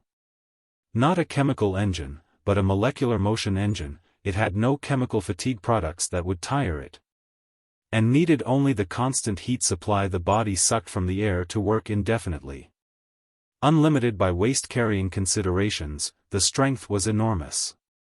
It was one of the commercial space freighters plying between Nansal, Saturn, Earth and Venus that had brought the news of this war to him, Torlos explained, and he, as the new trade coordinator and fourth of the four who now ruled Nansal, had suggested that they go to the aid of the man who had so aided them in their great war with Saturn. It was Arcot's gift of the secret of the molecular ray and the molecular ship that had enabled them to overcome their enemy of centuries, and force upon them an unwelcome peace. Now, with a fleet of 50 interstellar, or better, intergalactic battleships, Nansal was coming to Earth's aid. The battleships were now on patrol with all of Earth's and Venus' fleet. But the Nansalian ships were all equipped with the enormously rapid space distortion system of travel, of course, and were a shock troop in the patrol. The Terrestrian and Venerian patrols were not so equipped in full. And Arcot, from what I have learned from your father, it seems that I can be of real assistance, finished Torlos. But now, I think, I should know what the enemy has done. I see they built some forts. Yes, replied Arcot Sr., they did. They decided that the system used on the forts of North and South Poles was too effective. They moved to space, and cut off slices of Luna, pulled it over on their molecular rays, and used some of the most magnificent apparatus you ever dreamed of. I have just started working on the mathematics of it. We sent out a fleet to do some investigating, but they attacked, and stopped work in the meantime. Whatever the ray is that can destroy matter at a distance, they are afraid that we could find its secret too easily, and block it, for they don't think it is a weapon. And it is evidently slow in action. Then it isn't what I thought it was, muttered Arcot. What did you think it was? Asked his father. Tell you later. Go on with the account. Well, to continue. We have not been idle. Following your suggestion, we built up a large ray screen apparatus, in fact, several of them, and carried them in ships to different parts of the world. Also some of the planets, lest they start dropping worlds on us. They are already in operation, sending their defensive waves against the heaviside layer. Radio is poor, over any distance, and we can't call Venus from inside the layer now. However, we tested the protection, and it works, far more efficiently than we calculated, due to the amazing conductivity of the layer. If they intend to attack in that way, I suspect that it will be soon, for they are ready now, as we discovered. An attack on their fort was met with a ray screen from the fort. They fight with a wild viciousness now. They won't let a ship get near them. They destroy everything on sight. They seem tremendously afraid of that apparatus of yours. Too bad we had no more. We will have, if you will let me get to work. They went to the ship, and entered it. Arcot Sr. did not follow, but the others waited, while the ship left Earth once more, and floated in space. Immediately they went into the time field. They worked steadily, sleeping when necessary, and the giant strength of Torlos was frequently as great an asset as his indefatigable work. He was learning rapidly, and was able to do a great deal of the work without direction. He was not a scientist, and the thing was new to him, but his position as one of the best of the secret intelligence force of Nansal had proven his brains, and he did his share. The others, scientists all, found the operations difficult, for work had been allotted to each according to his utmost capabilities. It was still nearly a week of their time before the apparatus was completed to the extent possible, less than a minute of normal time passing. Finally the unassembled, but completed apparatus, was carried to the laboratory of the cottage. And word was sent to all the men of Earth that Arcot was going to give a demonstration of the apparatus he hoped would save them. The scientists from all over Earth and Venus were interested, and those of Earth came, for there was no time for the men of Venus to arrive to inspect the results. Chapter 17. Power of Mind. It was night. The stars visible through the laboratory windows winked violently in the disturbed air of the heaviside layer, for the molecular ray screen was still up. The laboratory was dimly lighted now, all save the front of the room. There, a mass of compact boxes were piled one on another, and interconnected in various and indeterminate ways. and one table lay in a brilliant path of illumination. Behind it stood Arcot. He was talking to the dim white group of faces beyond the table, the scientists of Earth assembled. I have explained our power. It is the power of all the universe, cosmic power, which is necessarily vaster than all others combined. I cannot explain the control in the time I have at my disposal, but the mathematics of it, worked out in 2 months of constant effort, you can follow from the printed work which will appear soon. The second thing, which some of you have seen before, has already been partly explained. It is, in brief, artificially created matter. The 2 important things to remember about it are that it does exist, and that it exists only where it is determined to exist by the control there, and nowhere else. These are all coordinated under the new mental relay control. Some of you will doubt this last, but think of it under this light. Will, thought, concentration, they are efforts, they require energy. Then they can exert energy. That is the key to the whole thing. But now for the demonstration. Arcot looked toward Morey, who stood off to one side. There was a heavy thud as Morey pushed a small button. The relay had closed. Arcot's mind was now connected with the controls. A globe of cloudiness appeared. It increased in density, and was a solid, opalescent sphere. There is a sphere, a foot in diameter, 10 feet from me, droned Arcot. The sphere was there. It is moving to the left. The sphere moved to the left at Arcot's thought. It is rising. The sphere rose. It is changing to a disk 2 feet across. The sphere seemed to flow, and was a disk 2 feet across as Arcot's toneless voice of concentration continued. It is changing into a hand, like a human hand. The disk changed into a human hand, the fingers slightly bent, the soft, white fingers of a woman with the pink of the flesh and the wrinkles at the knuckles visible.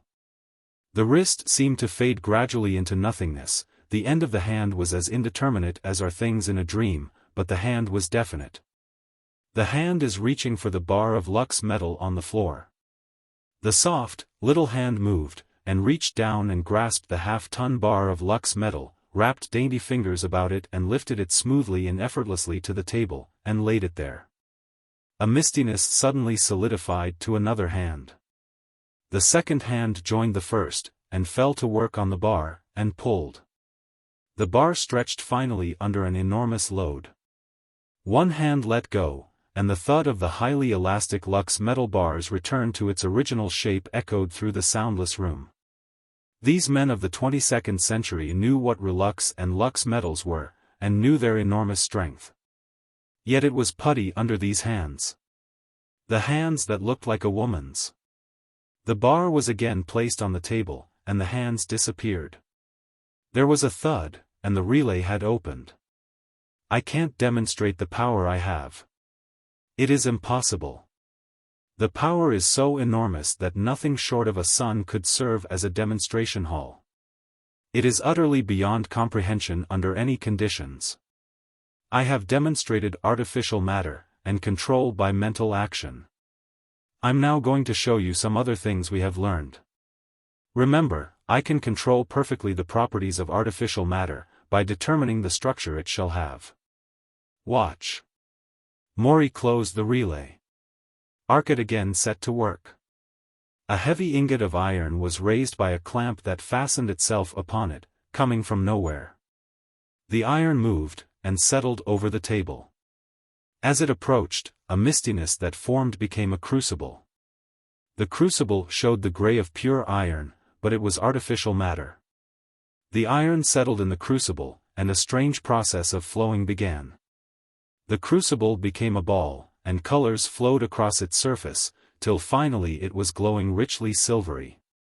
The ball opened, and a great lump of silvery stuff was within it. It settled to the floor, and the ball disappeared, but the silvery metal did not. "Platinum," said Morey softly. A gasp came from the audience. Only platinum could exist there, and the matter had to rearrange itself as platinum. He could rearrange it in any form he chose, either absorbing or supplying energy of existence and energy of formation. The mistiness again appeared in the air, and became a globe of brown. But it changed, and disappeared. Morey recognized the signal. He will now make the artificial matter into all the elements, and many non-existent elements, unstable, atomic figures. There followed a long series of changes. The material shifted again, and again. Finally the last of the natural elements was left behind, all 104 elements known to man were shown, and many others. We will skip now. This is element of atomic weight 7,000. It was a lump of soft, oozy blackness. One could tell from the way that Arcot's mind handled it that it was soft. It seemed cold, terribly cold. Morey explained. It is very soft, for its atom is so large that it is soft in the molecular state. It is tremendously photoelectric, losing electrons very readily, and since its atom has so enormous a volume, its electrons are very far from the nucleus in the outer rings. And they absorb rays of very great length. Even radio and some shorter audio waves seem to affect it. That accounts for its blackness, and the softness as Arcot has truly depicted it. Also, since it absorbs heat waves and changes them to electrical charges, it tends to become cold, as the frost Arcot has shown indicates. Remember, that is infinitely hard as you see it, for it is artificial matter, but Arcot has seen natural matter forced into this exceedingly explosive atomic figuration. It is so heavily charged in the nucleus that its X-ray spectrum is well toward the gamma. The inner electrons can scarcely vibrate. Again the substance changed, and was gone.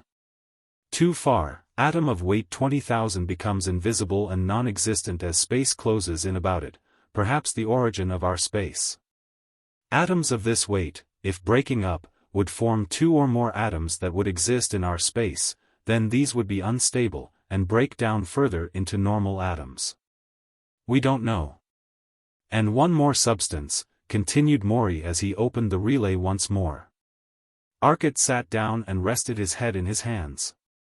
He was not accustomed to this strain, and though his mind was one of the most powerful on Earth, it was very hard for him. We have a substance of commercial and practical use now. Cosmium. Arcot will show one method of making it.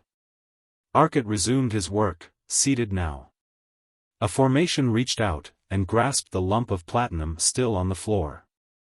Other bars of iron were brought over from the stack of material laid ready, and piled on a broad sheet that had formed in the air, tons of it, tens of tons.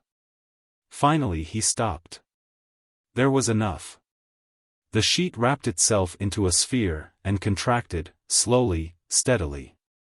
It was rampant with energy, energy flowed from it, and the air about was glowing with ionization. There was a feeling of awful power that seeped into the minds of the watchers, and held them spellbound before the glowing, opalescent sphere. The tons of matter were compressed now to a tiny ball. Suddenly the energy flared out violently, a terrific burst of energy, ionizing the air in the entire room, and shooting it with tiny, burning sparks. Then it was over. The ball split, and became two planes. Between them was a small ball of a glistening solid. The planes moved slowly together, and the ball flattened, and flowed. It was a sheet. A clamp of artificial matter took it, and held the paper-thin sheet, many feet square, in the air. It seemed it must bend under its own enormous weight of tons, but thin as it was it did not. Cosmium, said Morey softly. Arcot crumpled it, and pressed it once more between artificial matter tools. It was a plate, thick as heavy cardboard, and 2 feet on a side. He set it in a holder of artificial matter, a sort of frame, and caused the controls to lock. Taking off the headpiece he had worn, he explained, as Morey said, Cosmium. Briefly, density, 5007.89. Tensile strength, about 200,000 times that of good steel. The audience gasped. That seems little to men who do not realize what it meant. An inch of this stuff would be harder to penetrate than 3 miles of steel. Our new ship, continued Arcot, will carry 6-inch armor. 6 inches would be the equivalent of 18 miles of solid steel, with the enormous improvement that it will be concentrated, and so will have far greater resistance than any amount of steel. Its tensile strength would be the equivalent of an 18-mile wall of steel. But its most important properties are that it reflects everything we know of cosmics, light, and even moleculars. It is made of cosmic ray photons, as lux is made of light photons, but the inexpressibly tighter bond makes the strength enormous. It cannot be handled by any means save by artificial matter tools. And now I am going to give a demonstration of the theatrical possibilities of this new agent. Hardly scientific, but amusing. But it wasn't exactly amusing. Arcot again donned the headpiece. I think, he continued, that a manifestation of the supernatural will be most interesting. Remember that all you see is real, and all effects are produced by artificial matter generated by the cosmic energy, as I have explained, and are controlled by my mind. Arcot had chosen to give this demonstration with definite reason. Apparently a bit of scientific playfulness, yet he knew that nothing is so impressive, nor so lastingly remembered as a theatrical demonstration of science. The greatest scientist likes to play with his science. But Arcot's experiment now, it was on a level of its own. From behind the table, apparently crawling up the leg came a thing. It was a hand. A horrible, disjointed hand. It was withered and encarmined with blood, for it was severed from its wrist, and as it hunched itself along, moving by a ghastly twitching of fingers and thumb, it left a trail of red behind it. The papers to be distributed rustled as it passed, scurrying suddenly across the table, down the leg, and racing toward the light switch. By some process of writhing jerks it reached it, and suddenly the room was plunged into half-light as the lights winked out. Light filtering over the transom of the door from the hall alone illuminated the hall, but the hand glowed. It glowed, and scurried away with an awful rustling, scuttling into some unseen hole in the wall. The quiet of the hall was the quiet of tenseness. From the wall, coming through it, came a mistiness that solidified as it flowed across.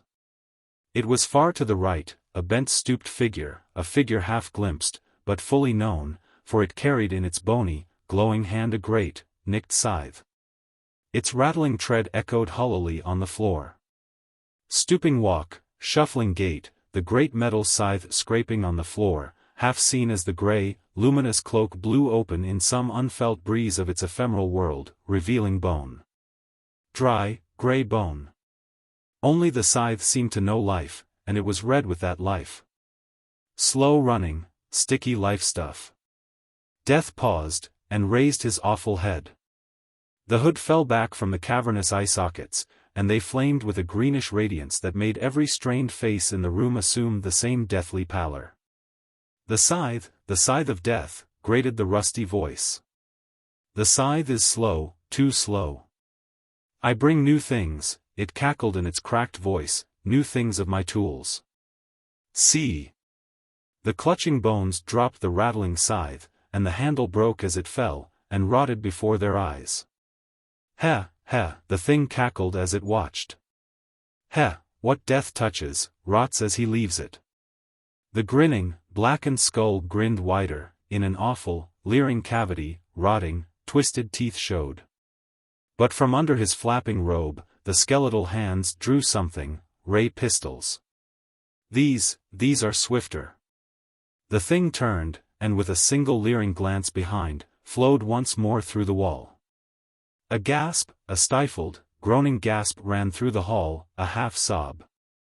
But far, far away they could hear something clanking, dragging its slow way along. Spellbound they turned to the farthest corner, and looked down the long, long road that twined off in distance. A lone, luminous figure plodded slowly along it, his half-human shamble bringing him rapidly nearer. Larger and larger he loomed, clearer and clearer became the figure, and his burden. Broken, twisted steel, or metal of some sort, twisted and blackened. It's over, and my toys are here. I win, I always win. For I am the spawn of Mars, of war, and of hate, the sister of war, and my toys are the things they leave behind. It gesticulated, waving the twisted stuff, and now through the haze, they could see them, buildings. The framework of buildings and twisted liners, broken weapons. It loomed nearer, the cavernous, glowing eyes under low, shaggy brows, became clear, the awful brutal hate, the lust of death. The rotting flesh of disease, all seemed stamped on the horror that approached. Ah! It had seen them. Ah! It dropped the buildings, the broken things, and shuffled into a run, toward them. Its face changed, the lips drew back from broken, stained teeth, the curling, cruel lips, and the rotting flesh of the face wrinkled into a grin of lust and hatred. The shaggy mop of its hair seemed to writhe and twist, the long, thin fingers grasped spasmodically as it neared. The torn, broken fingernails were visible, nearer, nearer, nearer. Oh, God, stop it! A voice shrieked out of the dark as someone leaped suddenly to his feet. Simultaneously with the cry, the thing puffed into nothingness of energy from which it had sprung, and a great ball of clear, white glowing light came into being in the center of the room. Flooding it with a light that dazzled the eyes, but calmed broken nerves. Chapter 18. Earth's Defenses. I am sorry, Arcot. I did not know, for I see I might have helped, but to me, with my ideas of horror, it was as you said, amusement, said Torlos. They were sitting now in Arcot's study at the cottage, Arcot, his father, Morey, Wade, Torlos, the three Ortolians and the Talsonian. I know, Torlos. You see, where I made my mistake, as I have said, was in forgetting that in doing as I did, picturing horror, like a snowball rolling, it would grow greater. The idea of horror started, my mind pictured one, and it inspired greater horror, which in turn reacted on my all too reactive apparatus. As you said, the things changed as you watched, molding themselves constantly as my mind changed them, under its own initiative and the concentrated thoughts of all those others. It was a very foolish thing to do, for that last thing, well, remember it existed, and the idea of hate and lust it portrayed was caused by my mind. But my mind could picture what it would do, if such were its emotions, and it would do them because my mind pictured them. And nothing could resist it. Arcot's face was white once more as he thought of the danger he had run, of the terrible consequences possible of that amusement. I think we had best start on the ship.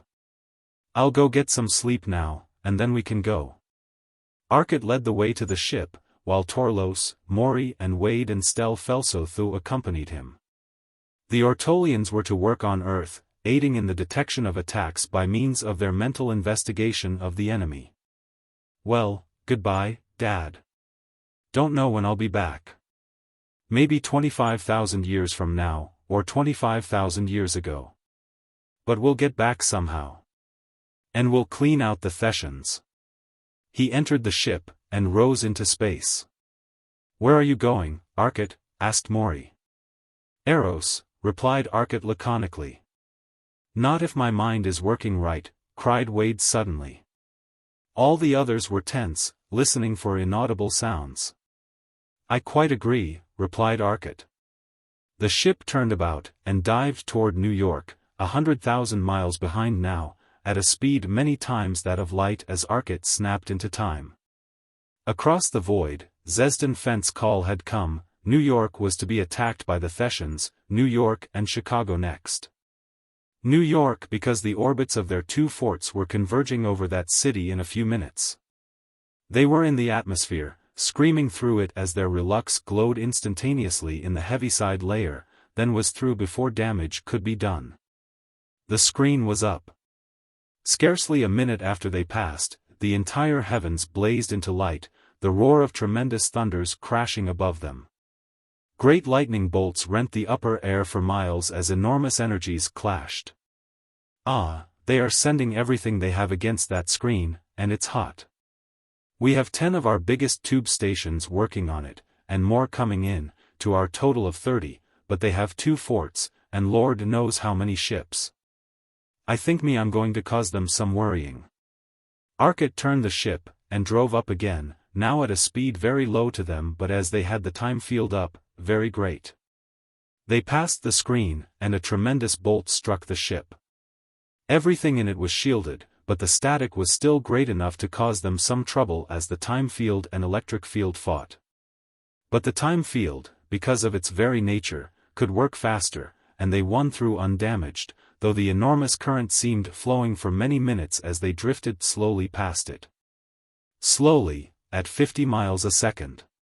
Out in space, free of the atmosphere, Arcot shot out to the point where the Thessians were congregating.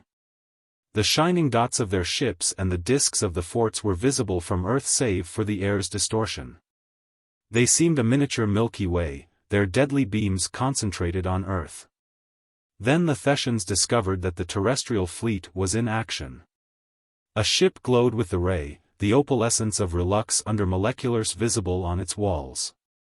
It simply searched for its opponent while its relux slowly yielded. It found it in time, and the terrestrial ship put up its screen. The terrestrial fleet set to work, everything they had flying at the Thessian giants, but the Thessians had heavier ships, and heavier tubes. More power was winning for them. Inevitably, when the sun's interference somewhat weakened the ray shield. About that time Arcot arrived. The nearest fort dived toward the further with an acceleration that smashed it against no less than 10 of its own ships before they could so much as move. When the way was clear to the other fort, and that fort had moved, the Berserk fort started off a new tack, and garnered 6 more wrecks on its side. Then Thett's emissaries located Arcot. The screen was up, and the Nigrian attractive ray apparatus which Arcot had used was working through it.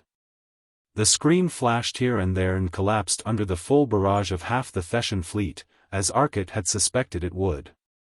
But the same force that made it collapse operated a relay that turned on the space control, and Thett's molecular ray energy steamed off to outer space. We worried them, then dug our hole and dragged it in after us, as usual, but damn it, we can't hurt them, said Arcot disgustedly. All we can do is tease them, then go hide where it's perfectly safe, in artificial. Arcot stopped in amazement. The ship had been held under such space control that space was shut in about them, and they were motionless. The dials had reached a steady point, the current flow had become zero.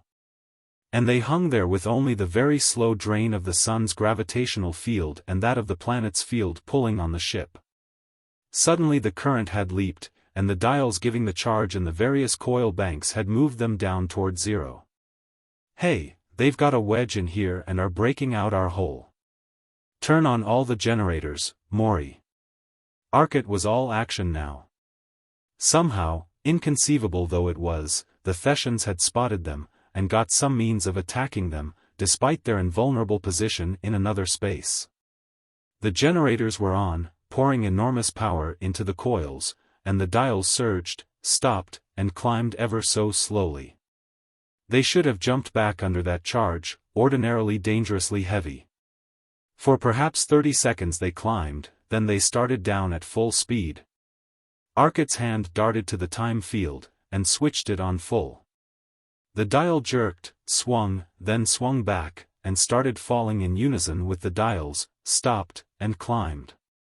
All climbed swiftly, gaining ever more rapidly. With what seemed a jerk, the time dial flew over, and back, as Arcot opened the switch. They were free, and the dial on the space control coils was climbing normally now.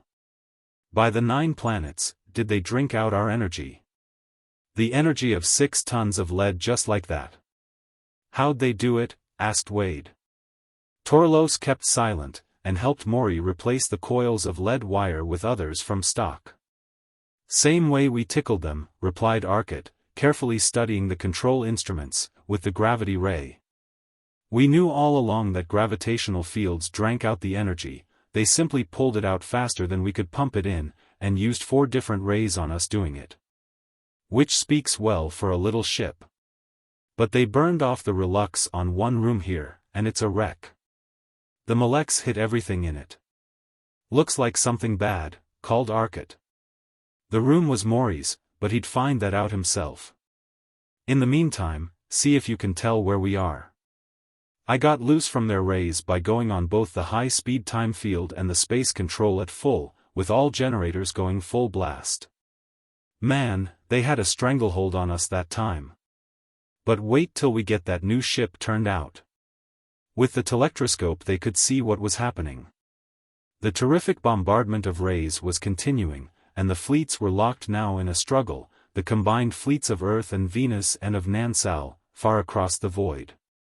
Many of the terrestrian, or better, Solarian ships, were equipped with space distortion apparatus, now.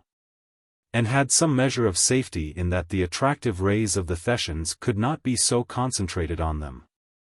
In numbers was safety. Arcot had been endangered because he was practically alone at the time they attacked. But it was obvious that the Solarian fleet was losing. They could not compete with the heavier ships, and now the frequent flaming bursts of light that told of a ship caught in the new deadly ray showed another danger.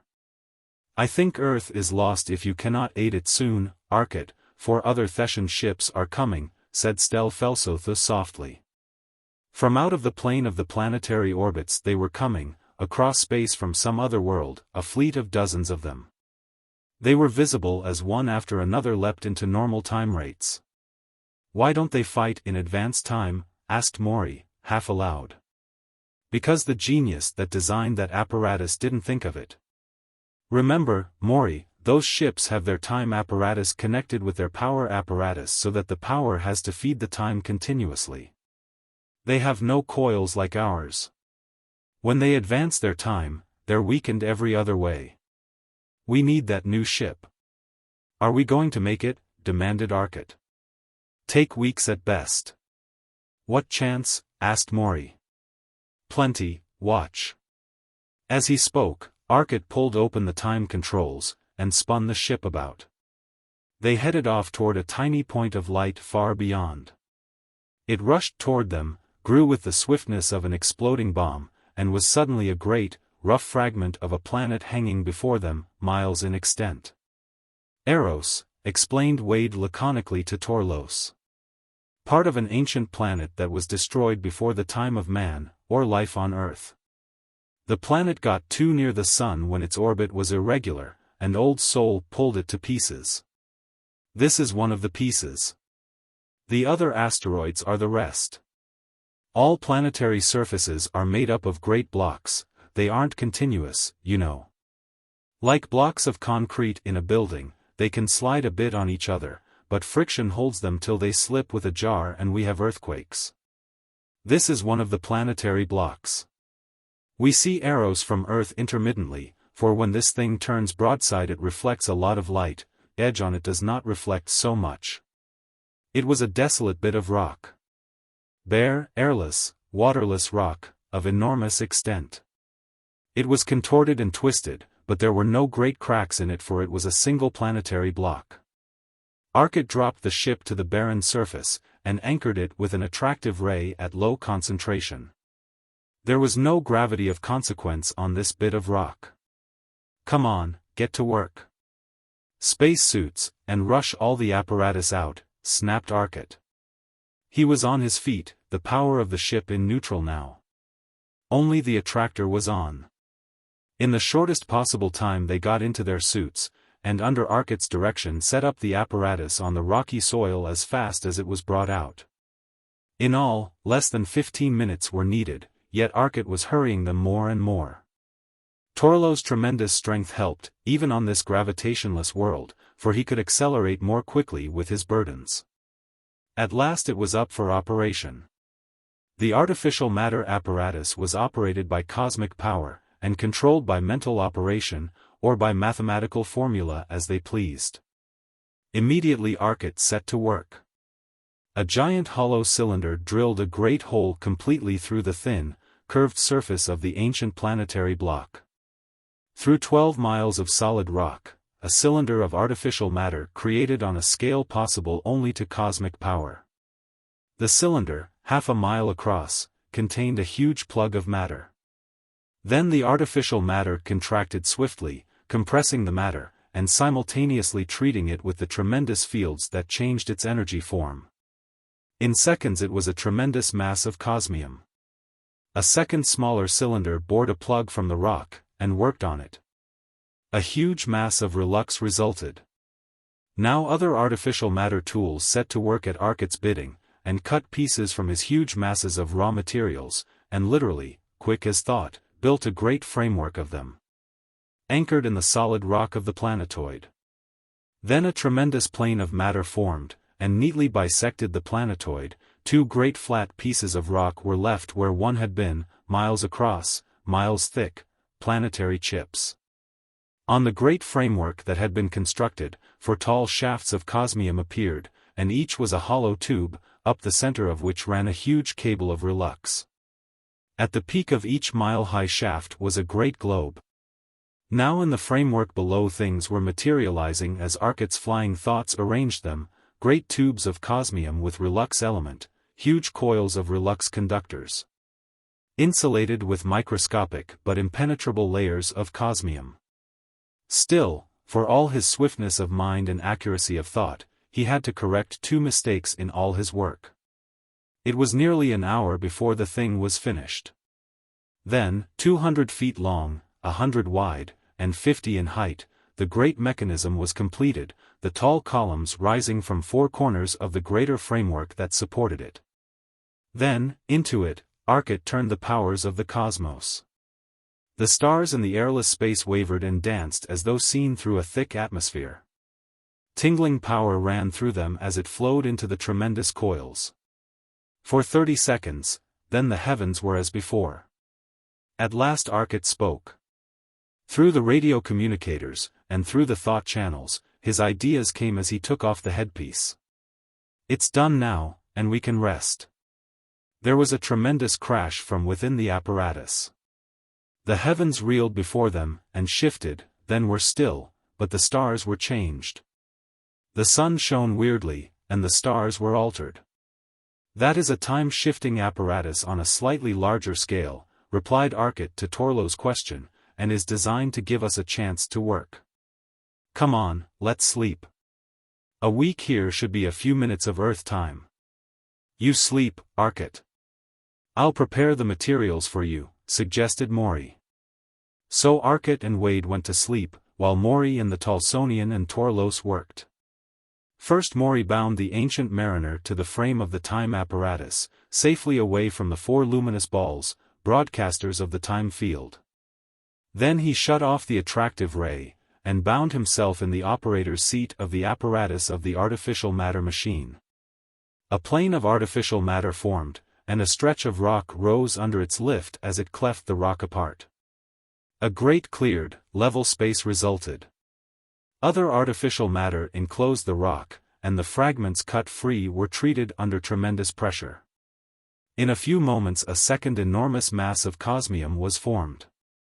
For 3 hours Morey worked steadily, building a tremendous reserve of materials. Lux metal he did not make, but relux, the infusible, perfect conductor, and cosmium in tremendous masses, he did make. And he made some great blocks of oxygen from the rock, transmuting the atoms, and stored it frozen on the plane, with liquid hydrogen in huge tanks, and some metals that would be needed. Then he slept while they waited for Arcot. 8 hours after he had lain down, Arcot was up, and ate his breakfast. He set to work at once with the machine. It didn't suit him, it seemed, and first he made a new tool, a small ship that could move about, propelled by a piece of artificial matter. And the entire ship was a tremendously greater artificial matter machine, with a greater power than before.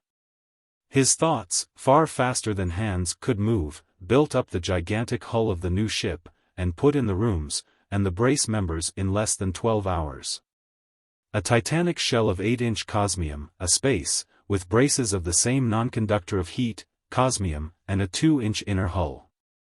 A tiny space in the gigantic hull, a space less than 1,000 cubic feet in dimension was the control and living quarters. It was held now on great cosmium springs, but Arcot was not by any means through. One man must do all the work, for one brain must design it, and though he received the constant advice and help of Morey and the others, it was his brain that pictured the thing that was built. At last the hull was completed. A single, glistening tube, of enormous bulk, a mile in length, 1,000 feet in diameter. Yet nearly all of that great bulk would be used immediately. Some room would be left for additional apparatus they might care to install. Spare parts they did not have to carry, they could make their own from the energy abounding in space. The enormous, shining hull was a thing of beauty through stark grandeur now, but obviously incomplete. The ray projectors were not mounted, but they were to be ray projectors of a type never before possible. Space is the transmitter of all rays, and it is in space that those energy forms exist. Arcot had merely to transfer the enormously high energy level of the space curvature to any form of energy he wanted, and now, with the complete statistics on it, he was able to do that directly.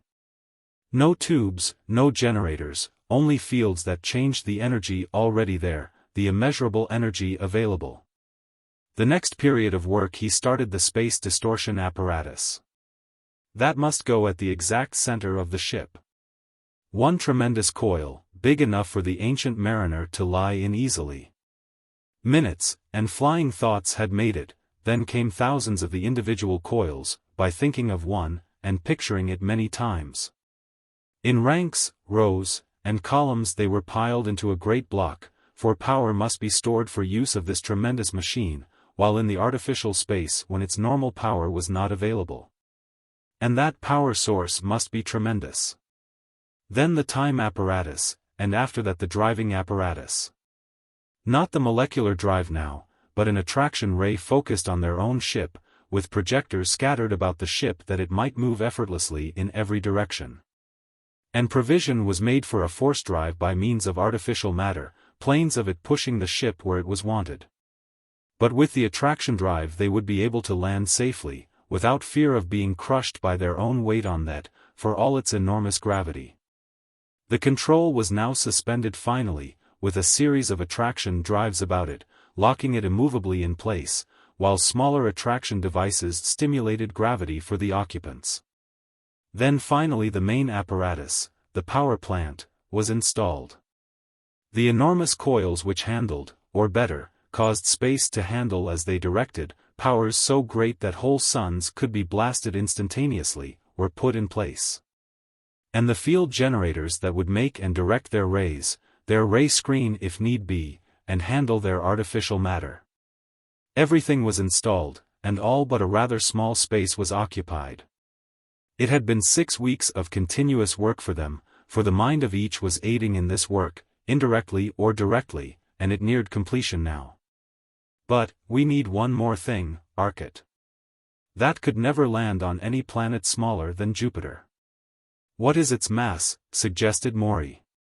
Don't know, I'm sure, but it is of the order of 1 billion tons. I know you are right. What are we going to do? Put on a tender. Why not the ancient mariner? Asked Wade. It isn't fitting. It was designed for individual use anyway, replied Morey. I suggest something more like this on a small scale. We won't have much work on that, merely think of every detail of the big ship on a small scale, with the exception of the control cube furnishings. Instead of the numerous decks, swimming pool and so forth, have a large, single room. Good enough, replied Arcot. As if by magic, a machine appeared, a small machine of 200-foot length, modified slightly in some parts, its bottom flattened, and equipped with an attractor anchor. Then they were ready. We will leave the mariner here, and get it later. This apparatus won't be needed any longer, and we don't want the enemy to get it. Our trial trip will be a fight. Called Arcot as he leaped from his seat. The mass of the giant ship pulled him, and he fell slowly toward it. Into its open port he flew, the others behind him, their suits still on. The door shut behind them as Arcot, at the controls, closed it. As yet they had not released the air supplies. It was airless. Now the hiss of air, and the quickening of heat crept through it. The water in the tanks thawed as the heat came, soaking through from the great heaters. In minutes the air and heat were normal throughout the great bulk. There was air in power compartments, though no one was expected to go there, for the control room alone need be occupied. Vision screens here viewed every part of the ship, and all about it. The eyes of the new ship were set in recesses of the tremendously strong cosmium wall, and over them, protecting them, was an infinitely thin, but infinitely strong wall of artificial matter. Permanently maintained. It was opaque to all forms of radiation known from the longest Hertzian to the shortest cosmics, save for the very narrow band of visible light. Whether this protection would stop the Thessian beam that was so deadly to Lux and Relux was not, of course, known. But Arcot hoped it would, and, if that beam was radiant energy, or material particles, it would. We'll destroy our station here now, and leave the ancient mariner where it is. Of course we are a long way out of the orbit this planetoid followed, due to the effect of the time apparatus, but we can note where it is, and we'll be able to find it when we want it, said Arcot. Seated at the great control board now. There were no buttons now, or visible controls, all was mental. A tiny sphere of artificial matter formed, and shot toward the control board of the time machine outside. It depressed the main switch, and space about them shifted, twisted, and returned to normal. The time apparatus was off for the first time in 6 weeks. Can't fuse that, and we can't crush it. It's made of cosmium, and trying to crush it against the rock would just drive it into it. We'll see what we can do though, muttered Arcot. A plane of artificial matter formed just beneath it, and sheared it from its bed on the planetoid, cutting through the heavy cosmium anchors. The framework lifted, and the apparatus with it. A series of planes, a gigantic honeycomb formed, and the apparatus was cut across again and again, till only small fragments were left of it. Then these were rolled into a ball, and crushed by a sphere of artificial matter beyond all repair. The enemy would never learn their secret. A huge cylinder of artificial matter cut a great gouge from the plane that was left ere the apparatus had been, and a clamp of the same material picked up the ancient mariner, deposited it there. Then covered it with rubble and broken rock. A cosmic flashed on the rock for an instant, and it was glowing, incandescent lava. The ancient mariner was buried under 100 feet of rapidly solidifying rock, but rock which could be fused away from its infusible walls when the time came. We're ready to go now, get to work with the radio, Morey, when we get to Earth. The gravity seemed normal here as they walked about, no accelerations affected them as the ship darted forward, for all its inconceivably great mass, like an arrow. Then flashed forward under time control. The sun was far distant now, for 6 weeks they had been traveling with the section of Eros under time control. But with their tremendous time control plant, and the space control, they reached the solar system in very little time. It seemed impossible to them that battle could still be waging, but it was. The ships of Earth and Venus, battling now as a last, hopeless stand, over Chicago, were attempting to stop the press of a great Thessian fleet. Thin, long Negrian or Syrian ships had joined them in the hour of Earth time that the men had been working. Still, despite the reinforcements, they were falling back. Chapter 19. The Battle of Earth. It had been an anxious hour for the forces of the solar system. They were in the last fine stages of Earth's defense when the General Staff received notice that a radio message of tremendous power had penetrated the ray screen, with advice for them. It was signed Arcot. Bringing new weapon. Draw all ships within the atmosphere when I start action, and drive Thessians back into space. Retire as soon as a distance of 10,000 miles is reached. I will then handle the fleet, was the message. Gentlemen, we are losing. The move suggested would be eminently poor tactics unless we are sure of being able to drive them. If we don't, we are lost in any event. I trust Arcot. How vote you? Asked General Hetzar Sthel. The message was relayed to the ships. Scarcely a moment after the message had been relayed, a tremendous battleship appeared in space, just beyond the battle. It shot forward, and planted itself directly in the midst of the battle, brushing aside 2 huge Thessians in its progress. The Thetan ships bounced off its sides, and reeled away. It lay waiting, making no move. All the Thetan ships above poured the full concentration of their moleculars into its tremendous bulk.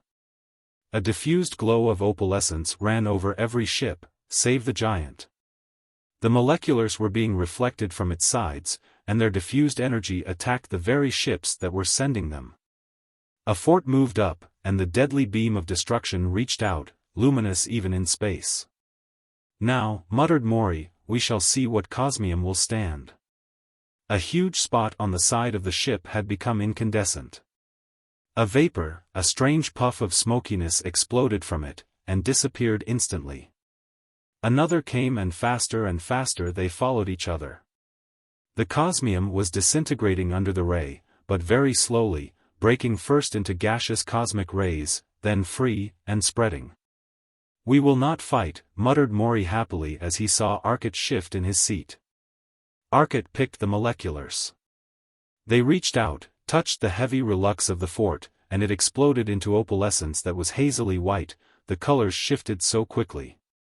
A screen sprang into being, and the ray was chopped off. The screen was a mass of darting flames as energies of stupendous magnitude clashed. Arcot used a bit more of his inconceivable power. The ray struck the screen, and it flashed once, then died into blackness. The fort suddenly crumpled in like a dented can, and rolled clumsily away. The other fort was near now, and started an attack of its own. Arcot chose the artificial matter this time. He was not watching the many attacking ships. The great ship careened suddenly, fell over heavily to one side. "Foolish of me," said Arcot. "They tried crashing us." A mass of crumpled, broken relux and lux surrounded by a haze of gas lying against a slight scratch on the great sides, told the story. 8 inches of Cosmium does not give way. Yet another ship tried it. But it stopped several feet away from the real wall of the ship. It struck a wall even more unyielding, artificial matter. But now Arcot was using this major weapon, artificial matter. Ship after ship, whether fleeing or attacking, was surrounded suddenly by a great sphere of it, a sudden terrific blaze of energy as the sphere struck the ray shield. The control forces now backed by the energy of all the millions of stars of space shattered it in an instant. Then came the inexorable crush of the artificial matter, and a ball of matter alone remained. But the pressing disk of the battlefront which had been lowering on Chicago, greatest of Earth's metropolises, was lifted. This disk front was staggering back now as Arcot's mighty ship weakened its strength, and destroyed its morale, under the steady drive of the now hopeful Solarians. The other gigantic fort moved up now, with 20 of the largest battleships. The fort turned loose its destructive ray, and Arcot tried his new magnet. It was not a true magnet, but a transformed space field, a field created by the energy of all the universe. The fort was gigantic. Even Arcot's mighty ship was a small thing beside it, but suddenly it seemed warped and twisted as space curved visibly in a magnetic field of such terrific intensity as to be immeasurable. Arcot's armory was tested and found not wanting. Suddenly every Thetan ship in sight ceased to exist. They disappeared. Instantly Arcot threw on all-time power, and darted toward Venus. The Thetians were already nearing the planet, and no possible rays could overtake them. An instantaneous touch of the space control, and the mighty ship was within hundreds of miles of the atmosphere.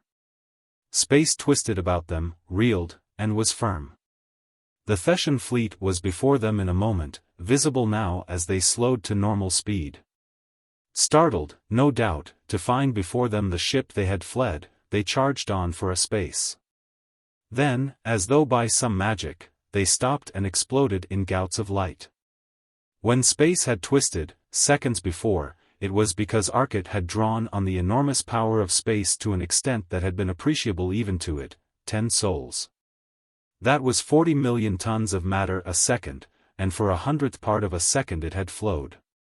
Before them, in a vast plain, had been created an infinitesimally thin film of artificial matter, 400,000 tons of it, and into this invisible, infinitely hard barrier. The Thessian fleet had rammed. And it was gone. "I think," said Arcot softly, as he took off his headpiece, "that the beginning of the end is in sight." "And I," said Morey, "think it is now out of sight." Half a dozen ships stopped. "And they are gone now, to warn the others."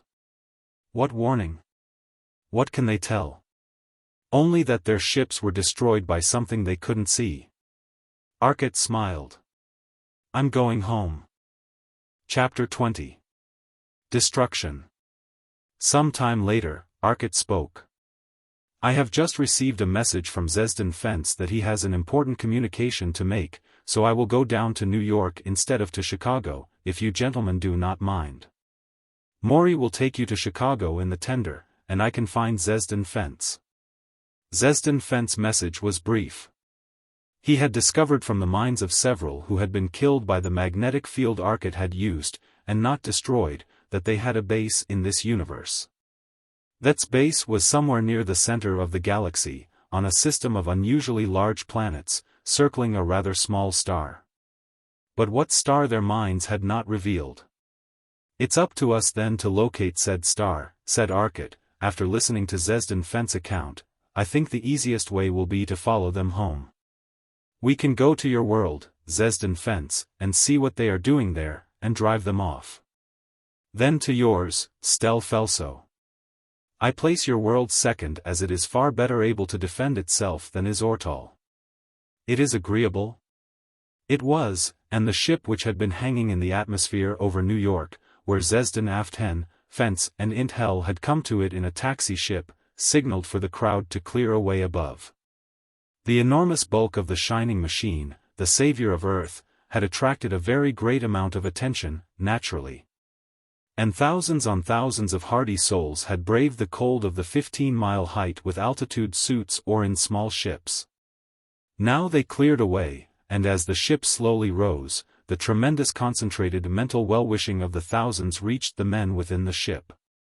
"That," observed Morey, "is one thing Cosmium won't stop.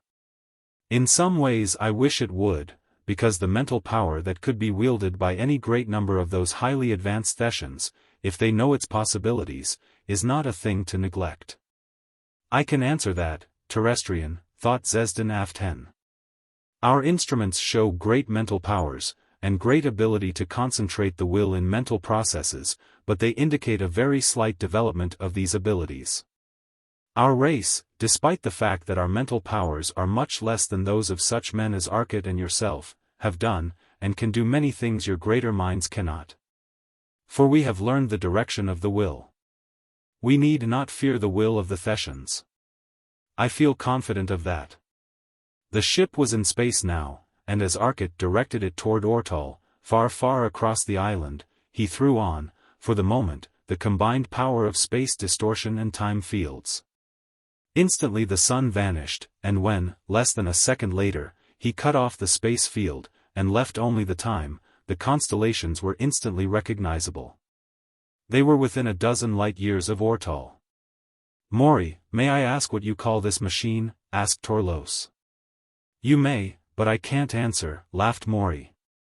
"We were so anxious to get it going that we didn't name it. Any suggestions?" For a moment none of them made any suggestions, then slowly came Arcot's thoughts, clear and sharp, the thoughts of carefully weighed decision. The swiftest thing that ever was thought. The most irresistible thing, thought, for nothing can stop its progress. The most destructive thing, thought. Thought, the greatest constructor, the greatest destroyer, the product of mind, and producer of powers, the greatest of powers. Thought is controlled by the mind. Let us call it thought. Excellent, Arcot, excellent. The thought, the controller of the powers of the cosmos, cried Morey. But the thought has not been christened, save in battle, and then it had no name. Let us emblazon its name on it now, suggested Wade. Stopping their motion through space, but maintaining a time field that permitted them to work without consuming precious time, Arcot formed some more cosmium. But now he subjected it to a special type of converted field, and into the cosmium, he forced some light photons, half bound, half free. The fixture he formed into the letters, and welded forever on the gigantic prow of the ship, and on its huge sides. Thought, it stood in letters 10 feet high, made of clear transparent cosmium, and the golden light photons, imprisoned in it, the slowly disintegrating lux metal, would cause those letters to shine for countless eons with the steady golden light they now had. The thought continued on now, and as they slowed their progress for Ortol, they saw that messengers of that had barely arrived. The fort here too had been razed to the ground, and now they were concentrating over the largest city of Ortol. Their rays were beating down on the great ray screen that terrestrial engineers had set up, protecting the city, as Earth had been protected. But the fleet that stood guard was small, and was rapidly being destroyed. A fort broke free, and plunged at last for the ray screen. Its relux walls glowed 1,000 colors as the tremendous energy of the ray screen struck them, but it was through. A molecular ray reached down for the city, and stopped halfway in a tremendous coruscating burst of light and energy. Yet there was none of the sheen of the ray screen. Merely light. The fort was still driving downward. Then suddenly it stopped, and the side dented in like the side of a can someone has stepped on, and it came to sudden rest against an invisible, impenetrable barrier. A molecular reached down from somewhere in space, hit the ray screen of Ortol, which the Thessians had attacked for hours, and the screen flashed into sudden brilliance, and disappeared. The ray struck the Thessian fort, and the fort burst into tremendous opalescence, while the invisible barrier the ray had struck was suddenly a great sheet of flaming light. In less than half a second the opalescence was gone, the fort shuddered, and shrieked out of the planet's atmosphere, a mass of lux now, and susceptible to the moleculars. And everything that lived within that fort had died instantly and painlessly. The fleet which had been preparing to follow the leading fort was suddenly stopped, it halted indecisively. Then the thought became visible as its great golden letters showed suddenly, streaking up from distant space. Every ship turned cosmic and moleculars on it. The cosmic rebounded from the cosmium walls, and from the artificial matter that protected the eyes. The moleculars did not affect either, but the invisible protective sheet that the thought was maintaining in the Ortolian atmosphere became misty as it fought the slight molecular rebounds. The thought went into action. The fort which remained was the point of attack. The fort had turned its destructive ray on the cosmium ship with the result that, as before, the cosmium slowly disintegrated into puffs of cosmic rays. The vapor seemed to boil out, puff suddenly, then was gone. Arcot put up a wall of artificial matter to test the effect. The ray went right through the matter, without so much as affecting it. He tried a sheet of pure energy, an electromagnetic energy stream of tremendous power. The ray bent sharply to one side. But in a moment the Thessians had realigned it. It's a photonic stream, but of some type that doesn't affect ordinary matter, but only artificial matter such as lux, relux, or cosmium. If the artificial matter would only fight it, I'd be all right. The thought running through Arcot's mind reached the others. A tremendous burst of light energy to the rear announced the fact that a Thessian had crashed against the artificial matter wall that surrounded the ship. Arcot was throwing the Thessian destructive beam from side to side now, and twice succeeded in misdirecting it so that it hit the enemy machines. The thought sent out its terrific beam of magnetic energy. The ray was suddenly killed, and the fort cruised helplessly on. Its driving apparatus was dead. The diffused cosmic reached out, and as the magnetic field, the relux and the cosmics interacted. The great fort was suddenly blue-white, then instantly a dust that scattered before an enormous blast of air. From the thought a great shell of artificial matter went, a visible, misty wall, that curled forward, and wrapped itself around the Thessian ships with a motion of tremendous speed, yet deceptive. For it seemed to billow and flow. A Thessian warship decided to brush it away, and plowed into inconceivable strength. The ship crumpled to a mass of broken relux. The greater part of the Thessian fleet had already fled, but there remained 100 great battleships. And now, within 500,000 miles of the planet, there began a battle so weird that astronomers who watched could not believe it. From behind the thought, where it hung motionless beyond the misty wall, a thing came. The Thessian ships had realized now that the misty sphere that walled them in was impenetrable, and their rays were off, for none they now had would penetrate it. The forts were gone. But the thing that came behind the thought was a ship, a little ship of the same misty white, and it flowed into, and through the wall, and was within their prison. The Thessian ships turned their rays toward it, and waited. What was this thing? The ovaloid ship which drifted so slowly toward them suddenly seemed to jerk, and from it reached pseudopods. An amoeba on a titanic scale. It writhed its way purposefully toward the nearest ship, and while that ship waited, a pseudopod reached out, and suddenly drove through the 4-foot Relux armor. A second pseudopod followed with lightning rapidity, and in an instant the ship had been split from end to end. Now 100 rays were leaping toward the thing, and the rays burst into fire and gouts of light, blackened.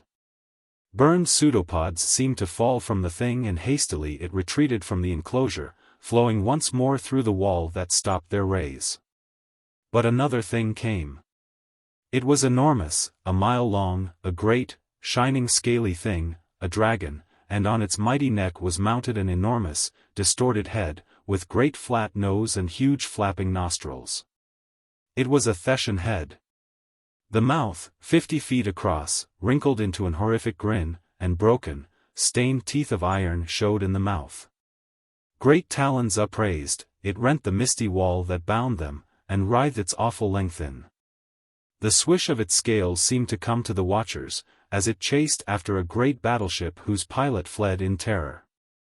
Faster than the mighty spaceship the awful thing caught it in mighty talons that ripped through solid Relux. Scratching, fluttering enormous, blood-red wings, the silvery claws tore away great masses of Relux, sending them flying into space. Again rays struck at it. Cosmic and moleculars with blinding pencils of light. For now in the close space of the wall was an atmosphere, the air of 2 great warships, and though the space was great, the air in the ships was dense. The rays struck its awful face. The face burst into light, and black, greasy smoke steamed up, as the thing writhed and twisted horribly, awful screams ringing out. Then it was free, and half the face was burned away, and a grinning, bleeding, half-cooked face writhed and screamed in anger at them. It darted at the nearest ship, and ripped out that ray that burned it, and quivered into death. It quivered, then quickly faded into mist, a haze, and was gone. A last awful thing, a thing they had not noticed as all eyes watched that thing, was standing by the rent in the sphere now, the gigantic Thessian, with leering, bestial jaws, enormous, squat limbs. The webbed fingers and toes, and the heavy torso of his race, grinning at them. In one hand was a thing, and his jaws munched. Thett's men stared in horror as they recognized that thing in his hand, a Thessian body. He grinned happily and reached for a battleship, a ray burned him. He howled, and leaped into their midst. Then the Thessians went mad. All fought, and they fought each other, rays of all sorts, their moleculars and their cosmics, while in their midst the giant howled his glee, and laughed and laughed. Eventually it was over. And the last limping Thessian ship drove itself crazily against the wreck of its last enemy. And only wreckage was left. Lord, Arcot. Why in the universe did you do that, and how did you conceive those horrors? Asked Morey, more than a little amazed at the tactics Arcot had displayed. Arcot shook himself, and disconnected his controls. Why, I don't know. I don't know what made me do that, I'm sure. I never imagined anything like that dragon thing, how did? His keen eyes fixed themselves suddenly on XVIII fence. And their tremendous hypnotic power beat down the resistance of the Ortolian's trained mind. Arcot's mind opened for the others the thoughts of XVIII fence. He had acted as a medium between the minds of the Thessians and Arcot. Taking the horror ideas of the Thessians, he had imprinted them on Arcot's mind while Arcot was at work with the controls. In Arcot's mind, they had acted exactly as had the ideas that night on Earth, only here the demonstration had been carried to the limit, and the horror ideas were compounded to the utmost. The Thettans, highly developed minds though they were not resistant and they had broken. The Allies, with their different horror ideas, had been but slightly affected. "We will leave you on Ortol, XVIII fence. We know you have done much, and perhaps your own mind has given a bit. We hope you recover. I think you agree with me, XVIII XVIII and Intel?" thought Arcot. "We do, heartily, and are heartily sorry that one of our race has acted in this way. Let us proceed to Talso, as soon as possible."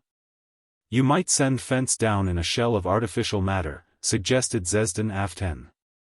"Which," said Arcot, after this had been done, and they were on their way to Talso, "shows the danger of a mad thought."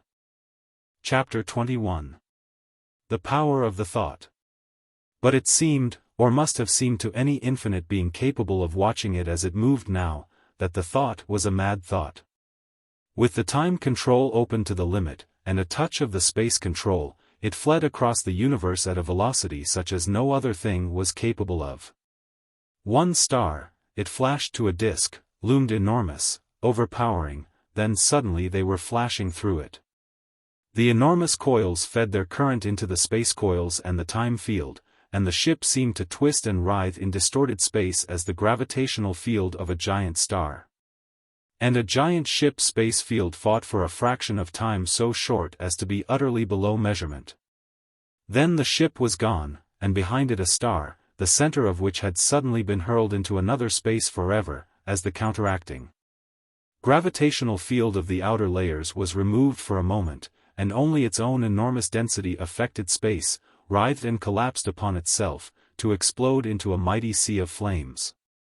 Planets it formed, we know, by a process such as can happen when only this man-made accident happens. But the ship fled on, its great coils partly discharged, but still far more charged than need be. It was minutes to Talso where it had been hours with the ancient mariner, but now they traveled with the speed of thought. Talso too was the scene of a battle, and more of a battle than Ortol had been, for here where more powerful defensive forces had been active, the Thettans had been more vengeful. All their remaining ships seemed concentrated here. And the great molecular screen that terrestrian engineers had flung up here had already fallen. Great holes had opened in it, as two great forts, and 1,000 ships, some mighty battleships of the intergalactic spaces, some little scout cruisers, had turned their rays on the struggling defensive machines. It had held for hours, thanks to the tremendous tubes that Talso had in their power distribution stations, but in the end had fallen.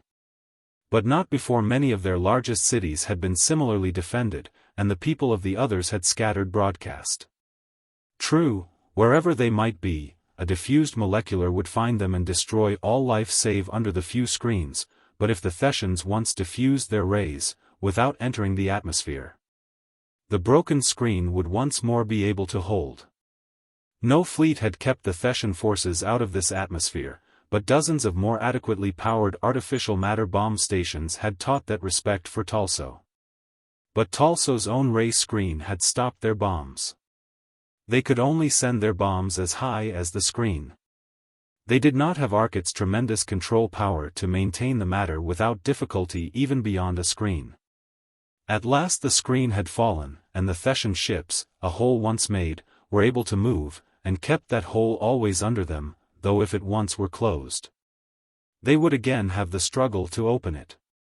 Exploding matter bombs had twice caused such spatial strains and ionized conditions as to come near closing it, but finally the Thettan fleet had arranged a ring of ships about the hole, and opened a cylinder of rays that reached down to the planet. Like some gigantic plow the rays tore up mountains, oceans, glaciers and land. Tremendous chasms opened in straight lines as it plowed along. Unprotected cities flashed into fountains of rock and soil and steel that leaped upwards as the rays touched, and were gone. Protected cities, their screens blazing briefly under the enormous ray concentrations as the ships moved on, unheeding, stood safe on islands of safety amidst the destruction.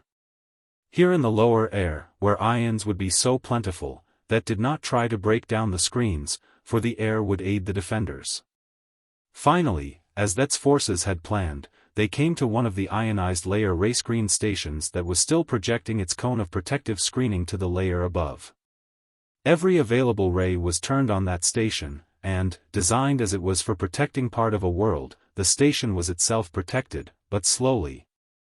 Slowly as its already heated tubes weakened their electronic emission, the disk of ions retreated more and more toward the station, as, like some splashing stream, the Thetan rays played upon it, forcing it back.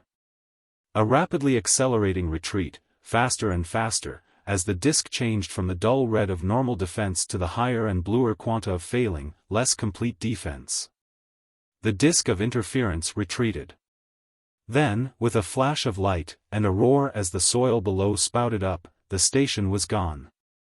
It had failed. Instantly the ring of ships expanded as the great screen was weakened by the withdrawal of this support. Wider was the path of destruction now as the forces moved on. But high in the sky, far out of sight of the naked eye, was a tiny spot that was in reality a giant ship. It was flashing forward, and in moments it was visible. Then, as another deserted city vanished, it was above the Thetan fleet. Their rays were directed downward through a hole that was even larger. A second station had gone with that city. But, as by magic, the hole closed up, and chopped their rays off with a decisiveness that startled them. The interference was so sharp now that not even the dullest of reds showed where their beams touched. The close interference was giving off only radio. In amazement they looked for this new station of such enormous power that their combined rays did not noticeably affect it. A world had been fighting their rays unsuccessfully. What single station could do this, if the many stations of the world could not?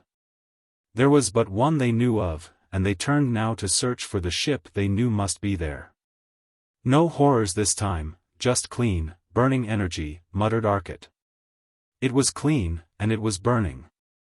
In an instant one of the forts was a mass of opalescence that shifted so swiftly it was purest white, then rocketed away, lifeless, and no longer relux. The other fort had its screen up, though its power, designed to withstand the attack of a fleet of enormous intergalactic, matter-driven fighting ships, lasted but an instant under the driving power of 500,000 suns, concentrated in one enormous ray of energy. The sheer energy of the ray itself, molecular ray though it was, heated the material it struck to blinding incandescence even as it hurled it at a velocity close to that of light into outer space. With little sparkling flashes battleships of the void after giant cruisers flashed into lux, and vanished under the ray. A tremendous combined ray of magnetism and cosmic ray energy replaced the molecular, and the ships exploded into a dust as fine as the primeval gas from which came all matter. Sweeping energy, so enormous that the defenses of the ships did not even operate against it, shattered ship after ship, till the few that remained turned, and faster than the pursuing energies could race through space, faster than light, headed for their base. That was fair fight. Energy against energy, said Arcot delightedly, for his new toy, which made playthings of suns and fed on the cosmic energy of a universe, was behaving nicely, and as I said, stel felso thu. At the beginning of this war, the greater power wins, always. And in our island here, I have 500,000 million separate power plants, each generating at the rate of decillions of ergs a second, backing this ship. Your world will be safe now, and we will head for our last embattled ally, Sirius. The titanic ship turned, and disappeared from the view of the madly rejoicing billions of Talso below, as it sped, far faster than light, across a universe to relieve another sorely tried civilization. Knowing their cause was lost, hopeless in the knowledge that nothing known to them could battle that enormous force concentrated in one ship, the Thetans had but one aim now: to do all the damage in their power before leaving. Already their tremendous, unarmed and unarmored transports were departing with their hundreds of thousands from that base system for the far-off island of space from which they had come. Their battle fleets were engaged in destroying all the cities of the Allies, and those other helpless races of our system that they could. Those other inhabited worlds, many of which were completely wiped out because Arcot had no knowledge of them, were relieved only when the general call for retreat to protect the mother planet was sent out. But Sirius was looming enormous before them. And its planets, heavily defended now by the combined Sirian, terrestrial and Venerian fleets and great ray screens as well as a few matterbomb stations, were suffering losses nonetheless. For the old Sixth of Negra, the third here, had fallen. Slipping in on the night side of the planet, all power off, and so sending forth no warning impulses till it actually fell through the ray screen, a small fleet of scouts had entered. Falling still under simple gravity, they had been missed by the rays till they had fallen to so small a distance, that no humans or men of our allied systems could have stopped. But only their enormous iron-boned strength permitted them to resist the acceleration they used to avert collision with the planet. Then scattering swiftly, they had blasted the great protective screen stations by attacking on the sides, where the ray screen projectors were not mounted. Designed to protect above, they had no side armor, and the Sixth was open to attack. 2.5 billion people lost their lives painlessly and instantaneously as tremendous diffused moleculars played on the revolving planet. Arcot arrived soon after this catastrophe. The Thessians left almost immediately, after the loss of 300 or more ships. 150 wrecks were found. The rest were so blasted by the forces which attacked them, that no traces could be found, and no count made. But as those ships fled back to their base, Arcot, with the wonderfully delicate mental control of his ship, was able to watch them and follow them. For, invisible under normal conditions, by twisting space in the same manner that they did, he was able to see them flee and follow. Light year after light year they raced toward the distant base. They reached it in 2 hours, and Arcot saw them from a distance sink to the various worlds. There were 12 gigantic worlds, each far larger than Jupiter of Sol, and larger than Stwall of Talso's son, Ranl. "I think," said Arcot as he stopped the ship at 1/3 of a light year, "that we had best destroy those planets. We may kill many men, and innocent non-combatants, but they have killed many of our races, and it is necessary. There are, no doubt, other worlds of this universe here that we do not know of that have felt the vengeance of Thett, and if we can cause such trouble to them by destroying these worlds, and putting the fear of our attacking their mother world into them, they will call off those other fleets. I could have been invisible to Thett's ships as we followed them here, and for the greater part of the way I was, for I was sufficiently out of their time rate, so that they were visible only by the short ultraviolet, which would have put in their infrared, and no photoelectric cell will work on quanta of such low energy. When at last I was sure of the sun for which they were heading, I let them see us, and they know we are aware of their base, and that we can follow them. I will destroy one of these worlds, and follow a fleet as it starts for their home nebula. Gradually, as they run, I will fade into invisibility, and they will not know that I have dropped back here to complete the work, but will think I am still following. Probably they will run to some other nebula in an effort to throw me off, but they will most certainly send back a ship to call the fleets here to the defense of that. I think that is the best plan. Do you agree?" Arcot asked Morey slowly, "If this race attempts to settle another universe, what would that indicate of their own?"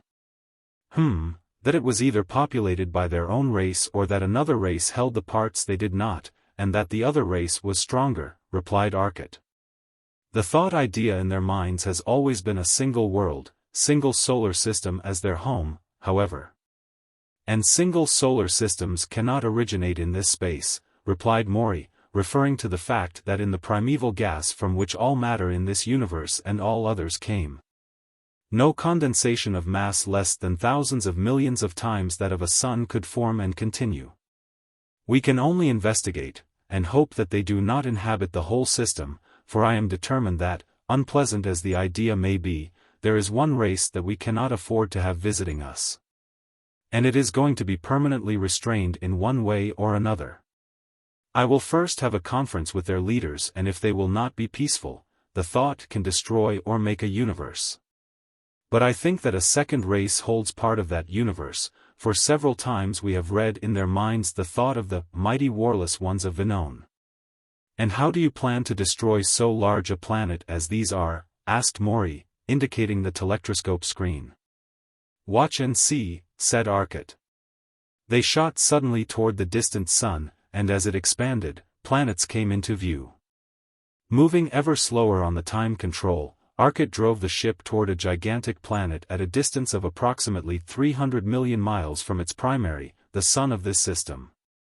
Arcot fell into step with the planet as it moved about in its orbit, and watched the speed indicator carefully. What's the orbital speed, Morey? Asked Arcot. About 12.5 miles per second, replied the somewhat mystified Morey. Excellent, my dear Watson, replied Arcot. And now does my dear friend know the average molecular velocity of ordinary air? Why, about 1/3 of a mile a second, average. And if that planet as a whole should stop moving, and the individual molecules be given the entire energy, what would their average velocity be? And what temperature would that represent? Asked Arcot. Good, why, they would have to have the same kinetic energy as individuals as they now have as a whole, and that would be an average molecular velocity in random motion of 12.5 miles a second, giving about 12,000 degrees centigrade, exclaimed Morey in surprise. That would put it in the far blue-white region. Perfect. Now watch. Arcot donned the headpiece he had removed, and once more took charge. He was very far from the planet, as distances go, and they could not see his ship. But he wanted to be seen. So he moved closer, and hung off to the sunward side of the planet, then moved to the night side, but stayed in the light. In seconds, a battle fleet was out attempting to destroy him. Surrounding the ship with a wall of artificial matter, lest they annoy him, he set to work.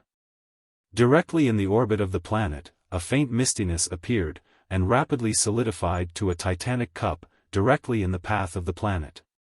Arcot was pouring energy into the making of that matter at such a rate that space was twisted now about them. The meter before them, which had not registered previously, was registering now, and had moved over to 3 sols, and was still climbing. It stopped when 10 were reached. 10 times the energy of our sun was pouring into that condensation, and it solidified quickly. The Thessians had seen the danger now. It was less than 10 minutes away from their planet, and now great numbers of ships of all sorts started up from the planet, swarming out like rats from a sinking vessel. Majestically the great world moved on in its orbit toward the thin wall of infinite strength and infinite toughness. Already Thessian battleships were tearing at that wall with rays of all types, and the wall sputtered back little gouts of light, and remained. The meters on the Thought were no longer registering. The wall was built, and now Arcot had all the giant power of the ship holding it there. Any attempt to move it or destroy it, and all the energy of the universe would rush to its defense. The atmosphere of the planet reached the wall. Instantly, as the pressure of that enormous mass of air touched it, the wall fought, and burst into a blaze of energy. It was fighting now, and the meter that measured sun powers ran steadily, swiftly up the scale. But the men were not watching the meter. They were watching the awesome sight of man stopping a world in its course. Turning a world from its path. But the meter climbed suddenly, and the world was suddenly a tremendous blaze of light. The solid rock had struck the giant cup, 110,000 miles in diameter. It was silent, as a world pitted its enormous kinetic energy against the combined forces of a universe. Soundless, and as hopeless. Its strength was nothing. Its energy pitted unnoticed against the energy of 500,000 million suns, as vain as those futile attempts of the Thessian battleships on the invulnerable walls of the Thought. What use is there to attempt description of that scene as 2,500 sextillion tons of rock and metal and matter crashed against a wall of energy, immovable and inconceivable? The planet crumpled, and split wide. 1,000 pieces, and suddenly there was a further mistiness about it, and the whole enormous mass, seeming but a toy, as it was from this distance in space, and as it was in this ship. was enclosed in that same, immovable, unalterable wall of energy. The ship was as quiet and noiseless, as without indication of strain as when it hummed its way through empty space. But the planet crumpled and twirled, and great seas of energy flashed about it. The world, seeming tiny, was dashed helpless against a wall that stopped it, but the wall flared into equal and opposite energy. So that matter was raised not to the 12,000 Morey had estimated but nearer 24,000 degrees. It was over in less than half an hour, and a broken, misshapen mass of blue incandescence floated in space. It would fall now, toward the sun, and it would, because it was motionless and the sun moved, take an eccentric orbit about that sun.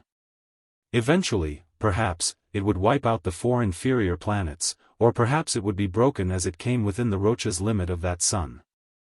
But the planet was now a miniature sun, and not so very small, at that. And from every planet of the system was pouring an assorted stream of ships, great and small, and they all set panic-stricken across the void in the same direction. They had seen the power of the thought, and did not contest any longer its right to this system. Chapter 22. Thett. Through the utter void of intergalactic space sped a tiny shell, a wee mite of a ship. Scarcely 20 feet long, it was one single power plant. The man who sat alone in it, as it tore through the void at the maximum speed that even its tiny mass was capable of, when every last twist possible had been given to the distorted time fields, watched a far, far galaxy ahead that seemed unchanging. Hours, days sped by, and he did not move from his position in the ship. But the ship had crossed the great gulf, and was speeding through the galaxy now. He was near the end. At a reckless speed, he sat motionless before the controls, save for slight movements of supple fingers that directed the ship at a mad pace about some gigantic sun and its family of planets. Suns flashed, grew to disks, and were left behind in the briefest instant. The ship slowed, the terrific pace it had been holding fell, and dull whine of overworked generators fell to a contented hum. A star was looming, expanding before it. The great sun glowed the characteristic red of a giant as the ship slowed to less than a light speed, and turned toward a gigantic planet that circled the red sun. The planet was very close to 50,000 miles in diameter, and it revolved at a distance of 4.5 billions of miles from the surface of its sun, which made the distance to the center of the titanic primary 4,800,000,000 miles, in round figures, for the sun's diameter was close to 650 million miles. Greater even than Antares, whose diameter is close to 400 million miles, was this star of another universe, and even from the billions of miles of distance that its planet revolved. The disk was enormous, a titanic disk of dull red flame. But so low was its surface temperature, that even that enormous disk did not overheat the giant planet. The planet's atmosphere stretched out tens of thousands of miles into space, and under the enormous gravitational acceleration of the tremendous mass of that planet, it was near the surface a blanket dense as water. There was no temperature change upon it, though its night was 100 hours long, and its day the same. The centrifugal force of the rapid rotation of this enormous body had flattened it when still liquid till it seemed now more of the shape of a pumpkin than of an orange. It was really a double planet, for its satellite was a world of 100,000 miles diameter, yet smaller in comparison to its giant primary than is Luna in comparison to Earth. It revolved at a distance of 5 million miles from its primary center, and it, too, was swarming with its people. But the racing ship sped directly toward the great planet, and shrieked its way down through the atmosphere, till its outer shell was radiating far in the violet. Straight it flew to where a gigantic city sprawled in the heaped, somber masonry, but in some order yet. For on closer inspection the appearance of interlaced circles came over the edge of the giant cities. Ray screens were circular and the city was protected by dozens of stations. The scout was going well under the speed of light now, and a message, imperative and commanding, sped ahead of him. Half a dozen patrol boats flashed up, and fell in beside him, and with him raced to a gigantic building that reared its somber head from the center of the city. Under a white sky they proceeded to it, and landed on its roof. From the little machine the single man came out. Using the webbed hands and feet that had led the Allied scientists to think them an aquatic race, he swam upward, and through the water-dense atmosphere of the planet toward the door. Trees overtopped the building, for it had but 4 stories, above ground, though it was the tallest in the city. The trees, like seaweed, floated most of their enormous weight in the dense air, but the buildings under the gravitational acceleration, which was more than 100 times Earth's gravity, could not be built very high ere they crumple under their own weight. Though one of these men weighed approximately 200 pounds on Earth, for all their short stature, on this planet their weight was more than 10 tons. Only the enormously dense atmosphere permitted them to move. And such an atmosphere! At a temperature of almost exactly 360 degrees centigrade, there was no liquid water on the planet, naturally. At that temperature water cannot be a liquid, no matter what the pressure, and it was a gas. In their own bodies there was liquid water, but only because they lived on heat. Their muscles absorbed their energy for work from the heat of the air. They carried in their own muscles refrigeration, and, with that aid, were able to keep liquid water for their life processes. With death, the water evaporated. Almost the entire atmosphere was made up of oxygen, with but a trace of nitrogen, and some amount of carbon dioxide. Here their enormous strength was not needed, as Arcot had supposed, to move their own bodies, but to enable them to perform the ordinary tasks of life. The mere act of lifting a thing weighing perhaps 10 pounds on Earth, here required a lifting force of more than half a ton. No wonder enormous strength had been developed. Such things as a man might carry with him, perhaps a ray pistol, would weigh half a ton, his money would weigh near to 100 pounds. But, there were no guns on this world. A man could throw a stone perhaps a short distance, but when a gravitational acceleration of more than half a mile per second acted on it, and it was hurled through an atmosphere dense as water, what chance was there for a long range? But these little men of enormous strength did not know other schemes of existence, save in the abstract, and as things of comical peculiarity. To them life on a planet like Earth was as life to a terrestrian on a planetoid such as Sirius, Juno, or Eros would have seemed. Even on Thetsost, the satellite planet of Thett, life was strange, and they used Lux roofs over their cities, though their weight there was 4 tons. As the scout swam through the dense atmosphere of his world toward the entrance-way to the building, guards stopped him, and examined his credentials.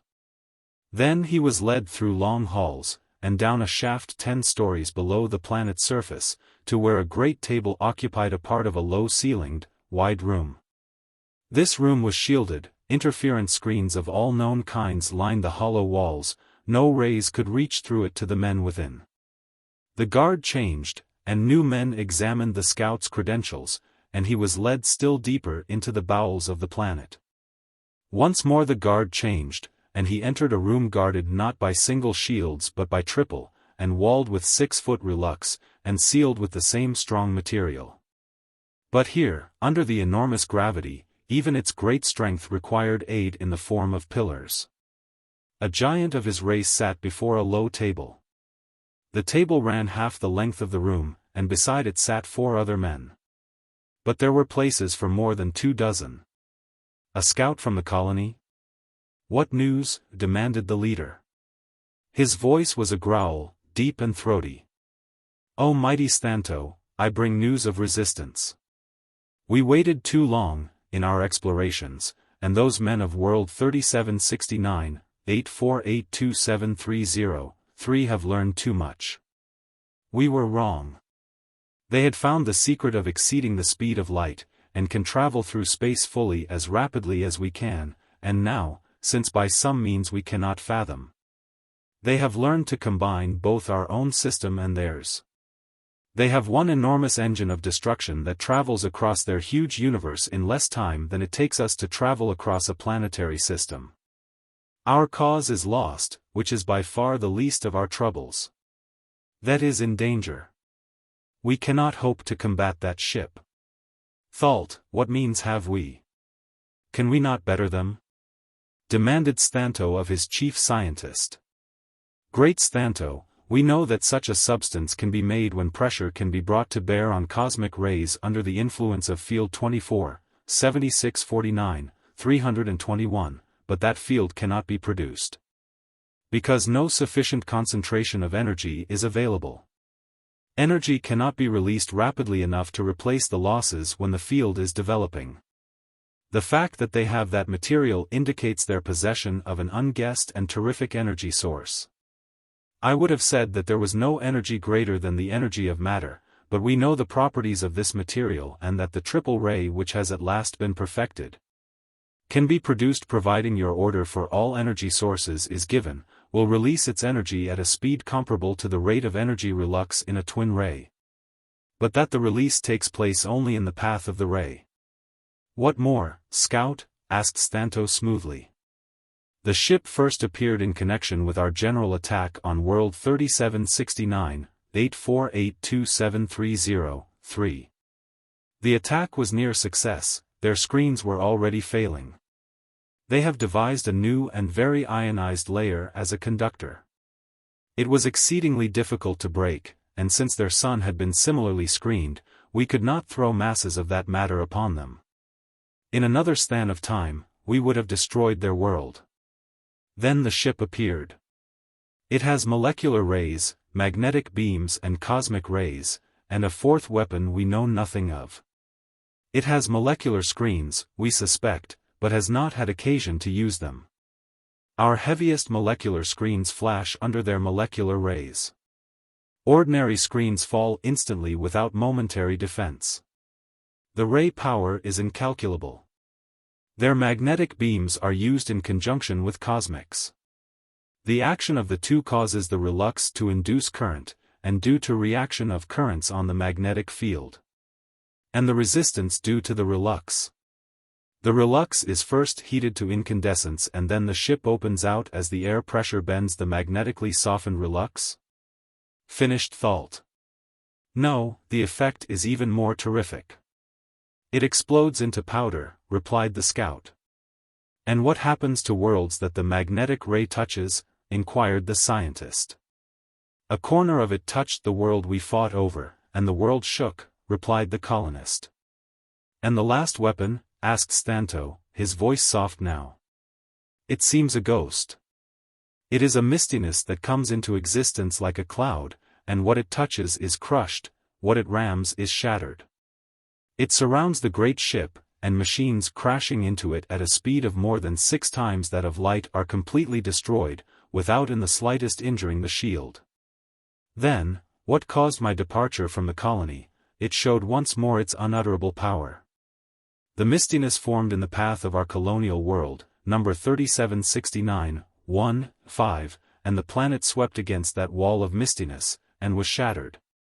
And turned in less than 5 stan to a ball of blue-white fire. The wall stopped the planet in its motion. We could not fight that machine, and we left the worlds.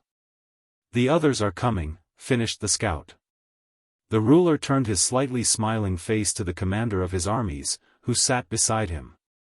Give orders, he said softly, almost gently, that a triple ray station be set up under the direction of Thett, and further notice that all power be made instantly available to it. Add that the colonists are returning defeated, and bringing danger at their heels. The triple ray will destroy each ship as it enters the system. His hand under the table pushed an invisible protuberance, and from the perfectly conducting relux floor to the equally perfectly conducting ceiling. And between 4 pillars grouped around the spot where the Scout stood, terrific arcs suddenly came into being.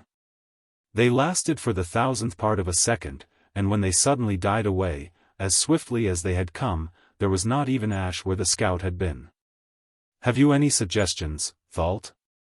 He asked of the scientist, his voice as soft as before. I quite agree with your conduct so far, but the future conduct you had planned is quite unsatisfactory, replied the scientist. The ruler sat motionless in his great seat, staring fixedly at the scientist. I think it is time I take your place, therefore. The place where the ruler had been was suddenly seen as through a dark cloud, then the cloud was gone, and with it the king, only his relux chair. And the bits of lux or relux that had been about his garments remained. He was a fool, said the scientist softly, as he rose, to plan on removing his scientist. Are there any who object to my succession? No one objects, said Foslar, the ex-king's prime minister and counselor. Then I think, Fantal, commander of planetary forces, that you had best see Randstad, my assistant, and follow out the plan outlined by my predecessor. And you Tastel, commander of fleets, had best bring your fleets near the planets for protection. Go. May I suggest, mighty Thalt, said Foslar after the others had left, that my knowledge will be exceedingly useful to you. You have 2 commanders, neither of whom loves you, and neither of whom is highly capable. The family of Thatstil would be glad to learn who removed that honored gentleman, and the family of Datster would gladly support him who brought the remover of their head to them. This would remove 2 unwelcome menaces, and open places for such as Randstad and your son Wardle. And, he said hastily as he saw a slight shift in Thalt's eyes, I might say further that the bereaved ones of Part-Hell would find great interest in certain of my papers, which are only protected by my personal constant watchfulness. Ah, so? And what of Kelston Faln, Foslar, smiled the new Stanta. Thalt's hand relaxed and they started a conversation and discussion on means of defense. Chapter 23. Venone. Up from Earth, out of its clear blue sky, and into the glare and dark of space and near a sun the ship soared. They had been holding it motionless over New York, and now as it rose, hundreds of tiny craft, and a few large excursion ships followed it until it was out of Earth's atmosphere. Then, it was gone. Gone across space, racing toward that far universe at a speed no other thing could equal. In minutes the great disk of the universe had taken form behind them, as they took their route photographs to find their way back to Earth after the battle, if still they could come. Then into the stillness of the intergalactic spaces. This will be our first opportunity to test the full speed of this ship. We have never tried its velocity, and we should measure it now. Take a sight on the diameter of the island, as seen from here, Morey. Then we will travel 10 seconds, and look again. 500,000 light-years from the center of the island now, the great disk spread out over the vast space behind them, apparently the size of a dinner plate at about 30 inches distance. It was more than 250,000 light-years across. Checking carefully, Morey read their distance as just shy of 500,000 light-years. Hold on, here we go, called Arcot. Space was suddenly black, and beside them ran the twin ghost ships that follow always when space is closed to the smallest compass, for light leaving goes around a space whose radius is measured in miles, instead of light centuries and returns. There was no sound, no slightest vibration, only Torlo's iron bones felt a slight shock as the inconceivable currents flowed into the gigantic space distortion coil from the storage fields. Their shielded magnetic flux leaking by in some slight degree. For 10 seconds that seemed minutes Arcot held the ship on the course under the maximum combined powers of space distortion and time field distortion. Then he released both simultaneously. The velvet black of space was about them as before, but now the disk of the nebula was tiny behind them. So tiny was it, that these men, who knew its magnitude, gasped in sudden wonder. None of them had been able to conceive of such a velocity as this ship had shown. In seconds, Morey announced a moment later, they had traveled 1,100,000 light-years. Their velocity was 660 quadrillion miles per second. Then it will take us only a little over 1,000 seconds to travel the 150 million light-years, at 110,000 light-years per second, that's about the radius of our galaxy. Isn't it? Exclaimed Wade. They started on now, and 1,010 seconds, or a little more than 18 minutes later, they stopped again. So far behind them now as to be almost lost in the far scattered universes, lay their own island, and carefully they photographed the universe that now lay less than 20 million light-years ahead. Still, it was further, even after crossing this enormous gulf, than are many of those nebulae we see from Earth, many of which lie within that distance. They must proceed cautiously now, for they did not know the exact distance to the nebula. Carefully, running forward in jumps of 5 million light-years, 45-second drives, they worked nearer. Then finally they entered the island, and drove toward the denser center. "Good Lord, Arcot, look at those suns," exclaimed Morey in amazement. For the first time they were seeing the suns of this system at a range that permitted observation, and Arcot had stopped to observe. The first one they had chosen had been a blue-white giant of enormous mass, nearly 150 times as heavy as our own sun. And all the enormous surface was radiating power into space at a rate of nearly 30,000 horsepower per square inch. No planet circled it, however, in its journey through space. "I've been noticing the number of giants here. Look around." The thought moved on to other suns. They must find one that was inhabited. They stopped at last near a great orange giant, and examined it. It had indeed planets, and as Arcot watched, he saw in the telectroscope a line of gigantic freighters rise from the world, and whisk off to nothingness as they exceeded the speed of light. Instantly he started the thought searching in time fields for the freighters. He found them, and followed them as they raced across the void. He knew he was visible to them, and as he suspected, they soon stopped, slowing down and signaling to him. "Morey, take the thought. I'm going to visit them in the Banderlog as I think we shall name the tender," called Arcot, stripping off the headset, and leaving the control seat. The other fleet of ships was now less than 100,000 miles away, clearly visible in the telectroscope. They were still signaling, and Arcot had set an automatic signaling device flashing an enormously powerful searchlight toward them in a succession of dots and dashes, an obvious signal, though also obviously unintelligible to those others. "Is it safe, Arcot?" asked Torlos anxiously. To approach those enormous ships in the relatively tiny Banderlog seemed unwise. "Far safer than they'll believe. Remember, only the thought could stand up against such weapons as even the Banderlog carries, run as they are by cosmic energy," replied Arcot, diving down toward the little tender. In a moment it was out through the lock, and sped away from them like a bullet, reaching the distant stranger fleet in less than 10 seconds. "They are communicating by thought," announced Zesden Aften presently. "But I cannot understand them, for the impulses are too weak to be intelligently received."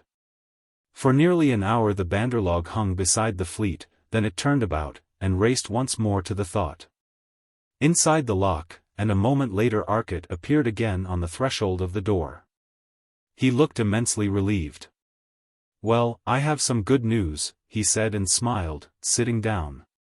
"Follow that bunch, Morey, and I'll tell you about it. Set it and she'll hold nicely. We have a long way to go, and those are slow freighters, accompanied by one cruiser.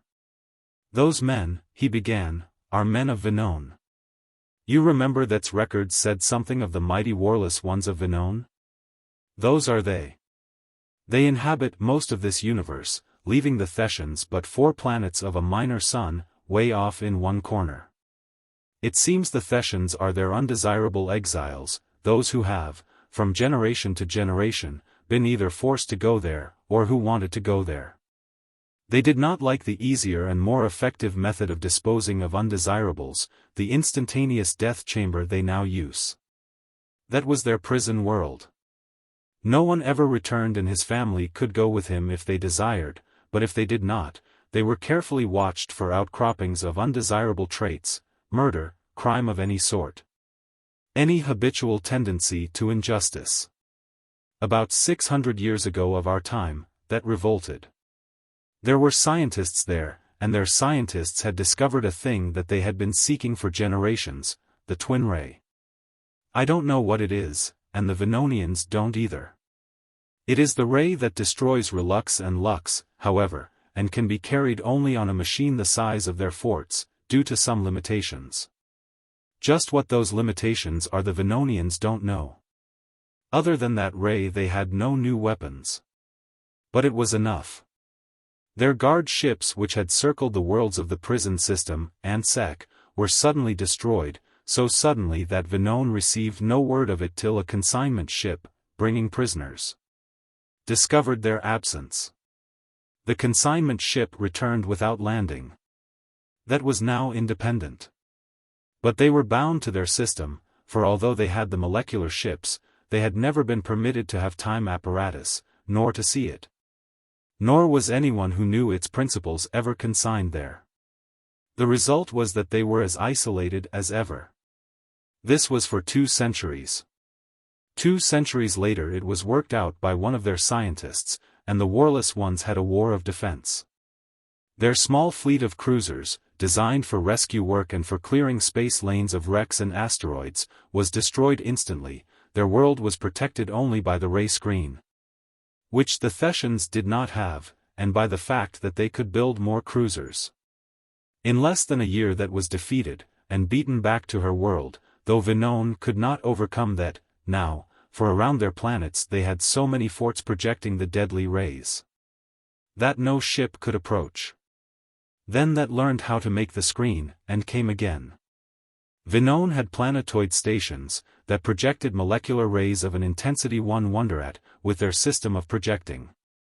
It seems these people have force power feeds that operate through space, by which an entire solar system can tie in for power, and they fed these stations in that way.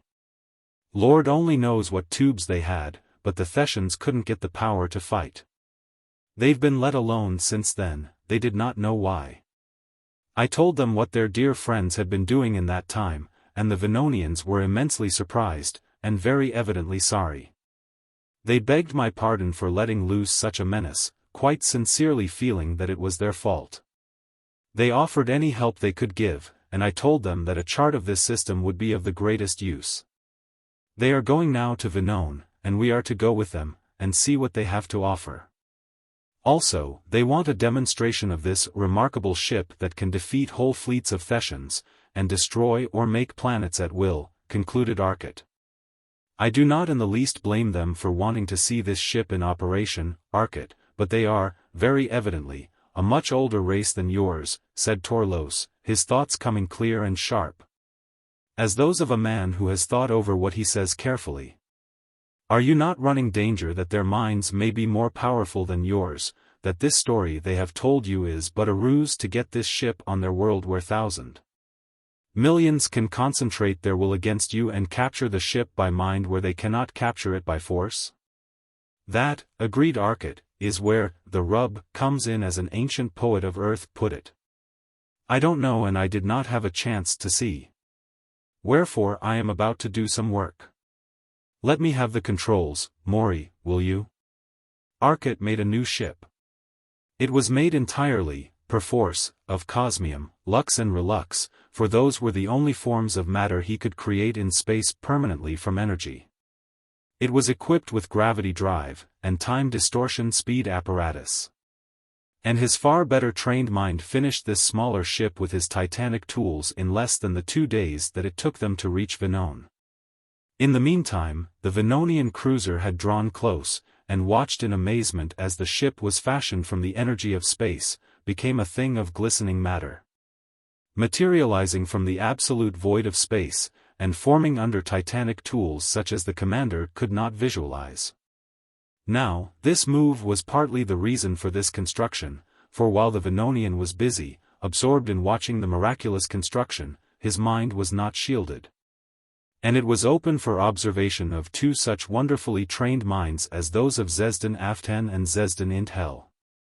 With their instruments and wonderfully developed mind science, aided at times by Morey's less skillful, but more powerful mind of his older race, and powerful too, both because of long concentration and training, and because of his individual inheritance, they examined the minds of many of the officers of the ship without their awareness.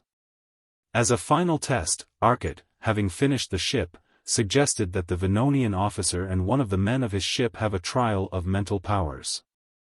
XVIII tried first, and between the 2 ships, racing along side by side at a speed unthinkable, the 2 men struggled with those forces of will. Quickly XVIII told Arcot what he had learned. The sun of Venone was close, now, and Arcot prepared to use as he intended the little space machine he had made. Morey took it, and went away from the Thought flying on its time field. The ship had been stocked with lead fuel for its matter-burning generators from the supply that had been brought on the Thought for emergencies, and the air had come from the Thought's great tanks. Morey was going to Venone ahead of the Thought to scout, to see many of the important men of Venone and find out from them what I can of the relationship between Venone and Thett. Hours later Morey returned with a favorable report. He had seen many of the important men of Venone, and conversed with them mentally from the safety of his ship, where the specially installed gravity apparatus had protected him and the ship against the enormous gravity of this gigantic world. He did not describe Venone, he wanted them to see it as he had first seen it. So the little ship, which had served its purpose now, was destroyed, nearly a light year from Venone, and left a crushed wreck when 2 plates of artificial matter had closed upon it, destroying the apparatus, lest some unwelcome finder use it. There was little about it, the gravity apparatus alone perhaps, that might have been of use to Thett, and that already had the ray, but why take needless risk? Then once more they were racing toward Venone. Soon the giant star of which it was a planet loomed enormous.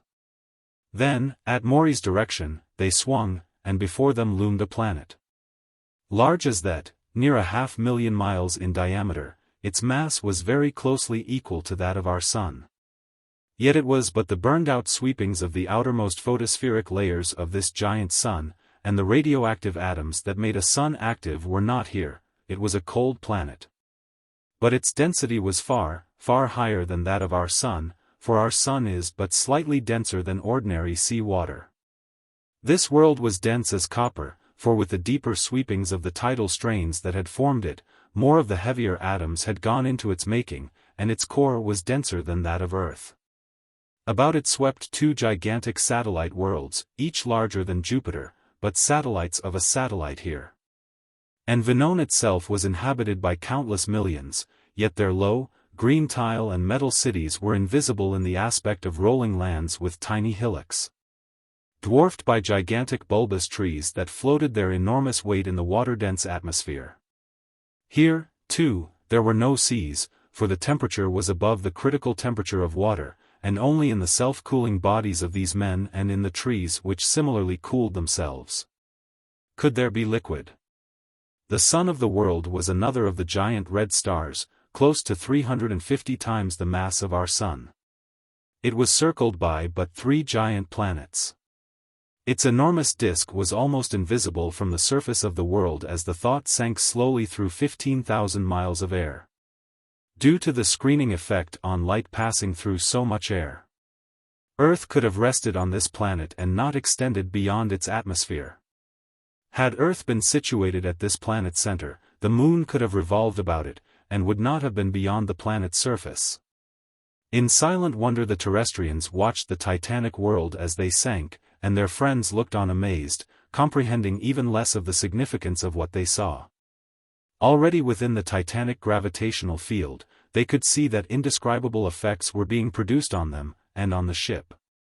Arcot alone could know the enormous gravitation. And his accelerometer told him now that he was subject to a gravitational acceleration of 3,487 feet per second. Or almost exactly 109 times Earth's pull. The Thought weighs 1,206,500,000 tons, with tender, on Earth.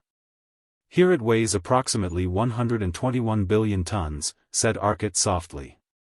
Can you set it down? It may crush under this load if the gravity drive isn't supporting it, asked Torlos anxiously. 8 inches cosmium, and everything else supported by cosmium. I made this thing to stand any conceivable strain.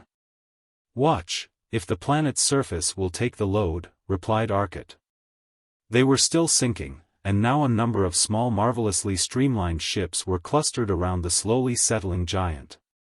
In a few moments more people, hundreds, thousands of men were flying through the air up to the ship. A cruiser had appeared, and was very evidently intent on leading them somewhere, and Arcot followed it as it streaked through the dense air. No wonder they streamline, he muttered as he saw the enormous force it took to drive the gigantic ship through this air. The air pressure outside their ship now was so great, that the sheer crushing effect of the air pressure alone was enormous. The pressure was well over 9 tons to the square inch, on the surface of that enormous ship. They landed approximately 50 miles from a large city which was the capital. The land seemed absolutely level, and the horizon faded off in distance in an atmosphere absolutely clear. There was no dust in the air at their height of nearly 300 feet, for dust was too heavy on this world. There were no clouds.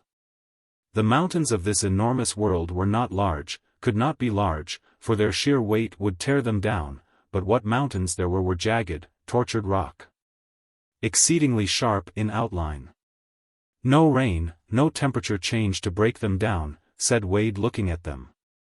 The zone of fracture can't be deep here. What, Wade, is the zone of fracture? Asked Torles. Rock has weight. Any substance, no matter how brittle, will flow if sufficient pressure is brought to bear from all sides. A thing which can flow will not break or fracture. You can't imagine the pressure to which the rock 300 feet down is subject to. There is the enormous mass of atmosphere, the tremendous mass of rock above, and all forced down by this gravitation. By the time you get down half a mile, the rock is under such an inconceivably great pressure that it will flow like mud. The rock there cannot break, it merely flows under pressure. Above, the rock can break, instead of flowing. That is the zone of fracture. On Earth the zone of fracture is 10 miles deep. Here it must be of the order of only 500 feet. And the planetary blocks that made a planet's surface float on the zone of flowage, they determine the zone of fracture. The gigantic ship had been sinking, and now, suddenly it gave a very unexpected demonstration of Wade's words. It had landed, and Arcot shut off the power. There was a roaring, and the giant ship trembled, rocked, and rolled along a bit. Instantly Arcot drove it into the air. Whoa, can't do it. The ship will stand it, and won't bend under the load, but the planet won't. We caused a Venone quake. One of those planetary blocks Wade was talking about slipped under the added strain. Quickly Wade explained that all the planetary blocks were floating, truly floating, and in equilibrium just as a boat must be. The added load had been sufficiently great, so that, with an already extant overload on this particular planetary block, this boat had sunk a bit further into the flowage zone. Till it was once more at rest and balanced. They wish us to come out that they may see us, strangers and friends from another island, interrupted XVIII Aften. Tell them they'd have to scrape us up off the ground, if we attempted it. We come from a world where we weigh about as much as a pebble here, said Wade, grinning at the thought of terrestrians trying to walk on this world. Don't, tell them we'll be right out, said Arcot sharply. All of us. Morey and the others all stared at Arcot in amazement. It was utterly impossible. But XVIII Aften did as Arcot had asked. Almost immediately, another Morey stepped out of the airlock wearing what was obviously a pressure suit. Behind him came another Wade, Torlos, Stel Felsotho, and indeed all the members of their party save Arcot himself. The Galaxians stared in wonder, then comprehended and laughed together. Arcot had sent artificial matter images of them all. Their images stepped out, and the Venonian crowd which had collected, stared in wonder at the giants, looming twice their height above them. You see not us, but images of us. We cannot withstand your gravity nor your air pressure, save in the protection of our ship. But these images are true images of us. For some time then they communicated, and finally Arcot agreed to give a demonstration of their power. At the suggestion of the cruiser commander who had seen the construction of a spaceship from the emptiness of space, Arcot rapidly constructed a small, very simple molecular drive machine of pure cosmium, making it entirely from energy. It required but minutes, and the Venonians stared in wonder as Arcot's unbelievable tools created the machine before their eyes. The completed ship Arcot gave to an official of the city who had appeared.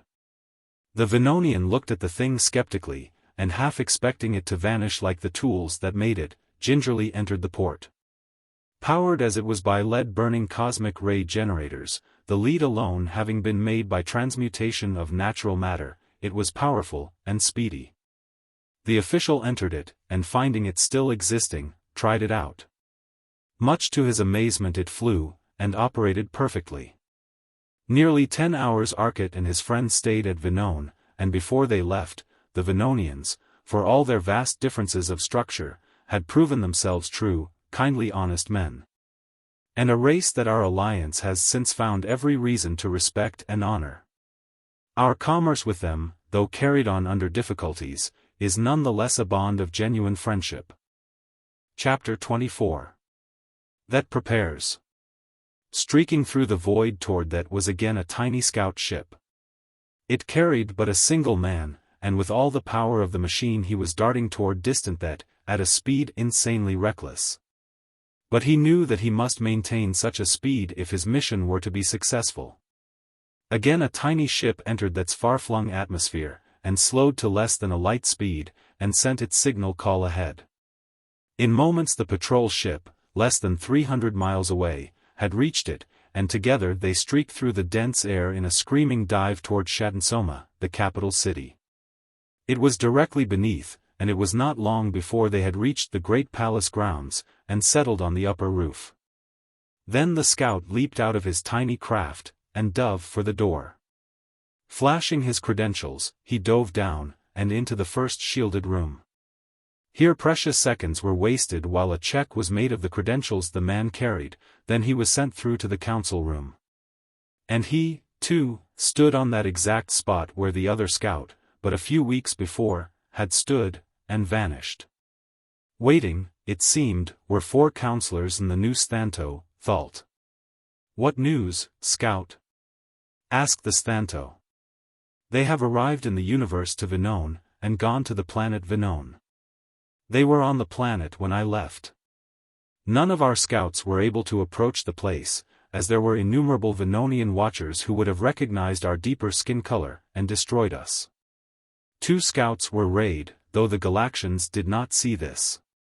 Finally we captured 2 Venonians who had seen it, and attempted to force the information we needed from them. A young man and his chosen mate. The man would tell nothing, and we were hurried. So we turned to the girl. These accursed Venonians are courageous for all their pacifism. We were hurried, and yet it was long before we forced her to tell what we needed to know so vitally. She had been one of the note-takers for the Venonian government. We got most of their conversation, but she died of burns before she finished. The Galaxians know nothing of the twin ray beyond its action, and that it is an electromagnetic phenomenon, though they have been able to distort it by using a sheet of pure energy. But their walls are impregnable to it, and their power of creating matter from the pure energy of space, as we saw from a distance, would enable them to easily defeat it. Were it not that the twin ray passes through matter without harming it. Any ray which will destroy matter of the natural electrical types, will be stopped. The girl was damnably clever, for she gave us only the things we already knew, and but few new facts.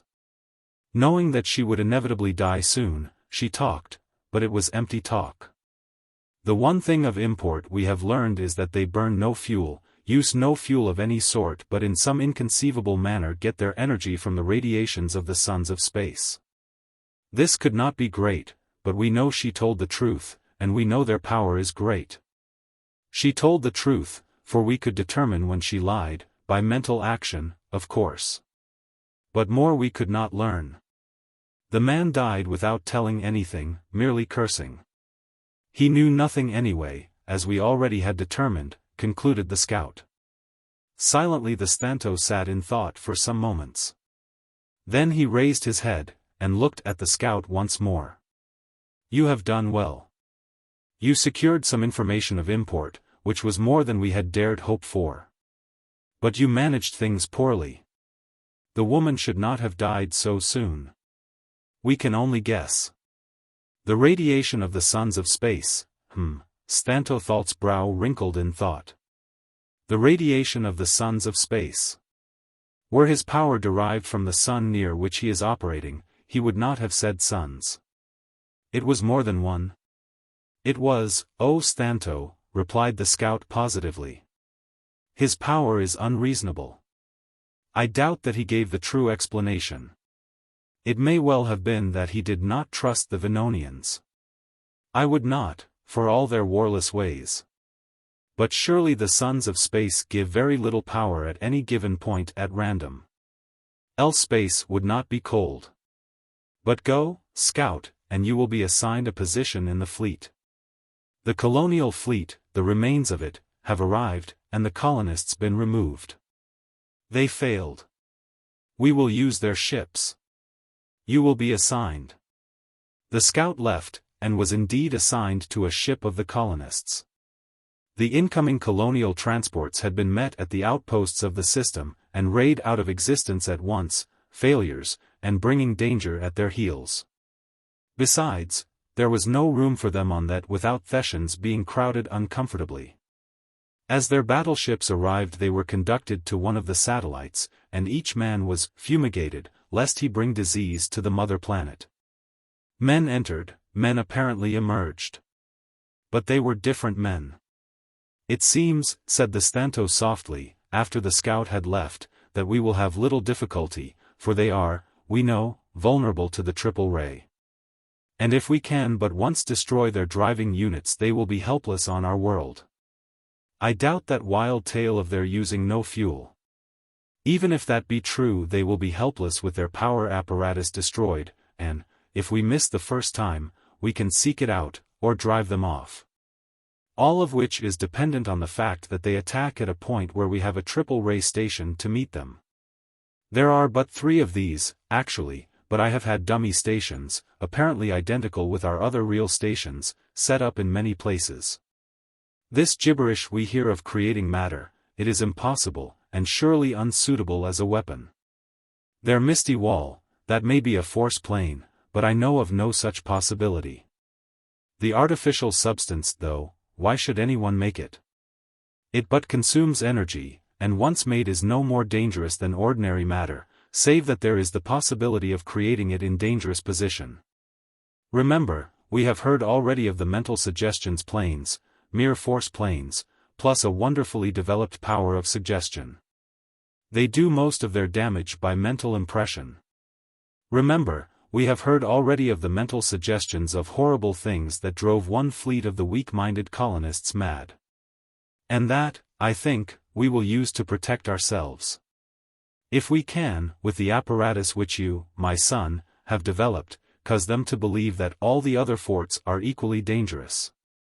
And that this one on that is the best point of attack, it will be easy. Can you do it? I can, oh Stanto, if but a sufficient number of powerful minds may be brought to aid me, replied the youngest of the 4 councilmen. And you, Ranstud, are the stations ready? Asked the ruler. We are ready. Chapter 25. With Galaxies in the balance. The thought arose from Venone after long hours, and at Arcot's suggestion, they assumed an orbit about the world, at a distance of 2 million miles. And all on board slept, save Torlos, the tireless molecular motion machine of flesh and iron. He acted as guard, and as he had slept but 4 days before, he explained there was really no reason for him to sleep as yet. But the terrestrians would feel the greatest strain of the coming encounter, especially Arcot and Morey, for Morey was to help by repairing any damage done. By working from the control board of the Banderlog. The little tender had sufficient power to take care of any damage that might inflict, they felt sure. For they had not learned of the triple ray. It was hours later that, rested and refreshed, they started for Thett. Following the great space chart that they had been given by the Venonians, a series of blocks of clear lux metal, with tiny points of slowly disintegrating lux. Such as had been used to illuminate the letters of the thought's name representing suns, the colors and relative intensity being shown. Then there was a more manageable guide in the form of photographs, marked for route by constellations formations as well, which would be their actual guide. At the maximum speed of the time apparatus, for thus they could better follow the constellations. The thought plunged along in the wake of the tiny scout ship that had already landed on Thett. And, hours later, they saw the giant red sun of Ansec, the star of Thett and its system. "We're about there," said Arcot, a peculiar tenseness showing in his thoughts. "Shall we barge right in, or wait and investigate?" "We'll have to chance it." "Where is their main fort here?" "From the direction, I should say it was to the left and ahead of our position," replied XVIII Aften. The ship moved ahead, while about it the tremendous Thetan battle fleet buzzed like flies, thousands of ships now, and more coming with each second. In a few moments the titanic ship had crossed a great plain, and came to a region of bare, rocky hills several hundred feet high. Set in those hills, surrounded by them, was a huge sphere, resting on the ground. As though by magic the Thetan fleet cleared away from the thought. The last one had not left, when Arcot shot a terrific cosmic ray toward the sphere. It was Relux, and he knew it, but he knew what would happen when that cosmic ray hit it. The solometer flickered and steadied at 3 as that inconceivable ray flashed out. Instantly there was a terrific explosion. The soil exploded into hydrogen atoms, and expanded under heat that lashed it to more than 1,000,000 degrees in the tiniest fraction of a second. The terrific recoil of the ray pressure was taken by all space, for it was generated in space itself, but the direct pressure struck the planet, and that titanic planet reeled. A tremendous fissure opened, and the section that had been struck by the ray smashed its way suddenly far into the planet, and a geyser of fluid rock rolled over it, 20 miles deep in that world. The Relux sphere had been struck by the ray, and had turned it, with the result that it was pushed doubly hard. The enormously thick Relux strained and dented, then shot down as a whole, into the incandescent rock. For miles the vaporized rock was boiling off. Then the fort sent out a ray, and that ray blasted the rock that had flowed over it as Arcot's titanic ray snapped out. In moments the fort was at the surface again, and a molecular hit it. The molecular did not have the energy the cosmic had carried, but it was a single concentrated beam of destruction 10 feet across. It struck the fort, and the fort recoiled under its energy. The marvelous new tubes that ran its ray screen flashed instantly to a temperature inconceivable, and, so long as the elements embedded in the infusible Relux remained the metals they were, those tubes could not fail. But they were being lashed by the energy of half a sun. The tubes failed. The elements heated to that enormous temperature when elements cannot exist, and broke to other elements that did not resist. The Relux flashed into blinding iridescence. And from the fort came a beam of pure silvery light. It struck the thought just behind the bow, for the operator was aiming for the point where he knew the control room and pilot must be. But Arcot had designed the ship for mental control, which the enemy operator could not guess. The beam was a flat beam, perhaps an inch thick, but it fanned out to 50 feet width. And where it touched the thought, there was a terrific explosion, an inconceivably violent energy lashed out as the cosmium instantaneously liberated its energy. 100 feet of the nose was torn off the ship, and the enormously dense air of that rushed in. But that beam had cut through the very edge of one of the ray projectors, or better, one of the ray feed apparatus. And the ray feed released it without control. It released all the energy it could suck in from space about it, as one single beam of cosmic energy, somewhat lower than the regular cosmics, and it flashed out in a beam as solid matter. There was air about the ship, and the air instantly exploded into atoms of a different sort, threw off their electrons, and were raised to the temperature at which no atom can exist, and became protons and electrons. But so rapidly was that coil sucking energy from space that space tended to close in about it, and in enormous spurts the energy flooded out. It was directed almost straight up, and but one ship was caught in its beam. It was made of Relux, but the Relux was powdered under the inconceivable blow that countless quintillions of cosmic ray photons struck it. That ray was in fact, a solid mass of cosmium moving with the velocity of light. And it was headed for that satellite of Thett, which it would reach in a few hours' time. The thought, due to the spatial strains of the wounded coil, was constantly rushing away to an almost infinite distance. As the ship approached that other space toward which the coil tended with its load, and rushing back, as the coil, reaching a spatial condition which supplied no energy, fell back. In 1/100th of a second it had reached equilibrium, and they were in a weirdly, terribly distorted space. But the triple ray of the Thetan seemed to shear off and miss, no matter how it was directed. And it was painfully weak, for the coil sucked up the energy of whatsoever matter disintegrated in the neighborhood. Then suddenly the performance was over. And they plunged into artificial space that was black and clean, and not a thing of wavering, struggling energies. Morey, from his control in the Banderlog, had succeeded in getting sufficient energy, by using his space distortion coils, to destroy the great projector mechanism. Instantly Arcot, now able to create the artificial space without the destruction of the coils by the struggling ray-feed coil, had thrown them to comparative safety. Space writhed before they could so much as turn from the instruments. The Thetians had located their artificial space, and reached it with an attraction ray. They already had been withstanding the drain of the enormous fields of the giant planet and the giant sun. The attractive ray was an added strain. Arcot looked at his instruments, and with a grim smile set a single dial. The space about them became black again. Pulling our energy, merely let them pull. They're pulling on an ocean, not a lake this time. I don't think they'll drain those coils very quickly. He looked at his instruments. Good for 2.5 hours at this rate. Morey, you sure did your job then. I was helpless. The controls wouldn't answer, of course, with that titanic thing flopping its wings, so to speak. What are we going to do? Morey stood in the doorway, and from his pocket drew a cigarette, handed it to Arcot, another to each of the others who smoked, and lit them, and his own. Smoke, he said, and puffed. Smoke and think. From our last experience with a minor tragedy, it helps.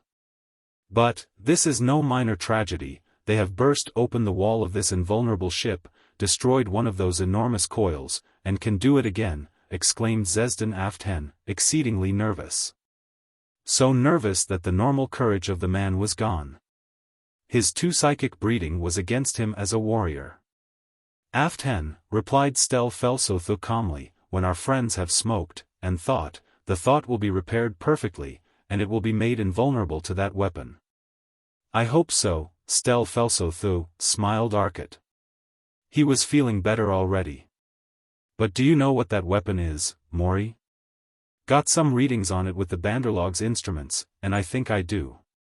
Twin Ray is right, replied Morey. So I think.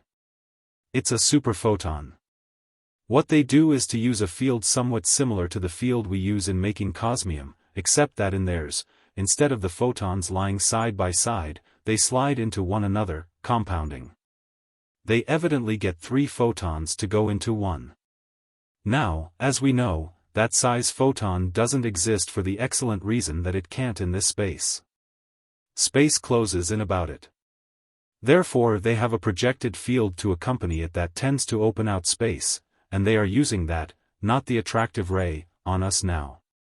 The result is that for a distance not too great, the triple ray exists in normal space, then goes into another. Now the question is, how can we stop it? I have an idea, have you any? Yes, but my idea can't exist in this space either, grinned Morey. I think it can. If it's what I think, remember it will have a terrific electric field.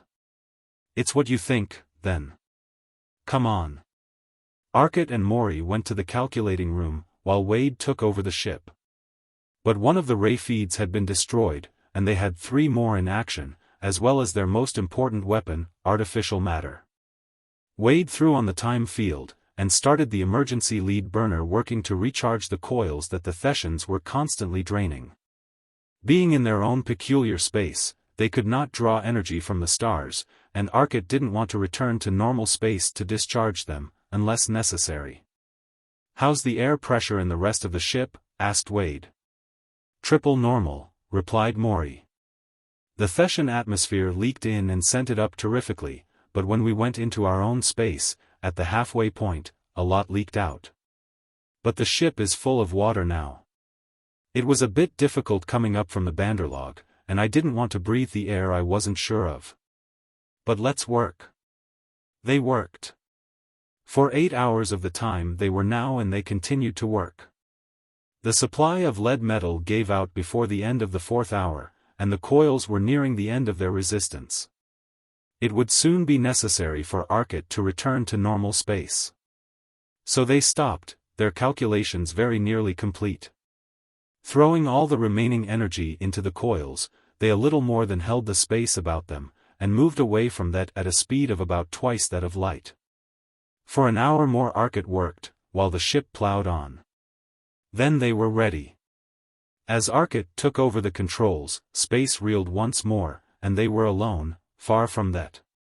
The suns of this space were flashing and glowing about them, and the unlimited energy of a universe was at Arcot's command. But all the remaining atmosphere in the ship had either gone instantaneously in the vacuum, or solidified as the chill of expansion froze it. To the amazement of the extraterrestrians, Arcot's first move was to create a titanic plane of artificial matter, and neatly bisect the thought at the middle. He had thrown all of the controls thus interrupted into neutral, and in the little more than half of the ship which contained the control cabin, was also the artificial matter control. It was busy now. With bewildering speed, with the speed of thought trained to construct, enormous masses of cosmium were appearing beside them in space as Arcot created them from pure energy. Cosmium, relux, and some clear cosmium-like lux metal. Ordinary cosmium was reflective, and he wanted something with cosmium's strength, and the clearness of lux. In seconds, under Arcot's flying thought manipulation, a great tube had been welded to the original hull, and the already gigantic ship lengthened by more than 500 feet. Immediately great artificial matter tools gripped the broken nose section, clamped it into place, and welded it with cosmium flowing under the inconceivable pressure till it was again a single great hull. Then the Thetan fleet found them. The coils were charged now, and they could have escaped, but Arcot had to work. The Thetans were attacked with moleculars, cosmics, and a great twin ray. Arcot could not use his magnet, for it had been among those things severed from the control. He had 2 ray feeds, and the artificial matter. There were nearly 3,000 ships attacking him with a barrage of energy that was inconceivably great, but the cosmium walls merely turned it aside. It took Arcot less than 10 seconds to wipe out that fleet of ships. He created a wall of artificial matter at 20 feet from the ship, and another at 20,000 miles. It was thin, yet it was utterly impenetrable. He swept the 2 walls together, and forced them against each other until his instruments told him only free energy remained between them. Then he released the outer wall, and a terrific flood of energy swept out. "I don't think we'll be attacked again," said Morey softly. They were not. That had only one other fleet, and had no intention of losing the powers of their generators at this time when they so badly needed them. The strange ship had retired for repairs. Very well, they could attack again, and maybe. Arcot was busy.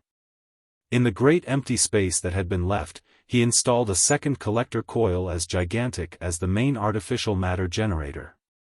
Then he repaired the broken ray feed, and the companion coil which, with it, had been in the severed nose section, were now in the same relative position to the new collector coil that they had had with relation to the artificial matter coil. Next Arcot built 2 more ray feeds. Now in the gigantic central power room there loomed 2 tremendous power collectors, and 6 smaller ray feed collectors. His next work was to reconnect the severed connectors and controls. Then he began work on the really new apparatus. Nothing he had constructed so far was more than a duplicate of existing apparatus, and he had been able to do it almost instantly, from memory. Now he must vision something new to his experience, and something that was forced to exist in part in this space, and partly in another. He tried 4 times before the apparatus had been completed correctly, and the work occupied 10 hours. But at last it was done. The thought was ready now for the battle. "Got it right at last?" asked Wade. "I hope so." It's right, tried it a little. I don't think you noticed it. I'm going down now to give them a nice little dose, said Arcot grimly. His ship was repaired, but they had caused him plenty of trouble. How long have we been out here, their time? Asked Wade. About an hour and a half. The thought had been on the time field at all times save when the Thessian fleet attacked. I think, Earthman, that you are tired, and should rest, lest you make a tired thought and do great harm, suggested XXIII. I want to finish it, replied Arcot, sharply. He was tired. In seconds the thought was once more over that fortified station in the mountains, and the triple ray reached out, and suddenly, about the ship, was a wall of absolute, utter blackness. The triple ray touched it, and exploded into coruscating, blinding energy. It could not penetrate it. More energy lashed at the wall of blackness as the operators within the sphere fort turned in the energy of all the generators under their control.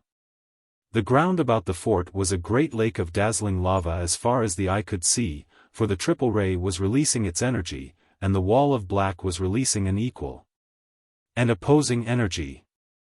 Stopped, cried Arcot happily. Now here is where we give them something to think about. The magnet and the heat.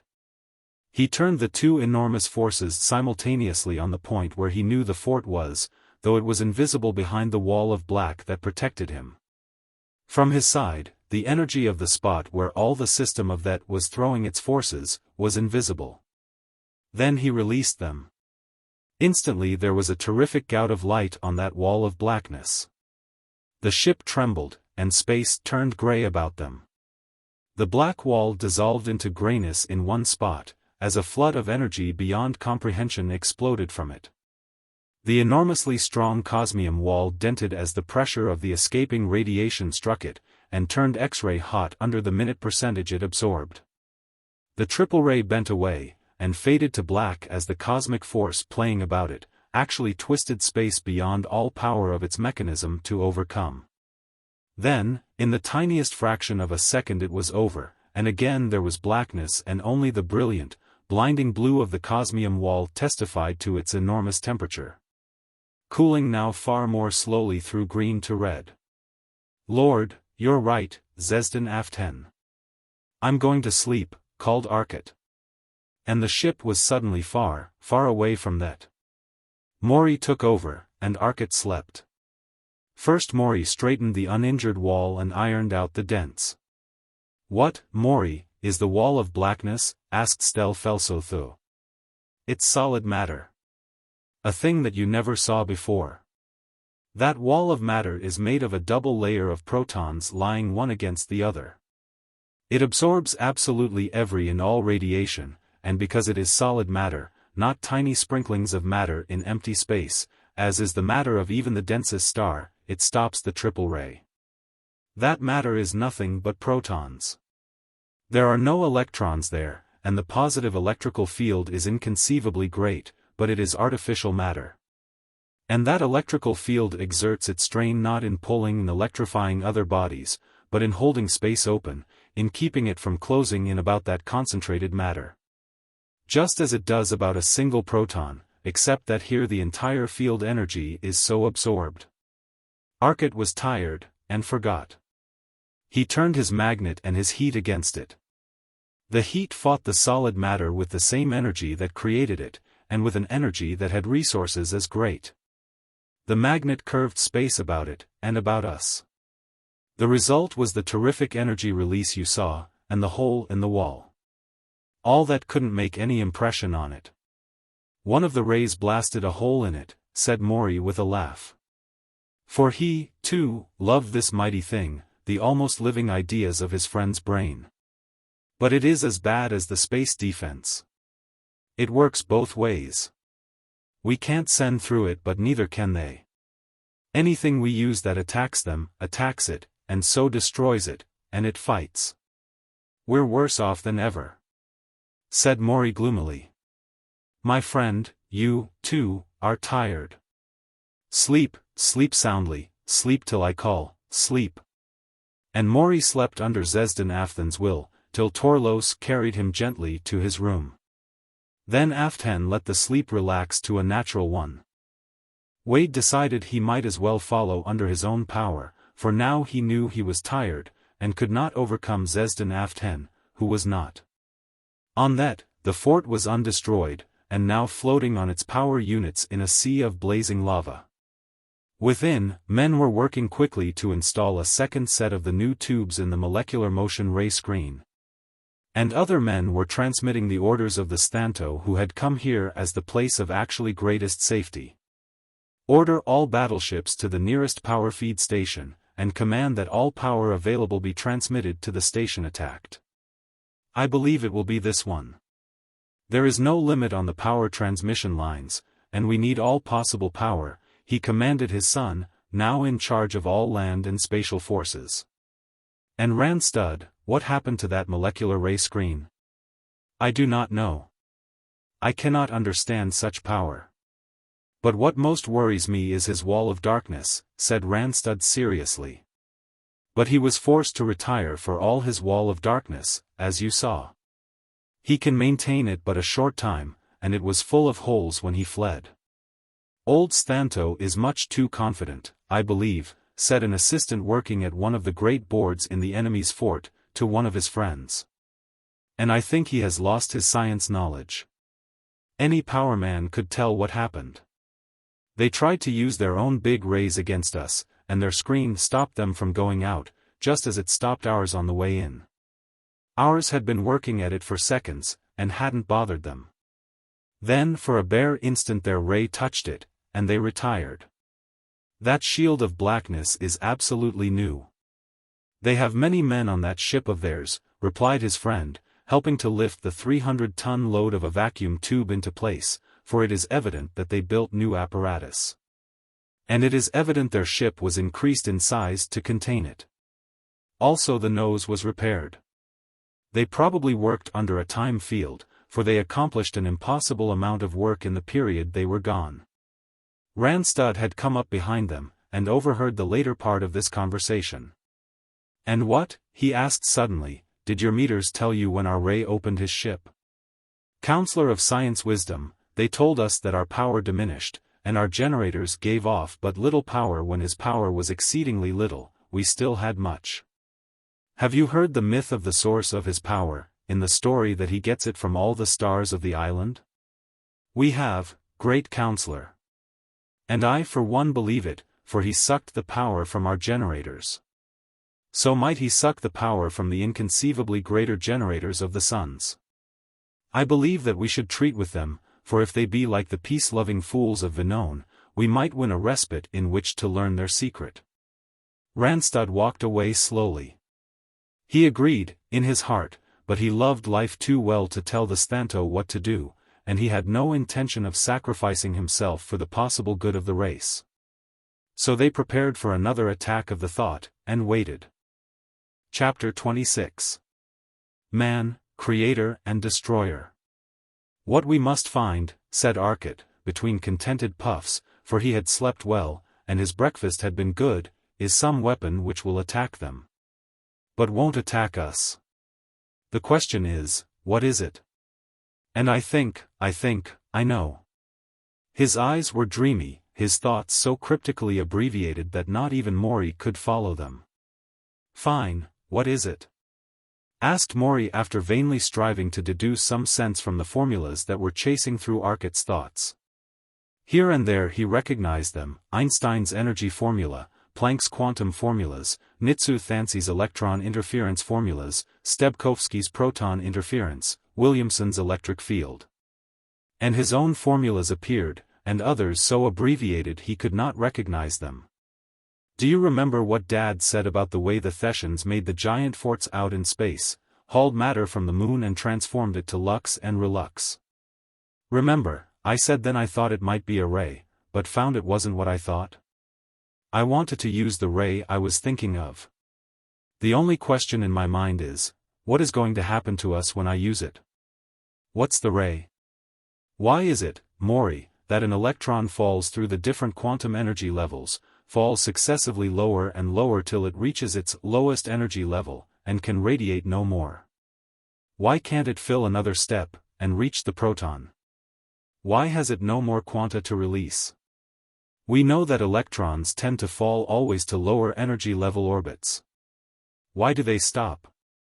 And, said Morey, his own eyes dreamily bright now, what would happen if it did? If it fell all the way? I cannot follow your thoughts, Earthmen, beyond a glimpse of an explosion. And it seems it is that is exploding, and that is exploding itself. Can you explain? Asked Felso. Perhaps, you know that electrons in their planetary orbits, so-called, tend to fall away to orbits of lower energy, till they reach the lowest energy orbit. And remain fixed till more energy comes and is absorbed, driving them out again. Now we want to know why they don't fall lower, fall all the way. As a matter of fact, thanks to some work I did last year with disintegrating lead, we do know.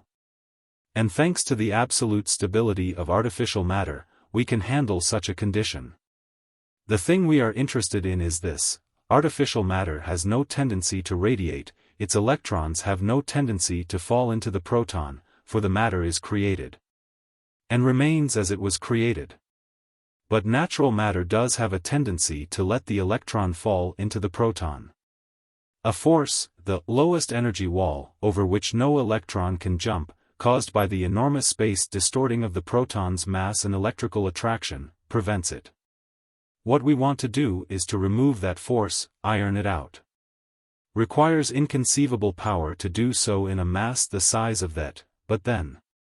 And here's what will happen: our wall of protonic material won't be affected by it in the least, because it has no tendency to collapse, as has normal matter, but that, beyond the wall, has that tendency, and the ray will release the energy of every planetary electron on that, and every planetary electron will take with it the energy of one proton. And it will take about 1/100 millionth of a second. That will disappear in one instantaneous flash of radiation in the high cosmics. Here's the trouble: that represents a mass as great as our Sun. And our Sun can throw off energy at the present rate of one sol for a period of some 10 million years, 3.5 million tons of matter a second for 10 million years. If all of that went up in 1/100 millionth of a second, how many sols? Asked Morey. Too many, is all I can say. Even this ship couldn't maintain its walls of energy against that, declared Felso, awed by the thought. But that same power would be backing this ship, and helping it to support its wall. We would operate from 500,000 miles. We will. If we are destroyed, so is that, and all the worlds of that. Let that flood of energy get loose, and everything within a dozen light years will be destroyed. We will have to warn the Venonians, that their people on nearby worlds may escape in the time before the energy reaches them, said Arcot slowly. The thought started toward one of the nearer suns, and as it went, Arcot and Morey were busy with the calculators. They finished their work, and started back from that world, having given their message of warning, with the artificial matter constructors. When they reached that, less than a quarter of an hour of Thessian time had passed. But, before they reached that, Arcot's viewplates were blinded for an instant as a terrific flood of energy struck the artificial matter protectors, and caused them to flame into defense. That satellite was sending its message of instantaneous destruction. That terrific ray had reached it, touched it, and left it a shattered, glowing ball of hydrogen. There won't be even that left when we get through with that, said Arcot grimly. The apparatus was finished, and once more they were over the now fiery red lava sea that had been mountains. The fort was still in action. Arcot had cut a sheet of sheer energy now, and as the triple ray struck it, he knew what would happen. It did. The triple ray shunted off at an angle of 45 degrees in the energy field, and spread instantly to a diffused beam of blackness. Arcot's molecular reached out. The lava was instantly black, and mountains of ice were forming over the struggling defenses of the fort. The molecular screen was working. I'd like to know how they make tubes that'll stand that, Morey, said Arcot, pointing to an instrument that read 0.01 millisols. They have tubes now, that would have wiped us out in minutes, seconds before this. The triple ray snapped off. They were realigning it to hit the ship now, correcting for the shield. Arcot threw out his protonic shield, and retreated to 500,000 miles, as he had said. Here goes. But before even his thoughts could send Thett to radiation, the entire side of the planet blazed suddenly incandescent. That was learning what had happened when their ray had wounded the thought. And then, in the barest instant of time, there was no that. There was an instant of intolerable radiation, then momentary blackness, and then the stars were shining where that had been. That was utterly gone. But Arcot did not see this. About him there was a tremendous roar, titanic generator converters that had not so much as hummed under the impact of Thett's greatest weapons, whined and shuddered now. The two enormous generators, the blackness of the protonic shield, and the great artificial matter generator, throwing an inner shield impervious to the cosmics that gave off as it vanished. Both were whining. And the 6 smaller machines, which Arcot had succeeded in interconnecting with the protonic generator, were whining too. Space was weirdly distorted, glowing gray about them, the great generators struggling to maintain the various walls of protecting power against the surge of energy as that, a world of matter, disintegrated. But the very energy that fought to destroy those walls was absorbed in defending it, and by that much the attacking energy was lessened. Still, it seemed hours, days that the battle of forces continued. Then it was over, and the skies were clear once more as Arcot lowered the protonic screen silently. The white sky of that was gone, and only the black starriness of space remained. "It's gone," gasped Torlos. He had been expecting it, still, the disappearance of a world. "We will have to do no more. No ships had time to escape, and the risk we run is too great," said Morey slowly. "The escaping energy from that world will destroy the others of this system as completely, and it will probably cause the sun itself to blow up, perhaps to form new planets. And so the process repeats itself. But Venone knows better now, and their criminals will not populate more worlds. And we can go home to our little dust specks. But they're wonderfully welcome dust specks, and utterly important to us, Earthmen," reminded XVIII Aften. "Let us go then," said Arcot. It was dusk, and the rose tints of the recently set sun still hung on the clouds that floated like white bits of cotton in the darkening blue sky. The dark waters of the little lake, and the shadowy tree-clad hills seemed very beautiful. And there was a little group of buildings down there, and a broad cleared field. On the field rested a shining, slim shape, 75 feet long, 10 feet in diameter. But all, the lake, the mountains even, were dwarfed by the silent, glistening ruby of a gigantic machine that settled very, very slowly, and very, very gently downward. It touched the rippled surface of the lake with scarcely a splash, then hung, a quarter submerged in that lake. Lights were showing in the few windows the huge bulk had, and lights showed now in the buildings on the shore. Through an open door light was streaming, casting silhouettes of 2 men. And now a tiny door opened in the enormous bulk that occupied the lake, and from it came 5 figures, that floated up, and away, and toward the cottage. "Hello, son. You have been gone long," said Arcot, Sr., gravely, as his son landed lightly before him. "I thought so. Earth has moved in her orbit. More than 6 months." His father smiled a bit wryly. "Yes. 2 years and 3 months. You got caught in another time field and thrown the other way this time?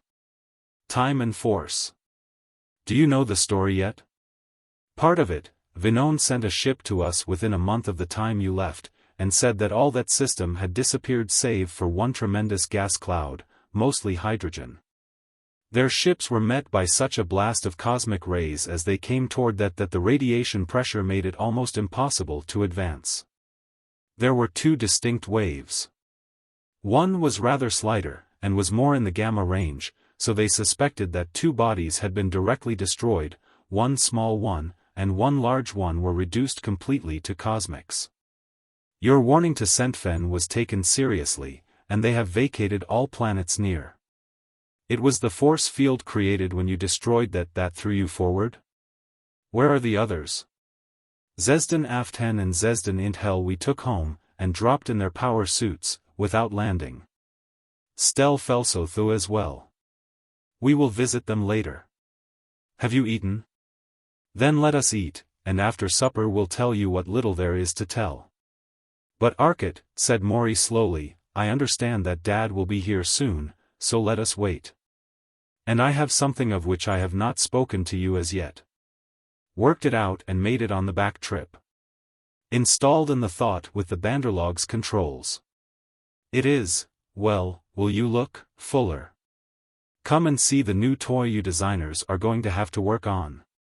They had all been depressed by the thought of their long absence, by the scenes of destruction they had witnessed so recently. They were beginning to feel better. Watch. Morey's thoughts concentrated. The Thought outside had been left on locked controls, but the apparatus Morey had installed responded to his thoughts from this distance. Before them in the room appeared a cube that was obviously copper. It stayed there but a moment, beaming brightly, then there was a snapping of energies about them, and it dropped to the floor and rang with the impact. It was not created from the air, said Morey simply. And now, said Arcot, looking at it, man can do what never before was possible.